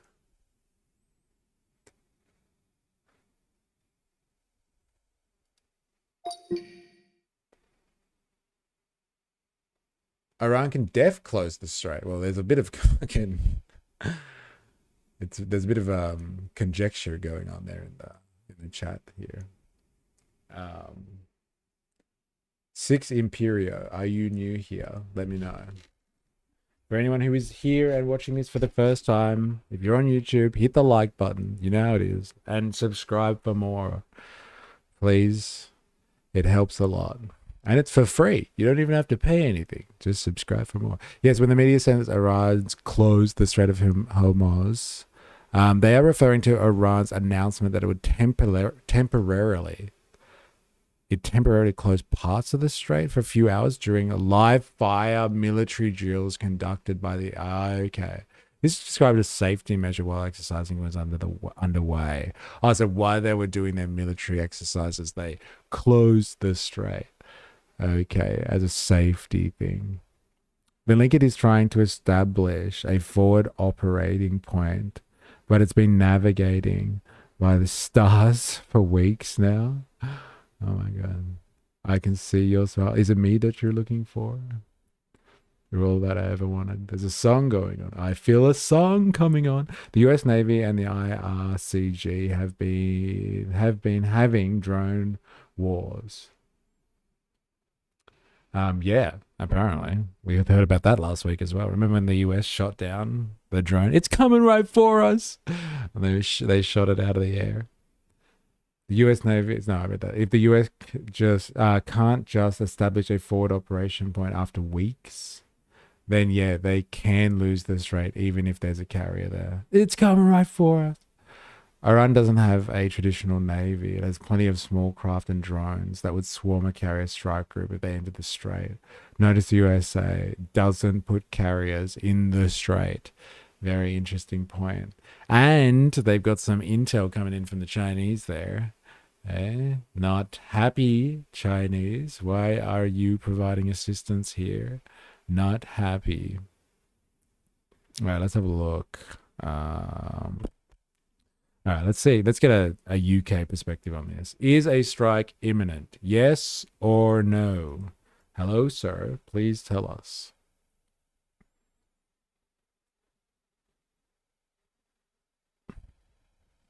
Yeah, it's floating out near Oman. All right, let's have a look. This is, yeah, UK perspective. Sky News UK. Let's have a look. On the 13th of January, President Trump said to the opposition in Iran, hold on, help is coming. We all wondered what he meant. And on the 22nd of January, he said there's a massive armada off the coast of Iran. Well, it wasn't so much an armada, but it was the carrier strike group based on the Abraham Lincoln. And that's a pretty powerful carrier strike group, and that's been there since more or less the end of January. But now there really is something to talk about, which is that the Gerald Ford, another carrier strike group, is just sitting off Gibraltar. It's there at the moment. It will probably go through the Strait of Gibraltar tonight. And if it chooses, it could be off the coast in the Eastern Mediterranean within about 4 days. So by the weekend, it's possible that the United States will have 3 really important elements in place for some sort of military action. The first element, of course, is the naval buildup. So there might be 2 carrier battle groups, one in the Arabian Sea, one in the Eastern Mediterranean. There will be at least 11 air defense destroyers. There are 3 littoral combat ships. There are at least 2, maybe even 3 attack submarines loaded with Tomahawk missiles. So that's one element. A second element is that we've seen lots of C-17s and C-5s, the big heavy lifters, the Globemasters and the Galaxies, all over the region in the last 10 days, bringing air defense assets to American bases all over the region. So quite likely what the Americans have been doing is strengthening the air defense at all of their facilities in case of Iranian retaliation once an attack begins. And the third element is that data and forensics have been looking at the movement of American aircraft in recent days. And the thing that's most interesting about this, they've got lots of fighters in place. But if we look at some of the maps that we have been able to create, then we can see that they've got lots of air-to-air tankers. And so here, on the 16th of February, we tracked 6 KC-135 air-to-air tankers from Mildenhall in the United Kingdom to a base in Greece. They've got those in place. And then today, overnight, on the 18th, another 10 tankers came from the continental United States, stopped in the UK, presumably to refuel, and they've gone all the way to Greece and to Bulgaria at American bases there. So those tankers are really important because the tankers create this sense that the Americans have got plenty of bases in the Middle East, but if for political reasons they can't use them, they don't need them.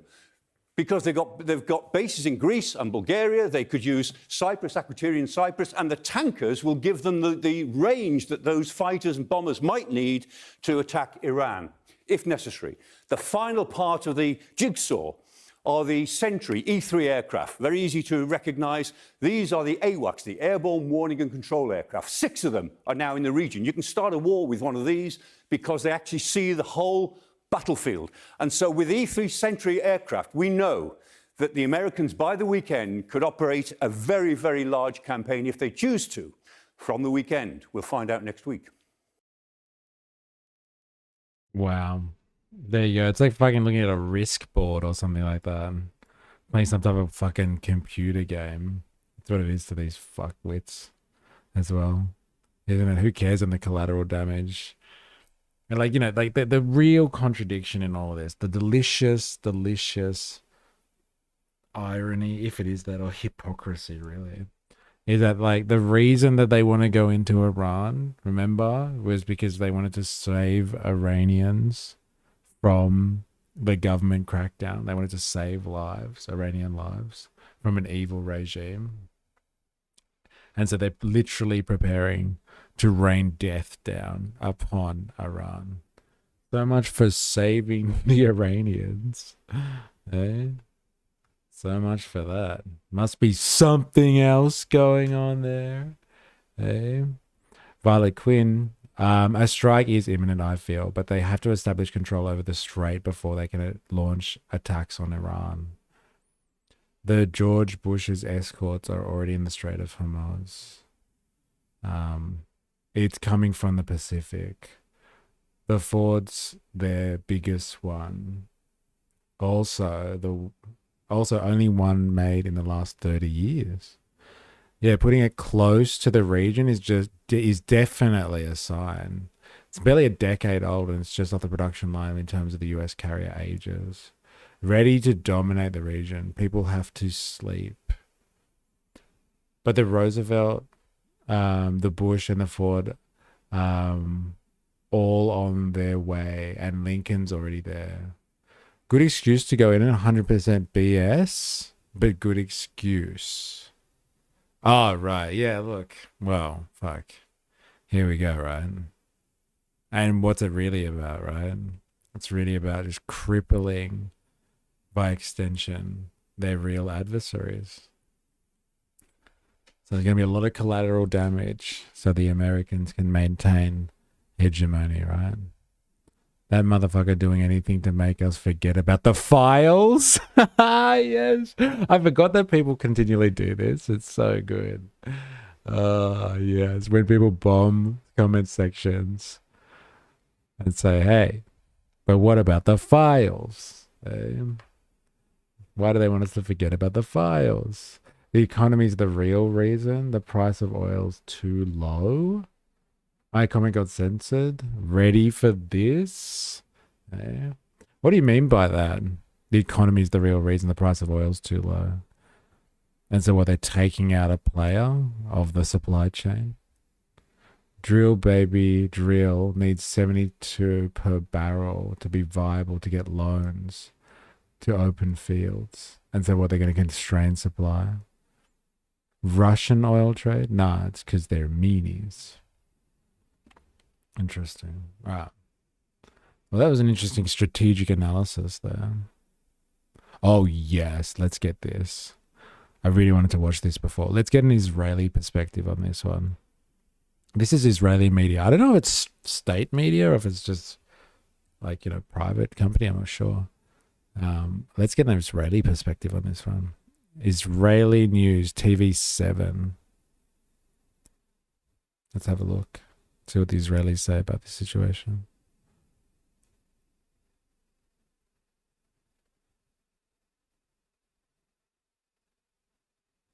All right, let's have a look.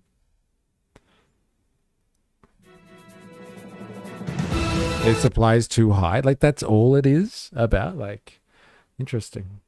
Interesting. Seems like a lot of effort to go through, to be honest.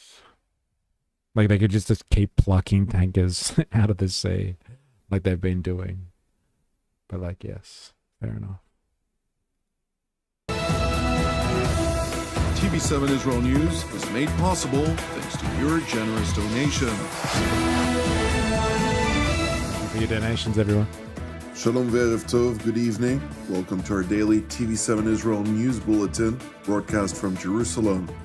We're coming live from Jerusalem, ladies and gentlemen. Censored comments. What'd you get censored for? Plug. Hit that like button. The way Trump is going to hit Iran. Holy shit. You got censored for that. That's hilarious. A lot of Iran's oil goes to China. Yeah, I think that's the main thing. Like, honestly, Iran is a point of contention. Like, it's been there. It's been there for too long. And, like, they're clamping down on their adversaries. It's doing too much business. It's too much of an asset for America's adversaries. And it's time to clamp down on that asset. Let's be honest. The USA wants China back on its oil. Yeah, and then it can control it. It can control China better if it controls the oil. Anything mentioning death, I've noticed, gets censored. I bet it was the use of the word terminal. Damn. That's hardcore. Can't say terminal. All right. Back to it. Let's get the Israeli perspective on this one. The supreme leader of the Islamic... LOL, yeah. That will set well with MAGA. We want to bomb Iran so inflation continues to go up. Yeah. That's interesting. How do you convince the base that one? Sorry, you'd have to pay more at the gas pump. But, hey, evil Iranians, hey? But we voted for no more wars. Yeah, whatever. Republic of Iran, Ayatollah Ali Khamenei asserts that his regime will not forgo its perceived right to possess, quote, deterrent weapons. U.S. officials say that the Iranian delegation is required to return within 2 weeks' time with a detailed proposal to bridge some of the remaining gaps. And Jerusalem's security cabinet is scheduled to convene on Thursday evening, while the United States continues to transfer dozens of aerial assets into the broader Middle East. The Islamic Republic of Iran refuses to dismantle its nuclear program while rejecting negotiations over its ballistic missiles and support for Did it refuse outright? I don't know about that. I thought that was the one thing that they wanted to talk on. But like everything else was non-negotiable. Who is this monotone Zio cock? He's got a very interesting presenting voice, though, doesn't he? Yeah, it is interesting. Iran and Van are two of the largest known deposits of untapped oil. Basically, they are direct competition to drill, baby, drill. Also, they were supporting China. I think that's, honestly, I think it's really got to do with geopolitically who they align with. Yeah, that's a big factor for me anyway. Proxies altogether. Speaking to his followers in Tehran, Ayatollah Ali Khamenei asserted that Iran has every right to possess deterrent weapons and that the United States Follow the money. Hey, there it is. Mind its own business. Death to enemies of the guardianship of the jurist. Death to the United States. Death to Britain.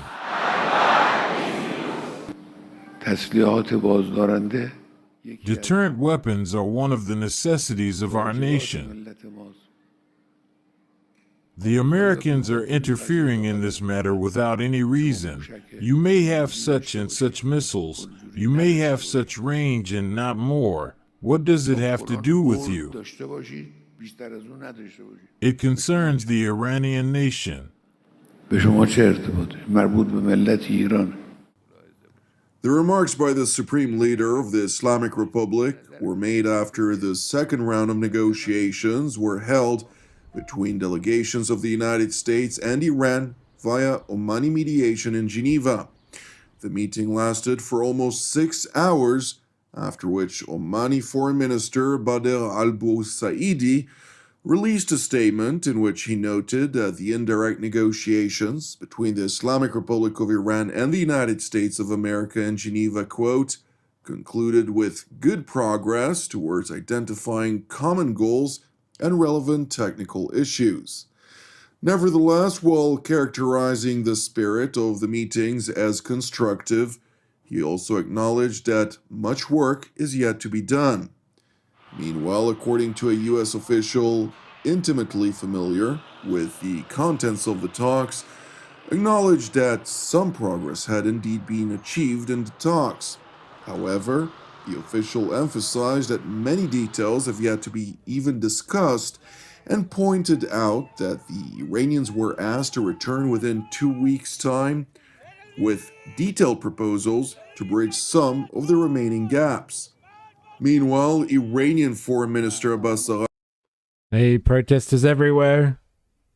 Destabilization. It's the oil price. Every time it goes below 60, they start a conflict somewhere.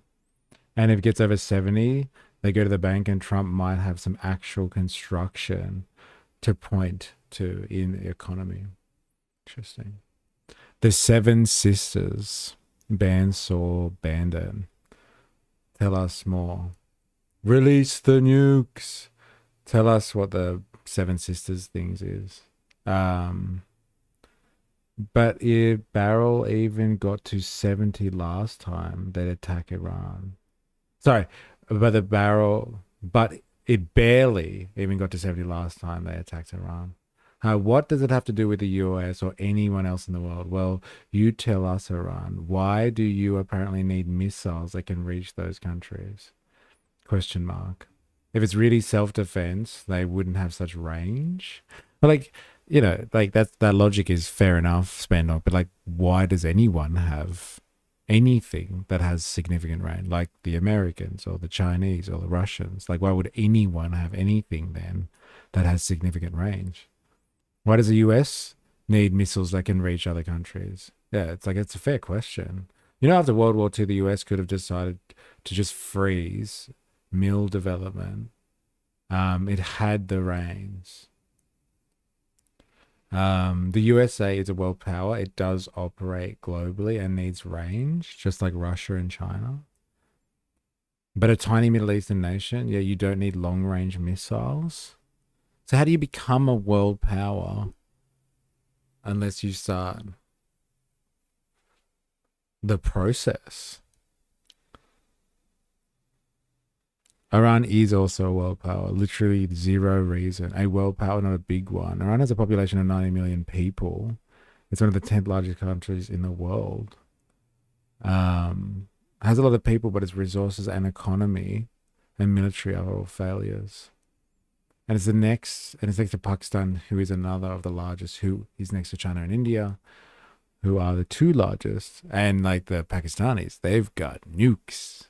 That's why they're not on the chopping block at the moment. They're not a serious threat or a large power. That's exactly it. The biggest threat they pose, if through proximity to China. Iran, not a truly Middle Eastern nation. It's the largest Middle Eastern nation. The largest Middle Eastern nation and still isn't a threat. Bakshi, in an interview to a regime-run news agency, sought to forecast more optimism than the restrained statements by U.S. and Omani mediators. That's so good. Ninja Nurse back in the house revealed Pauline's harrowing trip through Lakemba to get on Gina Ridehart's private jet at Bankstown Airport. So good. That is hilarious. I'll take that. It's good to have you back, Ninja Nurse. I can say that in this round, there were quite serious discussions and a more constructive atmosphere than in the previous round.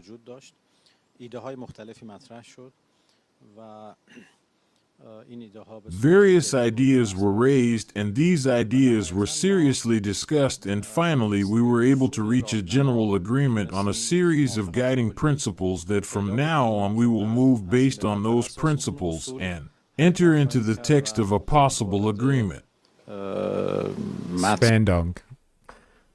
I know we've had this conversation before, but what Khamenei has done to a fairly successful country in 50 years is wild. Like, we're not gonna like completely discount the economic warfare and the sanctions and stuff like that, are we? It's just it's just poor governance, really. There's no other factor at all. No other factor. Economic warfare and strangulation. No. It's just bad governance. It's like the whole Cuba discussion that we had. Yeah, and America and the UK were inventing the process of nuclear armament. Any nation should be able to do that just as fast now. If not, you failed. LOL.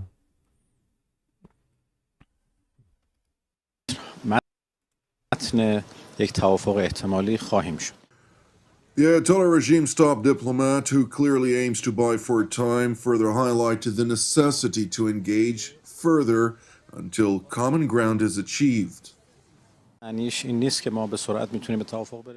does not mean that we can reach an agreement quickly, but at least the path has started. We hope that this will be done as soon as possible, and we are prepared to spend enough time on it. However, when it comes to drafting the text, the work becomes a bit more difficult and detailed. Minister Arakchi further stated that there was no timetable for a next round of talks, a statement which effectively contradicts the remarks by the American official. No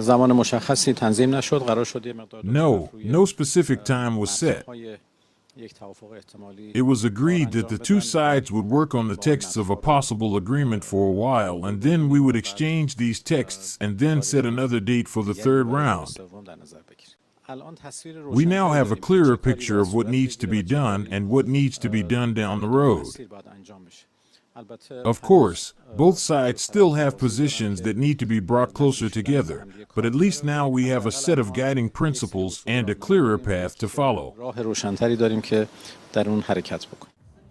It is important to highlight that the clear intention by Iran to drag its feet, which was anticipated by the Trump administration, will raise prospects of conflict. So remember we since asked President Trump was about this the other day? It's about really limiting weird. the talks. I think Razor was explaining this to us. It's so weird when you see the Iranian protesters out in other countries around the world, I guess fighting for Iranian rights and like the end of the Islamic Republic and stuff like that. But like they're all there hand in hand with the Israelis, like with people flying Israeli flags and stuff like that. It really confuses the fuck out of me. Like, what's the go there? Like you're flying flags with people that are, they're threatening your people. They've been at war with your people. They've been killing Iranians. Like just last year. It's fucking mental. I just don't know how those things add up.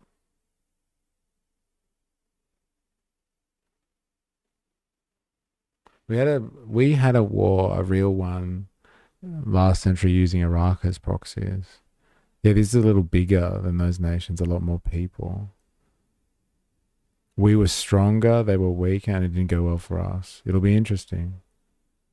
We already had the Iran-Iraq war backing Iraq, and they didn't have the support of Russia and China to the same degree, or have end potentially, or all their missiles. Someone is about to learn a big lesson. And yeah, we weren't very invested in that war though. And with full military investment against Iran from allies all around the world, yeah, they'd get absolutely crushed. Well, this is a divisive topic, this one. No longer than 1 month. Moreover, the USS Gerald R. Ford Carrier Strike Group is expected to arrive within reach of the Islamic Republic mid-next week at the latest, while dozens of aircraft continue to make their way into the U.S. Central Command area of responsibility within striking distance of Iranian territory. Recognizing the force buildup surrounding Iran, Minister Araghchi, in an address to a disarmament conference at the United Nations in Geneva, seized the opportunity to blame the United States and European nations of warmongering. The United States and some European states persist in the imposition of unlawful sanctions, military threats. Iran has 90 million people, rugged mountainous terrain, hidden military assets everywhere. Would be a piece of cake, couple of days, according to the orangutan. In the same way that he promised that he was going to end the war in Ukraine in 24 hours. One phone call, bro. One phone call. With Putin, war over. Done. Engagement in force posturing and the issuance of explicit references to the possible use of force by the United States. $6 trillion on war seems like a substantial investment. This guy's an absolute clown with these statements. I really can't take anything they say seriously. Pretending long-range missiles wouldn't help in defending against America is just dumb. Yeah, I don't know what the... Oh, well, yeah, I guess this is Israel News TV 7, I guess. Including significant military deployments in the region. Such actions constitute a continuing violation of the prohibition of the threat or use of force as enshrined in Article 2, Paragraph 4 of the Charter of the United Nations and must be brought to an immediate and unconditional end. Tehran's top diplomat continued by blatantly lying, claiming that the Ayatollah regime always engages in meaningful and result-oriented negotiations, while further warning that if Iran would be attacked, the war would not be confined to the boundaries of Iran alone. Distinguished delegates, Iran has always been prepared to engage in meaningful and result-oriented negotiations. Any sustainable agreement must ensure the full recognition of Iran's legitimate rights, deliver tangible benefits, and be safeguarded against unilateral actions. Okay, so that's your argumentation. I'm just trying to understand the psychology of this position. Why on earth would they need missiles unless it was for the US? You can't do that. Now you're a threat. So the fact that they have missiles means that they're a threat to someone like the US or any country now. And so they need to be taken out. Is that the logic? Just so I understand the position. So because they've got missiles, they're a target, and deservedly so, because they've got missiles, and so they should be dealt with. That's the position. Like, let me know if I am diluting that somehow, or misrepresenting it. It's a better word. That undermine trust and credibility. According to these principles, and as a result of the good offices. It's just a threat. So they shouldn't have missiles though, because they got missiles. So they should be attacked by the US, or someone needs to take care of them. They shouldn't have had the missiles in the first place, kind of thing. By our friendly countries in the region, which we are very grateful, a new window of opportunity has opened, under which we had the second round of the negotiations with the United States earlier today here in Geneva. That's what we like to call a warmonger here in the United States. Hey, look, they got missiles, or a hawk. I like that term. Big fan of the hawk. Hey, they're very hawkish. You attack them. They didn't attack America or anyone else. Well, like, this is the thing. This is why I want to understand, like, the chain of thought. It's like, okay, they shouldn't have got the missiles in the first place. Now they've put a target on themselves. What were they thinking? Getting in on that race. Silly. We are hopeful that negotiation will lead to a sustainable and negotiated solution which can serve the interest of relevant parties and the broader region. At the same time, as demonstrated during the aggression of 13 June 2025, Iran remains fully prepared to defend itself against any threat or act of aggression. Wait a minute. What type of missiles are you talking about? You're not talking about just them having ballistic missiles, Spandong. You're talking about them having nukes. Is that what you two are talking about? You and Violet? Because until you have a nuke, they might come after you. What the West is actually causing at the moment is a wave of nuclearization.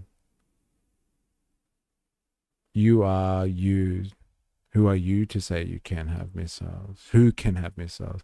Well, that is a legitimate question, and that's what I've been asking the whole time. Who gives world police status to the US to say who can and cannot have missiles? Get censored again?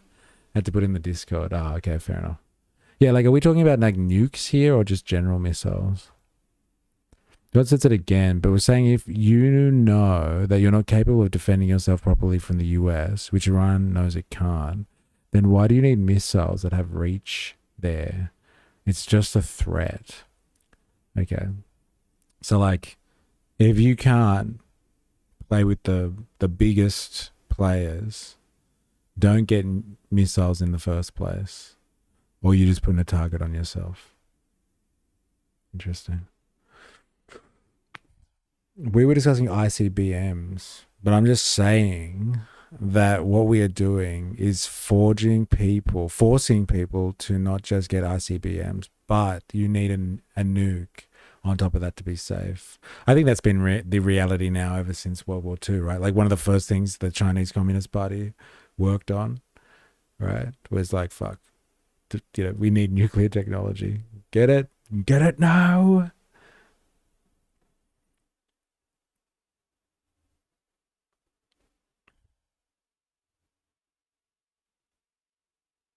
Bans or bandit. If shots are fired, what is the cost? Even if the US is successful, the people making the decisions are never affected by their own decisions. People are very dispensable pawns in the battle. Yeah, bloody oath. I'm down with that. I'm totally down with that logic. Yes, it's always the working people of the world that will suffer a conflict. Missiles, they don't have nukes. They need the missiles because of Israel. Yes, that's right. I understand that. But I thought you guys were talking about whether or not they should have nukes or not. Which they don't have, but they can continually be accused of having, or developing anyway.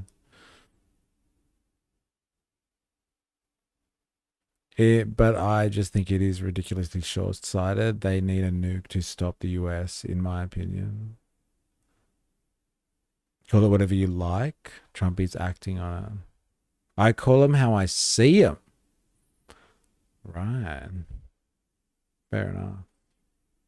So they've got the missiles, so they're a target. If you have missiles, you're a target.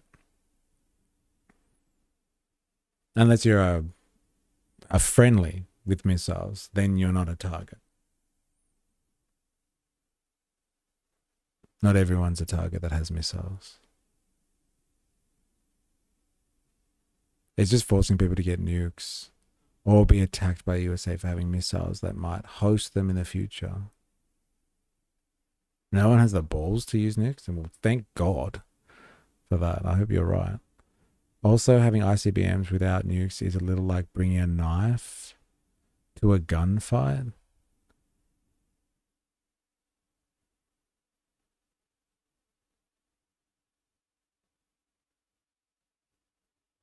It's a religious question, and they decided not to have nukes decades ago. Hey, now he's getting it. Do the USA or use missiles are a threat? Do as the US says, or your missiles are a threat. If you're not an ally, you're a threat, right? Yeah, so like, are they striking China and Russia then? Are they blockading China right now and Russia? Oh no, but your argument is no, because they have nukes. So they need to have nukes. So basically your argument is, so you're advocating for Iran to have nuclear weapons spent on.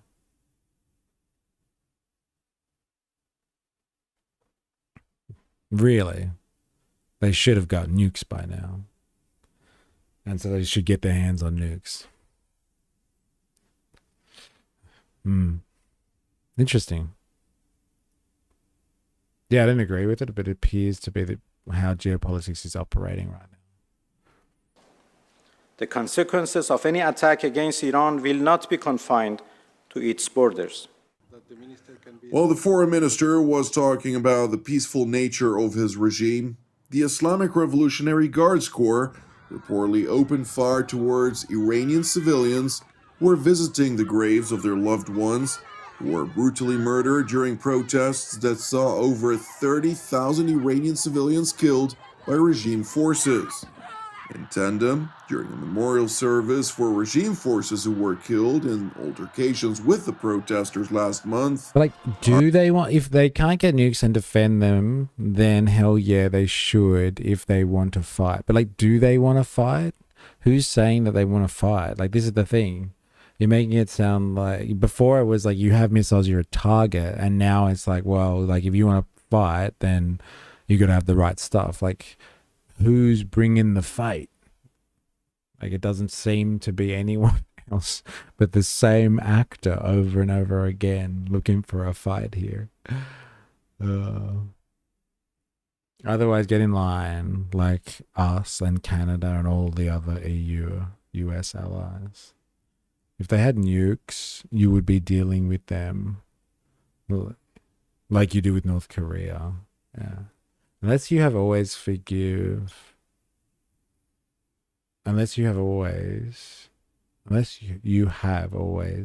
players, everyone ends up on a negative setting with a zero-sum personality player.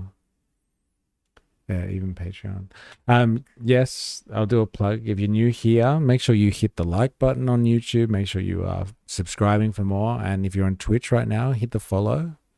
I think you should do that. It'll be lovely. Here,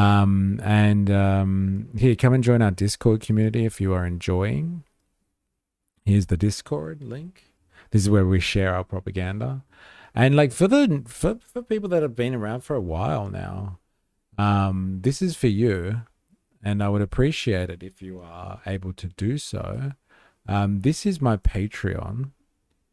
And please, if you are able to assist in any way, shape, or form, please go over to Patreon, have a look at the page, and if you're able to financially support so I can keep doing this work, it would be great. I'd really appreciate it. If not, can you just join up and become a free member on Patreon? Because like I get posts to you in an email format. So yeah, if you could please consider that, especially for people that have been around for a while. There's my Patreon, and it'd be nice. As I said, as a bare minimum, just become a member for free. But if you can financially support, please do. So I was just going off game theory for a minute because they love using it to justify zero-sum game, but over a long period, it is one of the worst performing. It performs very well on first encounters. Russia and China will protect their financial interests, very evident with current partnerships being forged. Iran is part of China's new Silk Road initiative. Yeah, well, it's my China theory. RGC Quds Force Commander Ismail Qani pledged to hunt down anyone who was involved in the protests against the regime.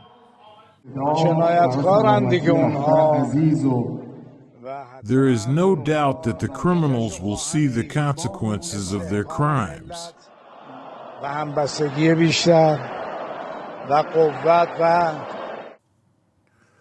Meanwhile, in Israel, the defense establishment is preparing for renewed prospects of war with the Islamic Republic of Iran. Among others, the IDF Home Front Command is holding deliberations in Jerusalem to ensure the protection of Israeli civilians during a potential attack by Iran against densely populated areas, while Israel's MDA first responders concluded a series of exercises simulating a large number of scenarios and implementing lessons learned from the June 12-day war with Iran. Separately, Jerusalem's Security Cabinet is scheduled to hold a meeting on Thursday evening to include Israel's senior security officials. Security officials. A very interesting voice, isn't it? Russia and China will protect their financial interests. No, I read that before. The amount of US bases every ally has were basically proxies. So why does Iran get to retain their complete independence? If they have the military power or other leverage, then I'd love to hear it. So wait,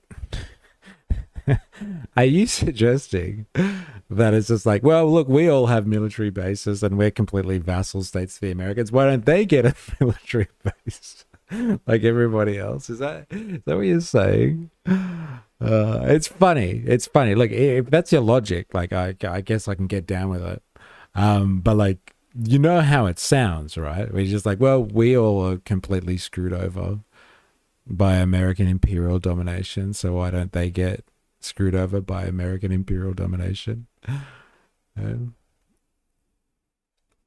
They don't have the leverage.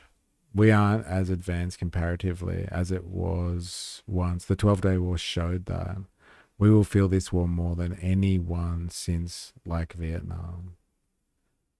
Tit for tat will be Iran's strategy, and they will win. Exactly. Ha ha ha ha ha. Fuck, that's a really bleak outlook, man. Damn. Fuck. It's an interesting take.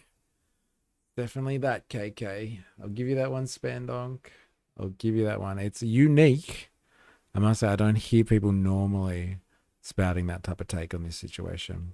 I really want to know who this news source is. They seem like random as. I wonder if they're actually like something outside of the Western world's propaganda machine. Wyon? Does anyone know where Wyon News is? About the channel. One is the world's one news examines global. We produce much more.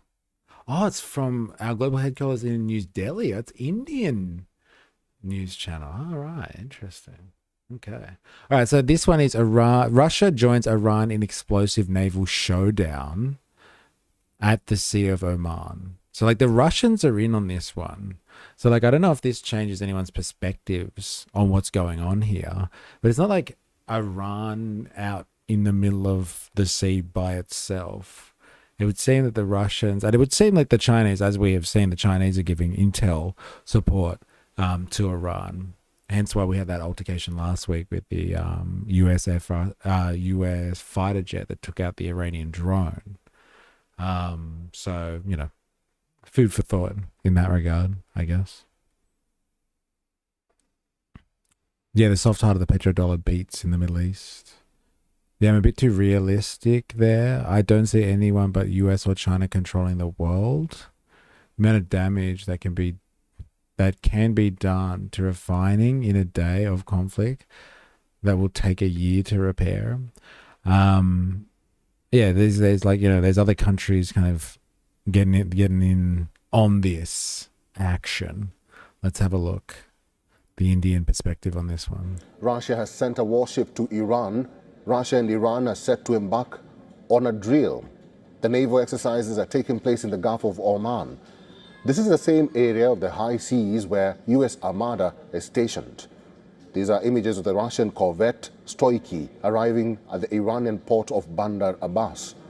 This Russian ship is designed for multi-role operations, including anti-surface, anti-air, and anti-submarine warfare. The exercises will see warships of both nations maneuver alongside one another as American naval forces, including powerful U.S. carrier groups, maintain a heavy presence nearby. Tehran says that a helicopter carrier belonging to the Navy of the Russian Federation has entered Iran's southern waters. The backdrop is unmistakable. The U.S. has surged its naval presence in the wider region amid heightened pressure on Tehran. President Trump has deployed major assets, including carrier strike groups, to press Iran during tense indirect nuclear talks. The proximity of Russian and Iranian drills to an American carrier group is sending ripples through global strategic circles.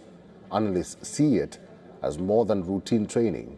It is a signal of cooperation at sea, a message to a world watching the balance of power in West Asia and even beyond. The atmosphere in the region has shifted from tension to a hair-trigger alert. By embedding Russian assets into the Iranian defense perimeter, Moscow is creating a strategic shield. Earlier, Iranian media had announced that Tehran had fired live missiles towards the Strait of Hormuz. The missiles were fired as part of a maritime military exercise by Iran. So this is the thing. This is the thing that I was talking about before. Like shutting down the Strait of Hormuz is actually not them like actually literally going in there with like sea mines or like missiles and threatening to shoot people down if they go, I don't know, past through the strait, let's say, and they're in range of Iranian capabilities. It's just that they were doing live fire exercises, and so yeah, as a safety measure, people stopped going through the strait while they were doing this military operation. Interesting though how they I wonder why, when we look at the Western media propaganda machine, and like the manufacturing consent machine, why aren't they talking about the fact that the Russians are entering into this zone at the moment? I wonder what the difference is. Why that's not important information. Because like if like the Spandok theory of everything is correct, and like Iran is playing with fire, having missiles, might as well put a sign on your head saying, "Kill me, Americans. Take me out first." When the Russians get involved and the Chinese are providing intel, like, does that not change the game a little bit? Does that not change the stakes somehow? I don't know. It seems like it would change the stakes to me. Saudis and such host a base, but they host a lot more oil refining, which only takes a drone to cause insane damage. Yeah, disruption and hampering guerrilla tactics work, but they don't usually win wars, though. These aren't drills, lol. They're jaying each other. Not against powers as large as the US and China.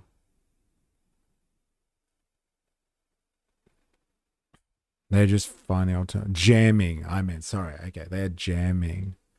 Everyone's sailing by the stars there at the moment. LOL, jamming so intense.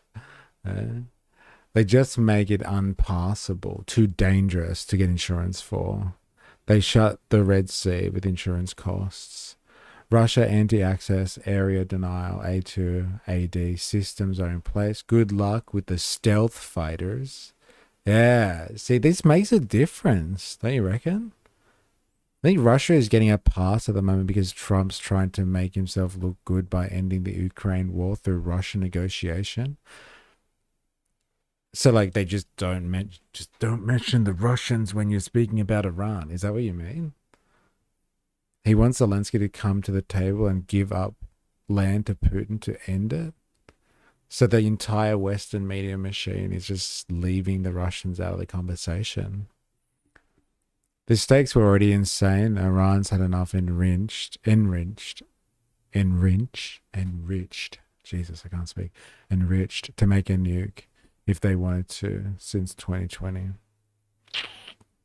Now, according to Iranian media reports, the war games, the duration of which is not specified, aim to prepare the Islamic Revolutionary Guard Corps for potential security and military threats in the Strait. This follows U.S. deployment of large naval force to that area.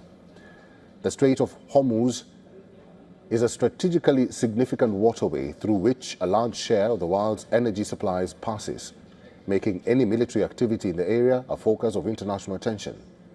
It complicates any potential U.S. strike plan, forcing American commanders to consider the catastrophic risk of hitting a Russian hull.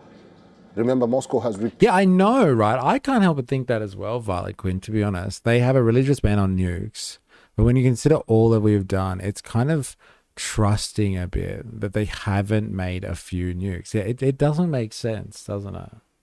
And like all of their underground facilities that they have, like as if they are not capable of doing this. And like the audacity, the hubris of America and it's all of its vassal states, right, with all these American bases on them, to believe that they haven't used that in the face of the threats. It is interesting.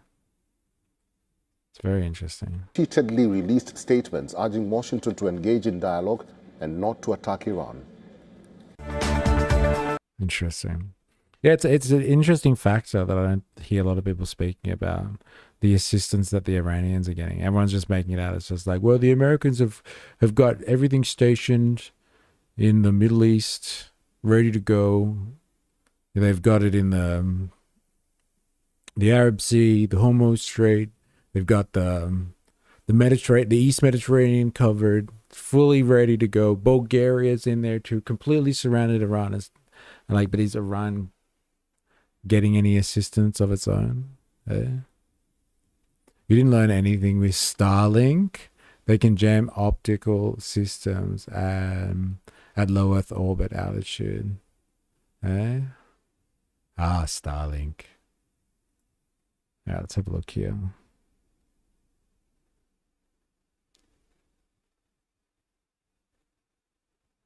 What else we got? I think it's pretty hubristic to believe they don't have nukes. It's just until you have a stockpile that's at least comparable to the US or Russia, what's the point of announcing it? But like, how many fucking nukes do you need? Like, I know, like, you know, the Chinese, the Americans, the Russians, they have like thousands and thousands between them. But like, how many do you actually need, honestly, to do some damage? Seriously, though.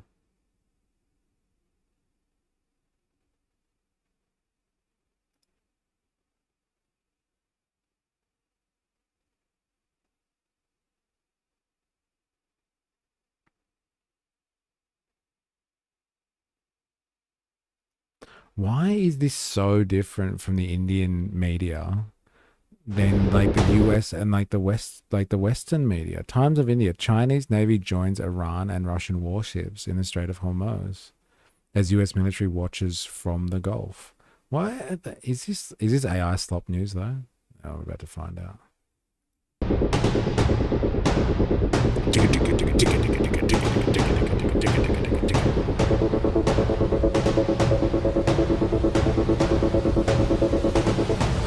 I think the US and Russia only take you serious as a threat if you have similar amount. I thought you were a threat if you have missiles of any nature that puts a target on you. But like, yeah, like all I'm saying is it doesn't take many nuclear warheads to do some damage, right?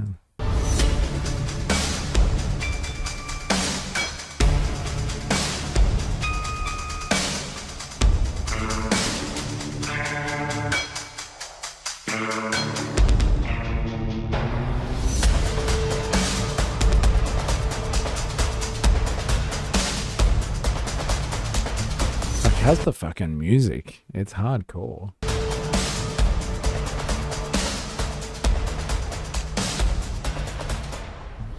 After Russia, China has reportedly deployed naval vessels in the Strait of Hormuz amid Iran's tensions with the United States. Russian presidential aide Nikolai Patrushev told a Moscow daily that Russia was working to build a multipolar world order on the oceans against what he called the Western hegemony. According to an Anadolu report, I wonder if there's any other sources for this. I hate that AI news. I have heard accounts that the Chinese are sending naval vessels into the strait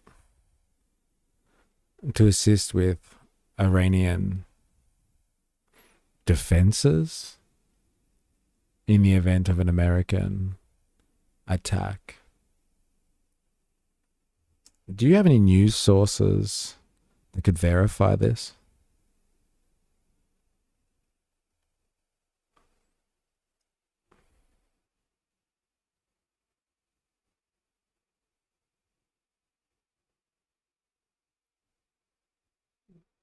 Yes, multiple reputable news outlets are reporting that Chinese naval vessels have indeed deployed into or near the Strait of Hormuz as part of the joint naval drills with Iran and Russia. Chinese warships have been reported entering into the Strait of Hormuz alongside Russian and Iranian vessels as part of the Maritime Security Belt 2026 exercises, a joint naval drill that Iran is hosting in the strategic waterways area. This is Times of India. It's only coming from India. These movements are being widely covered as a show of force or military cooperation among Iran, China, Russia, and the heightened US-Iran tensions. Times of India. The drills take place against the backdrop of significant US naval buildup in the Middle East, but there's no confirmation that China's presence is explicitly to defend Iran against American attack. Rather, the ships are participating in a scheduled joint exercise that coincide with broader regional tensions. That's from Al Jazeera. So in short, there are news reports showing Chinese naval vessels in the region associated with Iran and Russia, but they're described as part of a joint exercises rather than direct combat deployment. Man. Come on. Come on. This is fucking 21st century Cold War, bro. It's here. Sorry, I'm back, but it was too good not to share. Ramadan Mubarak. What's this? Exactly. Let's have a quick look, shall we? Ramadan Mubarak to everyone. To all.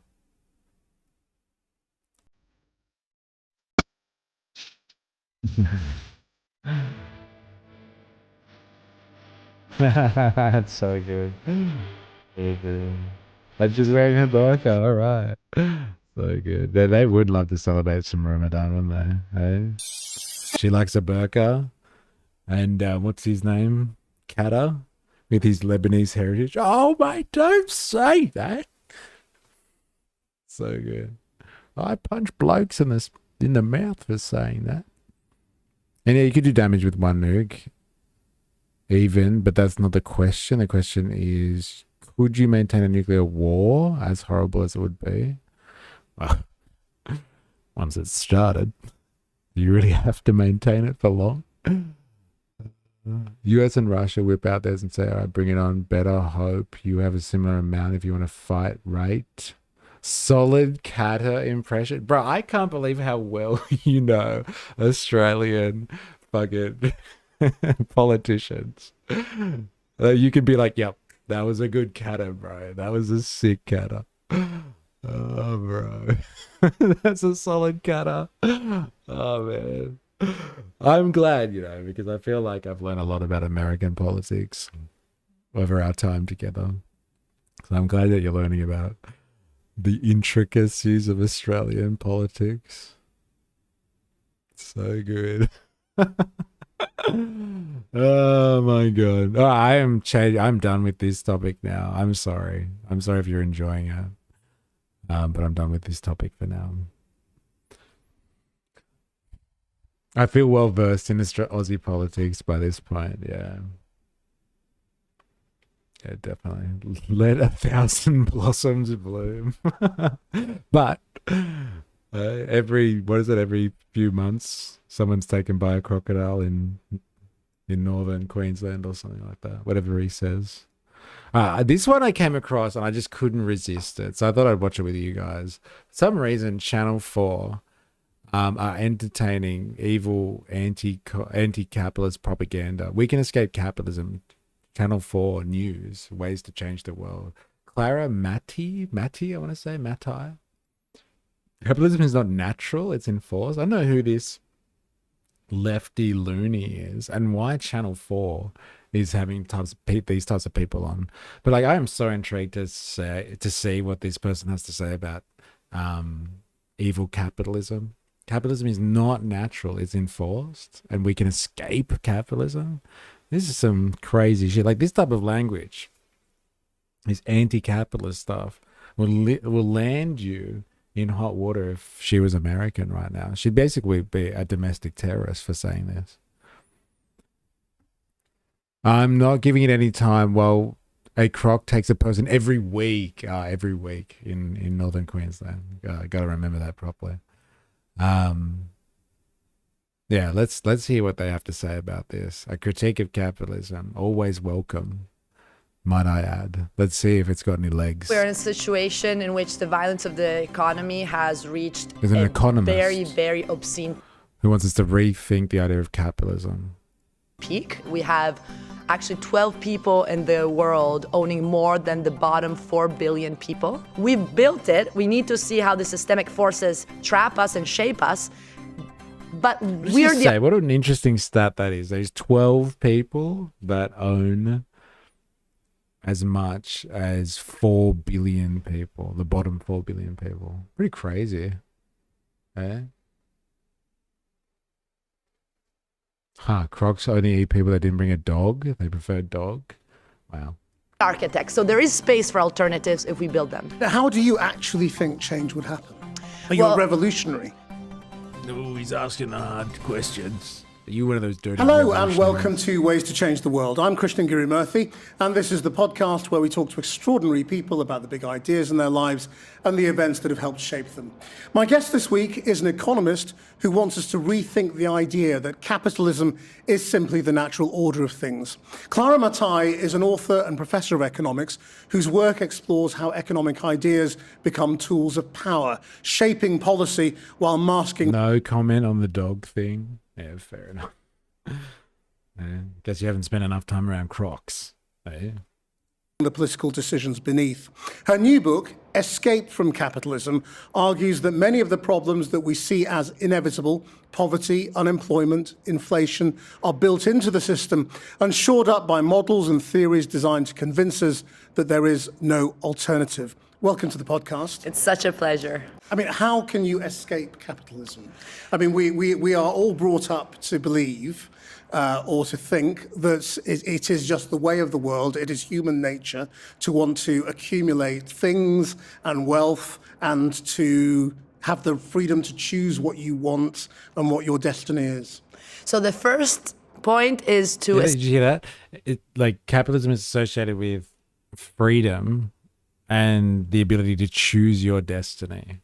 That's the American dream, the Australian dream, the whatever dream, insert country here dream. Is like capitalism was supposed to offer the assurance that you would be free if you worked hard enough. You would have a slice of the good life if you worked hard enough.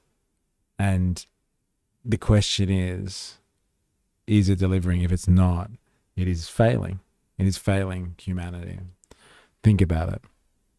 Yo, sorry, I've been lurking today. Did you see the thing I posted in You Wouldn't Read About It? About dissent in Canberra being shut down by the cops? No, I didn't see that. You wouldn't read about it. I'm going a little bit later today, by the way. I've got extra time. So we're going to go for another half an hour. Longer than we do. I remind everyone that this is what those laws are for, shutting down any dissent in the country and poetry. This distant cafe and bar. What is this?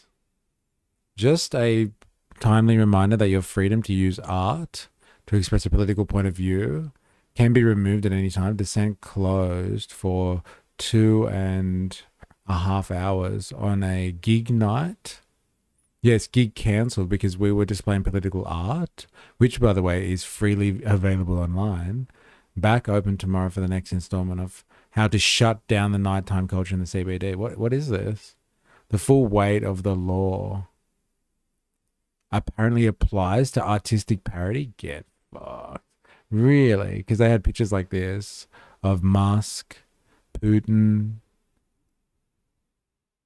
BB, Vance, Trump in Nazi gear. They got shut down. Really?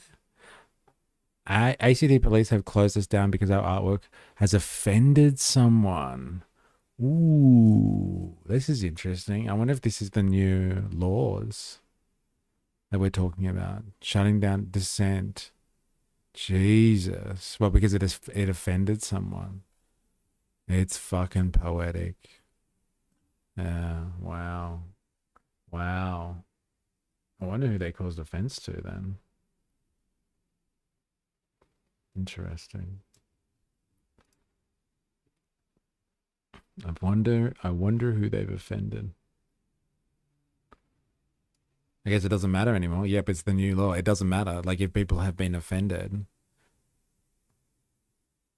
Judging by the cops, him. Keep your free speech politically correct or else you're going to jail. But it's still free. Still free speech for sure. 100%. Okay? Damn.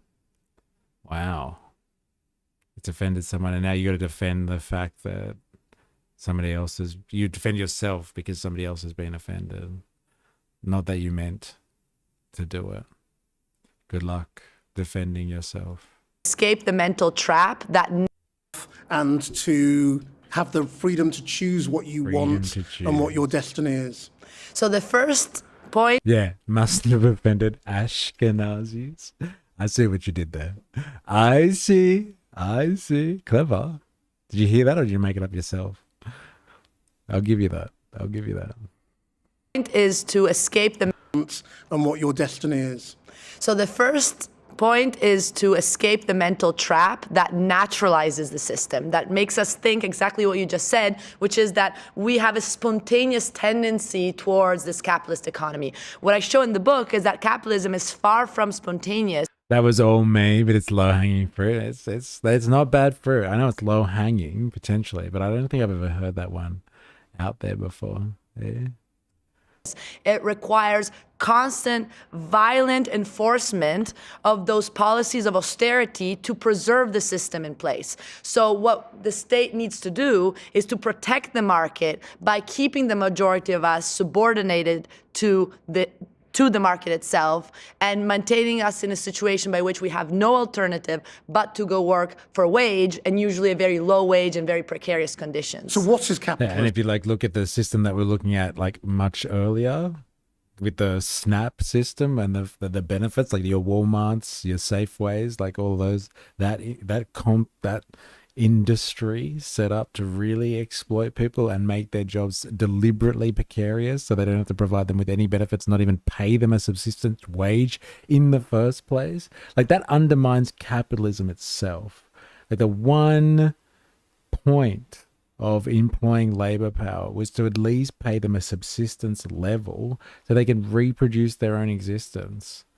And then you can exploit them because they keep coming back to work because at least they're fed.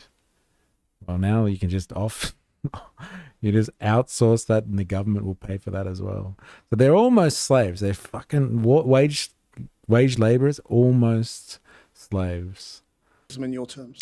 Capitalism is a system based on two pillars. One is wage labor, exactly the idea that the majority on the planet has no option but to go sell their capacity to work in return. She's a fucking Marxist, 100%. I wonder if they say she's a dirty Marxist in here somewhere. Or she's at least read and understands Marx. She's an author and professor of economics whose work explores how economic ideas become tools of power. Yeah, they wouldn't use the M word, I guess. Her new book, Escape from Capitalism, argues that many of the problems that we see as inevitable, poverty, unemployment, inflation, are built into the system Hey, yes, they are. For a wage and produce much more value than what they actually get in their paycheck and have very little say on how things are produced and why.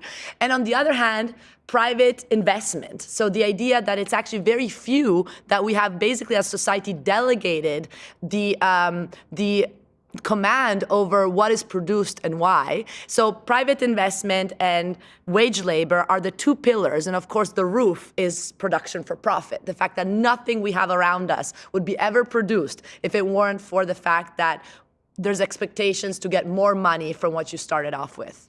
I mean, are you, so to what extent are you different from the anti-capitalist protesters who've been around forever, who are a tiny minority, but you're sort of respectable. Yeah. Reinforce that worldview, bro. That tiny minority of anti-capitalists out there, those fucking lunatics. But you're respectful, respectable. Minority, but you're sort of respectable and at a university and not hiding your face. So yeah, you're respectful. You've got you're a professor. Wow, Marx doesn't even get a shout out. Poor guy. She's taken his lines.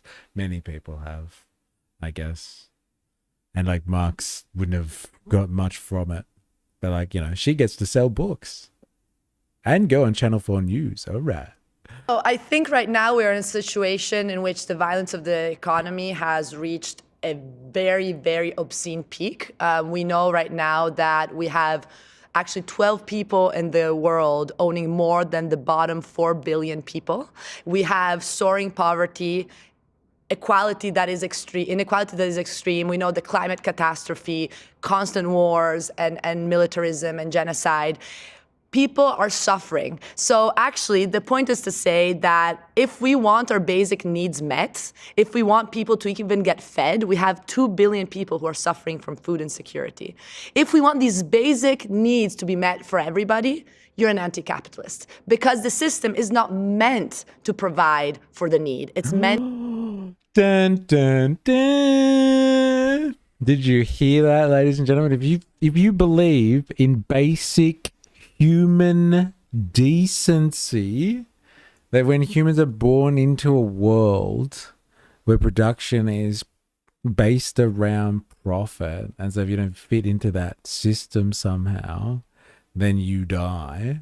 If you believe in basic human decency, then by default you are an anti-capitalist, because human decency isn't part of the equation. So, like, if you care about that shit, then you're going to have to let go of capitalism. Whoa, whoa, whoa. Whoa, whoa, whoa. Yeah, it's actually about 50 or so people who basically own everything now in this system. Yeah, the irony, she's selling books about capitalism to make money isn't lost on me. Yeah, I know. And, like, look at her. Hey, wearing clothes too. Hey, did she make those clothes herself? She should have come on the show naked. Hey, idiot. Hey, the irony is not lost on me that she has to wear clothes. And she's even breathing the air from the studio that came out of an air conditioning unit that was made by a capitalist. Fucking hypocrite she is. Hey, I bet you she eats food too. She's the worst. I don't believe in basic human decency. Some people are pieces of shit. Fair enough. I can show you the list too. Producers Epstein files. Yeah, right. The capitalism raised so many people from poverty. Yeah, I know. To provide for profit. And so what I'm trying to do here is shift the logic, again, propose a different lens through which we can say, we can't blame crony capitalism, we can't blame, excessive greed, we can't blame the idea that the system is not working as it should, and this is why we have all the inequality and the suffering. It's the opposite. The system is actually working as it's always been structured to work, and this is why we have such high accumulation at the top while the majority suffers. And we know that the reality is that I have to agree with her point. Like all of that, crony capitalism, vulture capitalism, like all these kind of terms for being like, oh, yeah, this type of capitalism is the worst. It's just like, no, you're just putting a label on this parts of the capitalism that you don't like the fact that it monopolizes and the fact that it allows people to be predatory with like massive corporations that destroy the economy. Like that's not a phase of capitalism. That is capitalism. A phase of capitalism, you could argue, is kind of like the industrial phase of capitalism, where it was all just about industrial production in the industrial age, like during the Industrial Revolution, or the financial stage of capitalism, where like financial markets took supremacy. What we're talking about in that regard are the characteristics, certain particular characteristics of capitalism taking predominance over how value is produced. Not some group of people who have bright ideas and take and use the system for their own agenda or something like that. And like now I speak about capitalism being like in its surveillance phase. So like it's about like the way you produce value in this system now is through data control and extraction. It's not about like, oh, it's all the cronies. If it wasn't for cronyism, or if it wasn't for like vulture capitalists, or like, you know, predatory capitalists, like it would be okay. It would be a different system. Like those are the wrong classifications for capitalism. That's classifying people, not the mode of production. They're very different things. This is in 5. I still have all my limbs.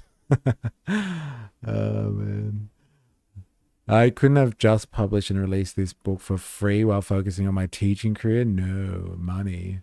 Yeah, how dare she? Hey, try to subsist in the system. Hey, the system is fine. I haven't been forcibly sterilized. It's coming.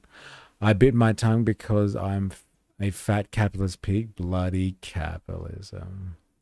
That even in Britain, the reason why we have so much wealth in the West, again, very divided. In the UK, 1 out of 3 children are in poverty. And since 2014, we have had billionaires grow 6-fold. Okay, so while billionaires keep growing, children keep getting poorer. And what we see is this, if in the UK, the wealth is distributed very unequally, the reality is that the West is basing its capacity to develop on the structural underdevelopment of the global South. And this is very important. Still today... You know, when she says underdevelopment, do you remember what Parenti said the other day, which I really find... She said, like, the structural underdevelopment of the global South. Like, Parenti said something better than that.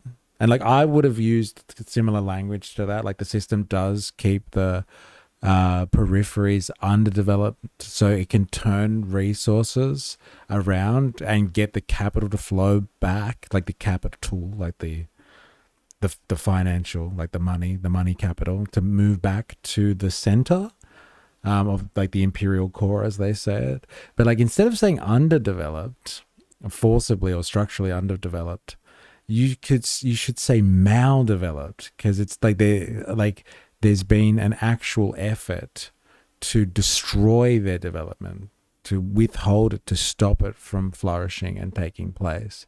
It's not just underdeveloped. It's forcibly, it's stopped from developing in a nefarious way. Like there are forces out there that want to make sure countries don't develop.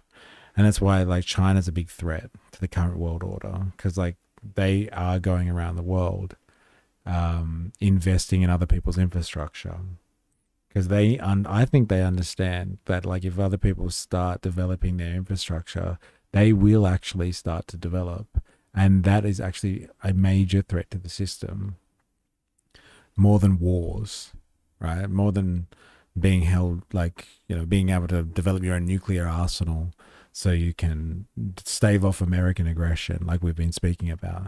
Developing, actually industrializing, is a threat to the hegemony that is held at the moment by the West, like by the US, I guess you would say. How many people we got here on Twitch? Good question. A couple by my reading. Maybe you and Jag at the moment.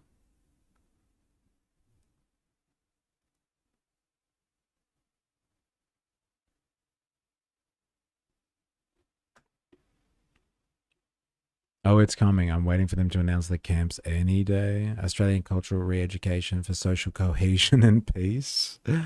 I'm in the metaverse eating fried bugs on a stick. We are not the same. Regulars come over here.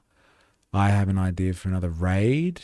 I'm busy in the Arvo, but I think it's time to start raiding different channels as well to spread your name about a bit. Otherwise, you're going to struggle to gain new viewers here. Thank you. But like, yeah, if there's anyone on YouTube right now, you do have a Twitch account at 4. I'm going to finish up. So like, if you want to help us raid out, I wonder if it's a channel I can raid. Hopefully it is. We'll test it anyway. Thank you though, Indoctrinathan. Appreciate it. Supposedly colonialism is over. We have $65 billion or more every year that flows from the global south, especially Africa, to Europe and the United States. That flows.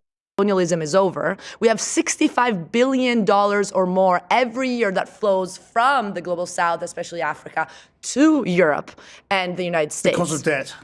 Because of debt, because of extraction of resources, because of the fact that, you know, capital, we invest and we take everything else also in terms of profit. So it's the dependency, how development is there because there is the creation of underdevelopment. This is the thing, we're not on an equal path in which we're all growing progressively and getting better and better. What you see is actually the fact that those countries that have developed because the rest was going down and was underdeveloped, it was structurally destroyed. And this is what austerity policies are all about. You need to turn into a Joe Rogan reaction channel, just saying. Like, what does that mean? Like, just watch clips of Joe Rogan stuff? Is that what you mean? Like, that'll do it. Autobots roll out. I don't know if I could sell myself like that. I could do it like as a segment, maybe. Joe Rogan reaction channel. And austerity is fuck that. A basic feature of capitalism. And this is, I guess, what distinguishes my work from other critical 24/7 Joe. Oh, man.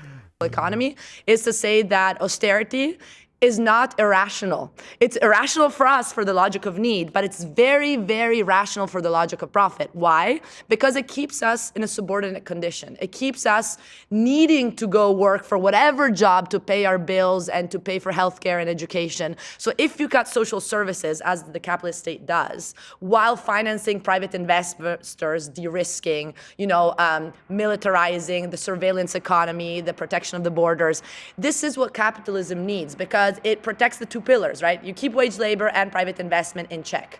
So you're saying that when people say austerity is a necessity, in a way they're right. You'll have 2 million views by tomorrow. Like, look, if it's a tactic, I'm like I said, I'm happy to roll out the flagpole, but I can't do it incessantly. It needs to be like a segment or something like that. You don't need those viewers. Yeah, fair enough. Enough people tearing Joe to shreds or glazing his knob. Because it is a necessity. In a way, they're right. Because it is a necessity of the system. Yes, and this is the point. It is a necessity, but it's not a natural necessity. So this is the big point, is that it's not a technical fix. Austerity is not just a tool that economists with their neutral models adopt to save us all. It's the opposite. It's the point that economic models, as I show in the book, are deeply classist in the sense that they depict the problems as being due to workers misbehaving. This is how inflation is understood. Why is there inflation? Oh, because the cost of labor are too high, or because people are consuming too much. This is literally what the models say. So if the culprits are the workers, the solution needs to be increasing interest rates so that you create actually harsher unemployment levels. And unemployment, guess what, is actually important for the system. We would not have capitalism without a good dosage of unemployment. Why? Because if the workers did achieve bargaining power, they wouldn't accept these conditions that allow for profit to keep accumulating. She's definitely a Marxist. Or as someone who's well-versed in Marx and stuff. What she's referring to there is this idea that you don't have capitalism unless you have unemployment. Because if you had full employment, then capital would lose out to labor. So the employers would lose out to the workers. because they would actually have to pay more for labor.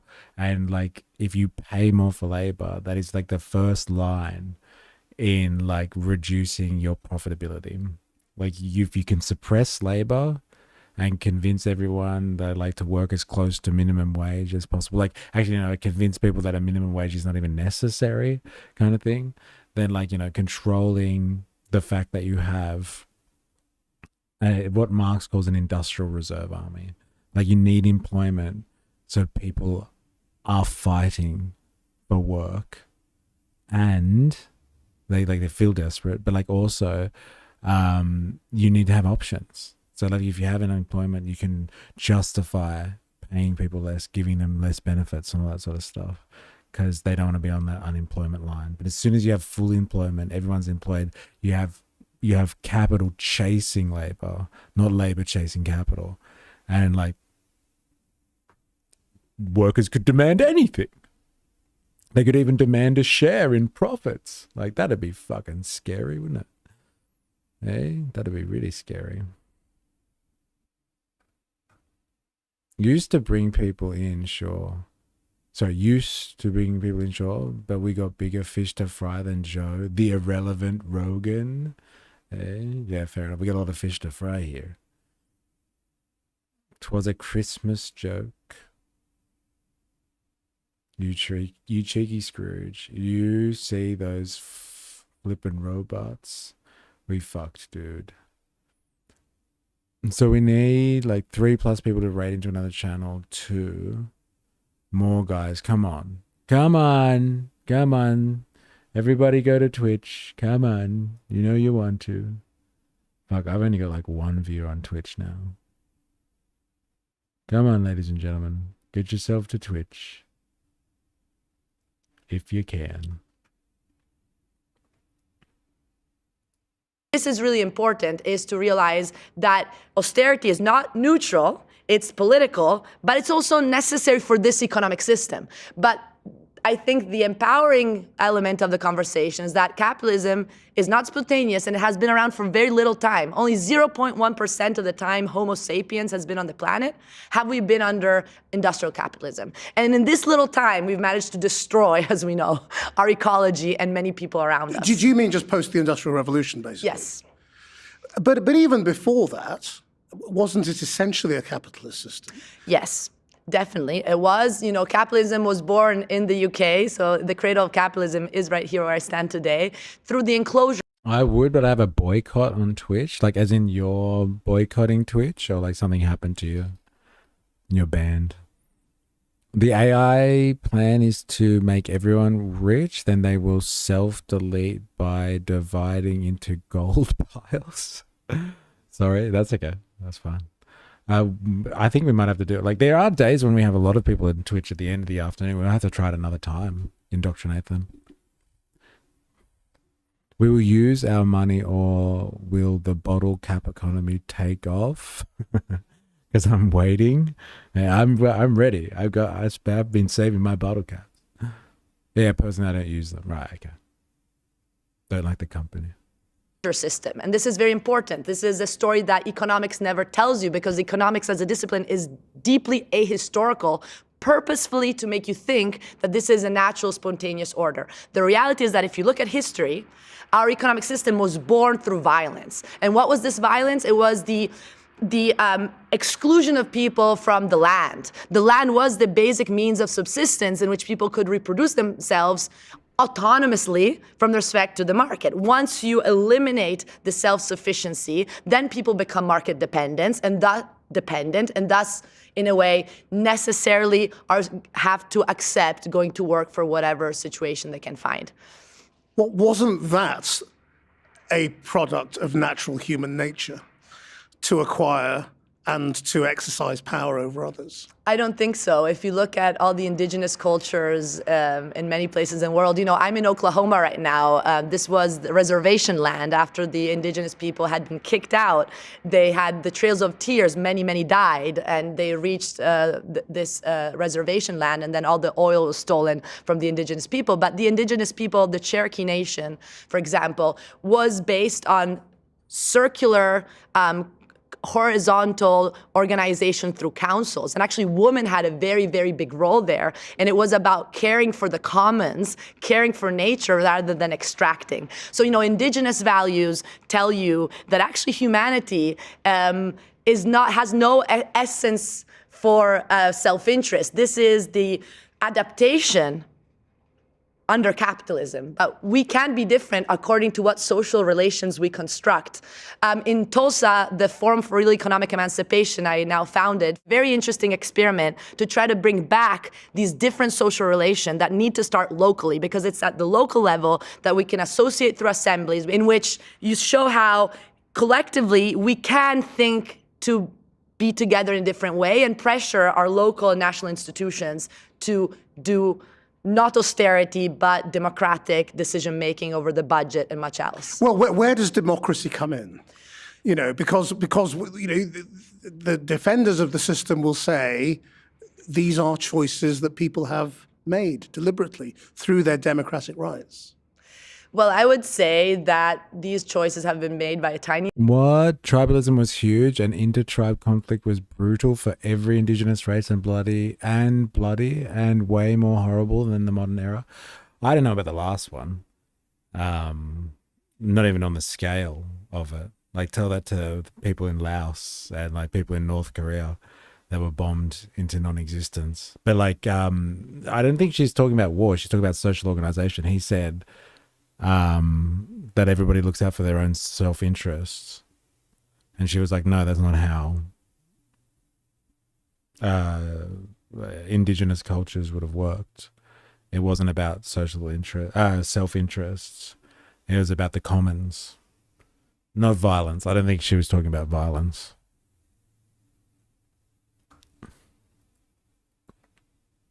I'm slow. What's the point here? Eh? Like everything else I'm tracking, but that was just, what the fuck? Sorry, I'm slow, what's the point? Like, as to what she's talking about here, like why he asked her, like he basically said, but like, I thought capitalism has been around forever.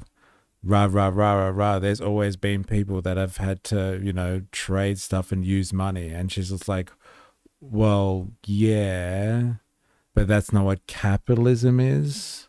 Capitalism is a system built on the philosophy, the ideology of the individual. And like, you come to a marketplace as individuals and you trade your labor for money, you trade your money for goods, and people trade money to get labor. Like, it's all on a market. Somehow you get what you need on the market. But like, society hasn't always worked like that. But like that type of market system where you get everything, all your social relations are dictated on the market, and it's all like mediated through currency, through money. And like the domination, like the dominant ideology in a system like that is like individual is key. So individualism, self-interest, etc., etc. And he's like, isn't that what it is to be human? Like, aren't we all just self-interested? And she's like, no, for most of human history, we didn't live like that. It wasn't until we started quarterning off and saying, this is my shit, I control the land and you work for me now. And like society started getting structured like that, did we become self-interested, and then did we develop towards a system like capitalism. But it's not natural. And self-interest, you could easily argue that self-interest is not a primal human urge. Self-interest, because like it's kind of counterintuitive in the sense that like we're not great white sharks or something like that who are solitary animals. We are pack animals. So actually, in order for us to survive, we need to be social. And so self-interest is probably antithetical to that. Like, I think you could argue that like humans need both self-interest and social inclinations in order to survive. But like predominantly we are social creatures. And so the idea that self-interest has just prevailed forever and capitalism has prevailed forever is just fucking rubbish. It's absolute rubbish. And I got to agree with that, to be honest. Raid Jason _ Society Socialist Stoner Dad. He's covering ICE and other American politics. Small channel with good people. Time to build some working class solidarity across the borders. Okay. I'll do intros if you want. Okay. I will try. I don't know if there's anyone on Twitch though. Have we got? The only thing is indoctrinating. To be honest, I can't hang around. So like, I literally got to bounce in 2 minutes. So, can we? I like this idea, but I'm gonna have to save it. David Graeber wouldn't agree with Span Dog. Captain Bucket in the house. Just got back from work. How you going? We're about to leave. I'm sorry. Do apologize. Mystery raid. Mystery raid. Mystery raid. Mystery raid. Mystery raid. Got it.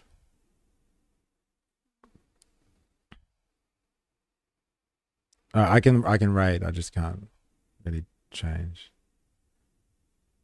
Save that for when you raid out. Oh, this? Okay.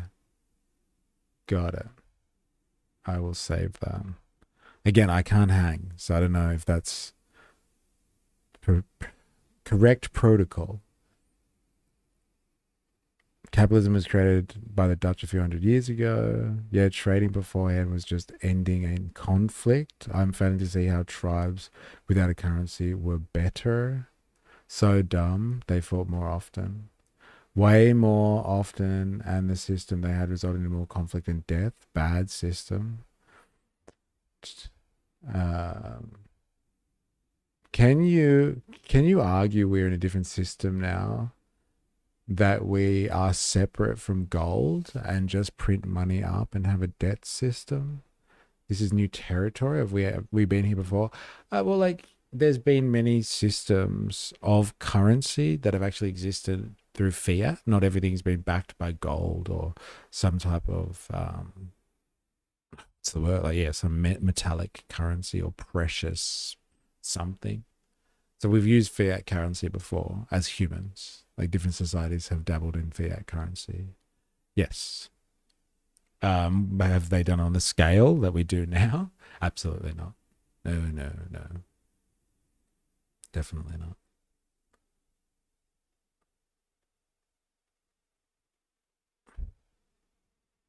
Oh, okay. Raid calls are a thing. A lot of good people can't. All good. A lot of people can't. Just not sure we'll trigger a raid alert without 3. Okay. Got it. These people need to read some Graeber. Yeah. Your +2 should be enough though. Alright, let's do this. I have to find the name again that you said. What was the name that you said?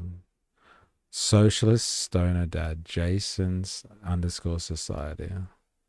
Let's see if I can find this person. We're gonna have to leave it here. I gotta bounce. Like, maybe we can cover this more later or another time. But yeah, I gotta bounce. Let's see if I can do this raid thing. I'm only seeing like 1 viewer on my end. But fair enough. Let's do this. Raid channel. I wonder if I can find them. Oh, here we go.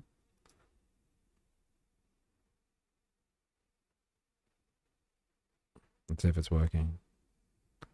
Start raid. 1 viewer, 2 viewers, rating in 8, 7, 6. All right, sweet. We're ready to go then. All right. Well, look, like I said, I got to bounce, everyone. But thank you very much for hanging out today. I do appreciate it. Everyone, Taking Guards, Bandonk, Indoctrinathan, Violet Queen, hanging out. Who else do we have today? Ninja Nurse in the house. Jag. We had Ravy Baby earlier today. Who else we got here? Imperio. I think we had some newbies in today. 4IS. Oh, I can't go further back than that. That's as far as I can go. Damn. I'm sure LARP Jeff was hanging out too. Bandsaw Bandit. I can't see everybody, so I do apologize. Thank you everyone for your interactions. And yeah, tomorrow, same place, same time. Captain Bucket in the house, very late there. Yeah. I still don't know what a raid is. Just sit tight, apparently. That's all you need to know. And like, we're going to go to somebody else's stream. But yeah, thank you everybody. Do appreciate it. And we'll be back tomorrow. Until next time, please remember, I am, you are, we are a mystery. I will see you for Far Right Fridays, and I'm going to try this raid thing now. Let's see how this goes.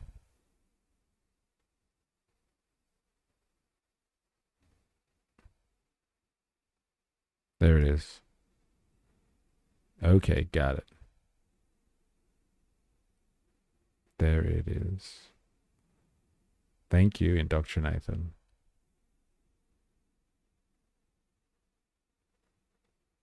We're seeing people that are having to leave their board positions. Much love, I appreciate that. Princes being dethroned. We're seeing all kinds of stuff everywhere except for right here at the highest levels of federal government. Whether we're talking about Donald Trump himself. I just gave you a follow. Y'all go give him a follow. Go give our new friend, Mystery Movement, a follow. We deserve better in this country, and we will get it. Good morning. You know, over the course of the last Hell yeah. year, Well, I'm glad y'all came. Has been witnessing what I truly call the most egregious cover-up in American history. And today was a critical. Happy to have you in. Yeah, we're just we're watching a press conference See you later. about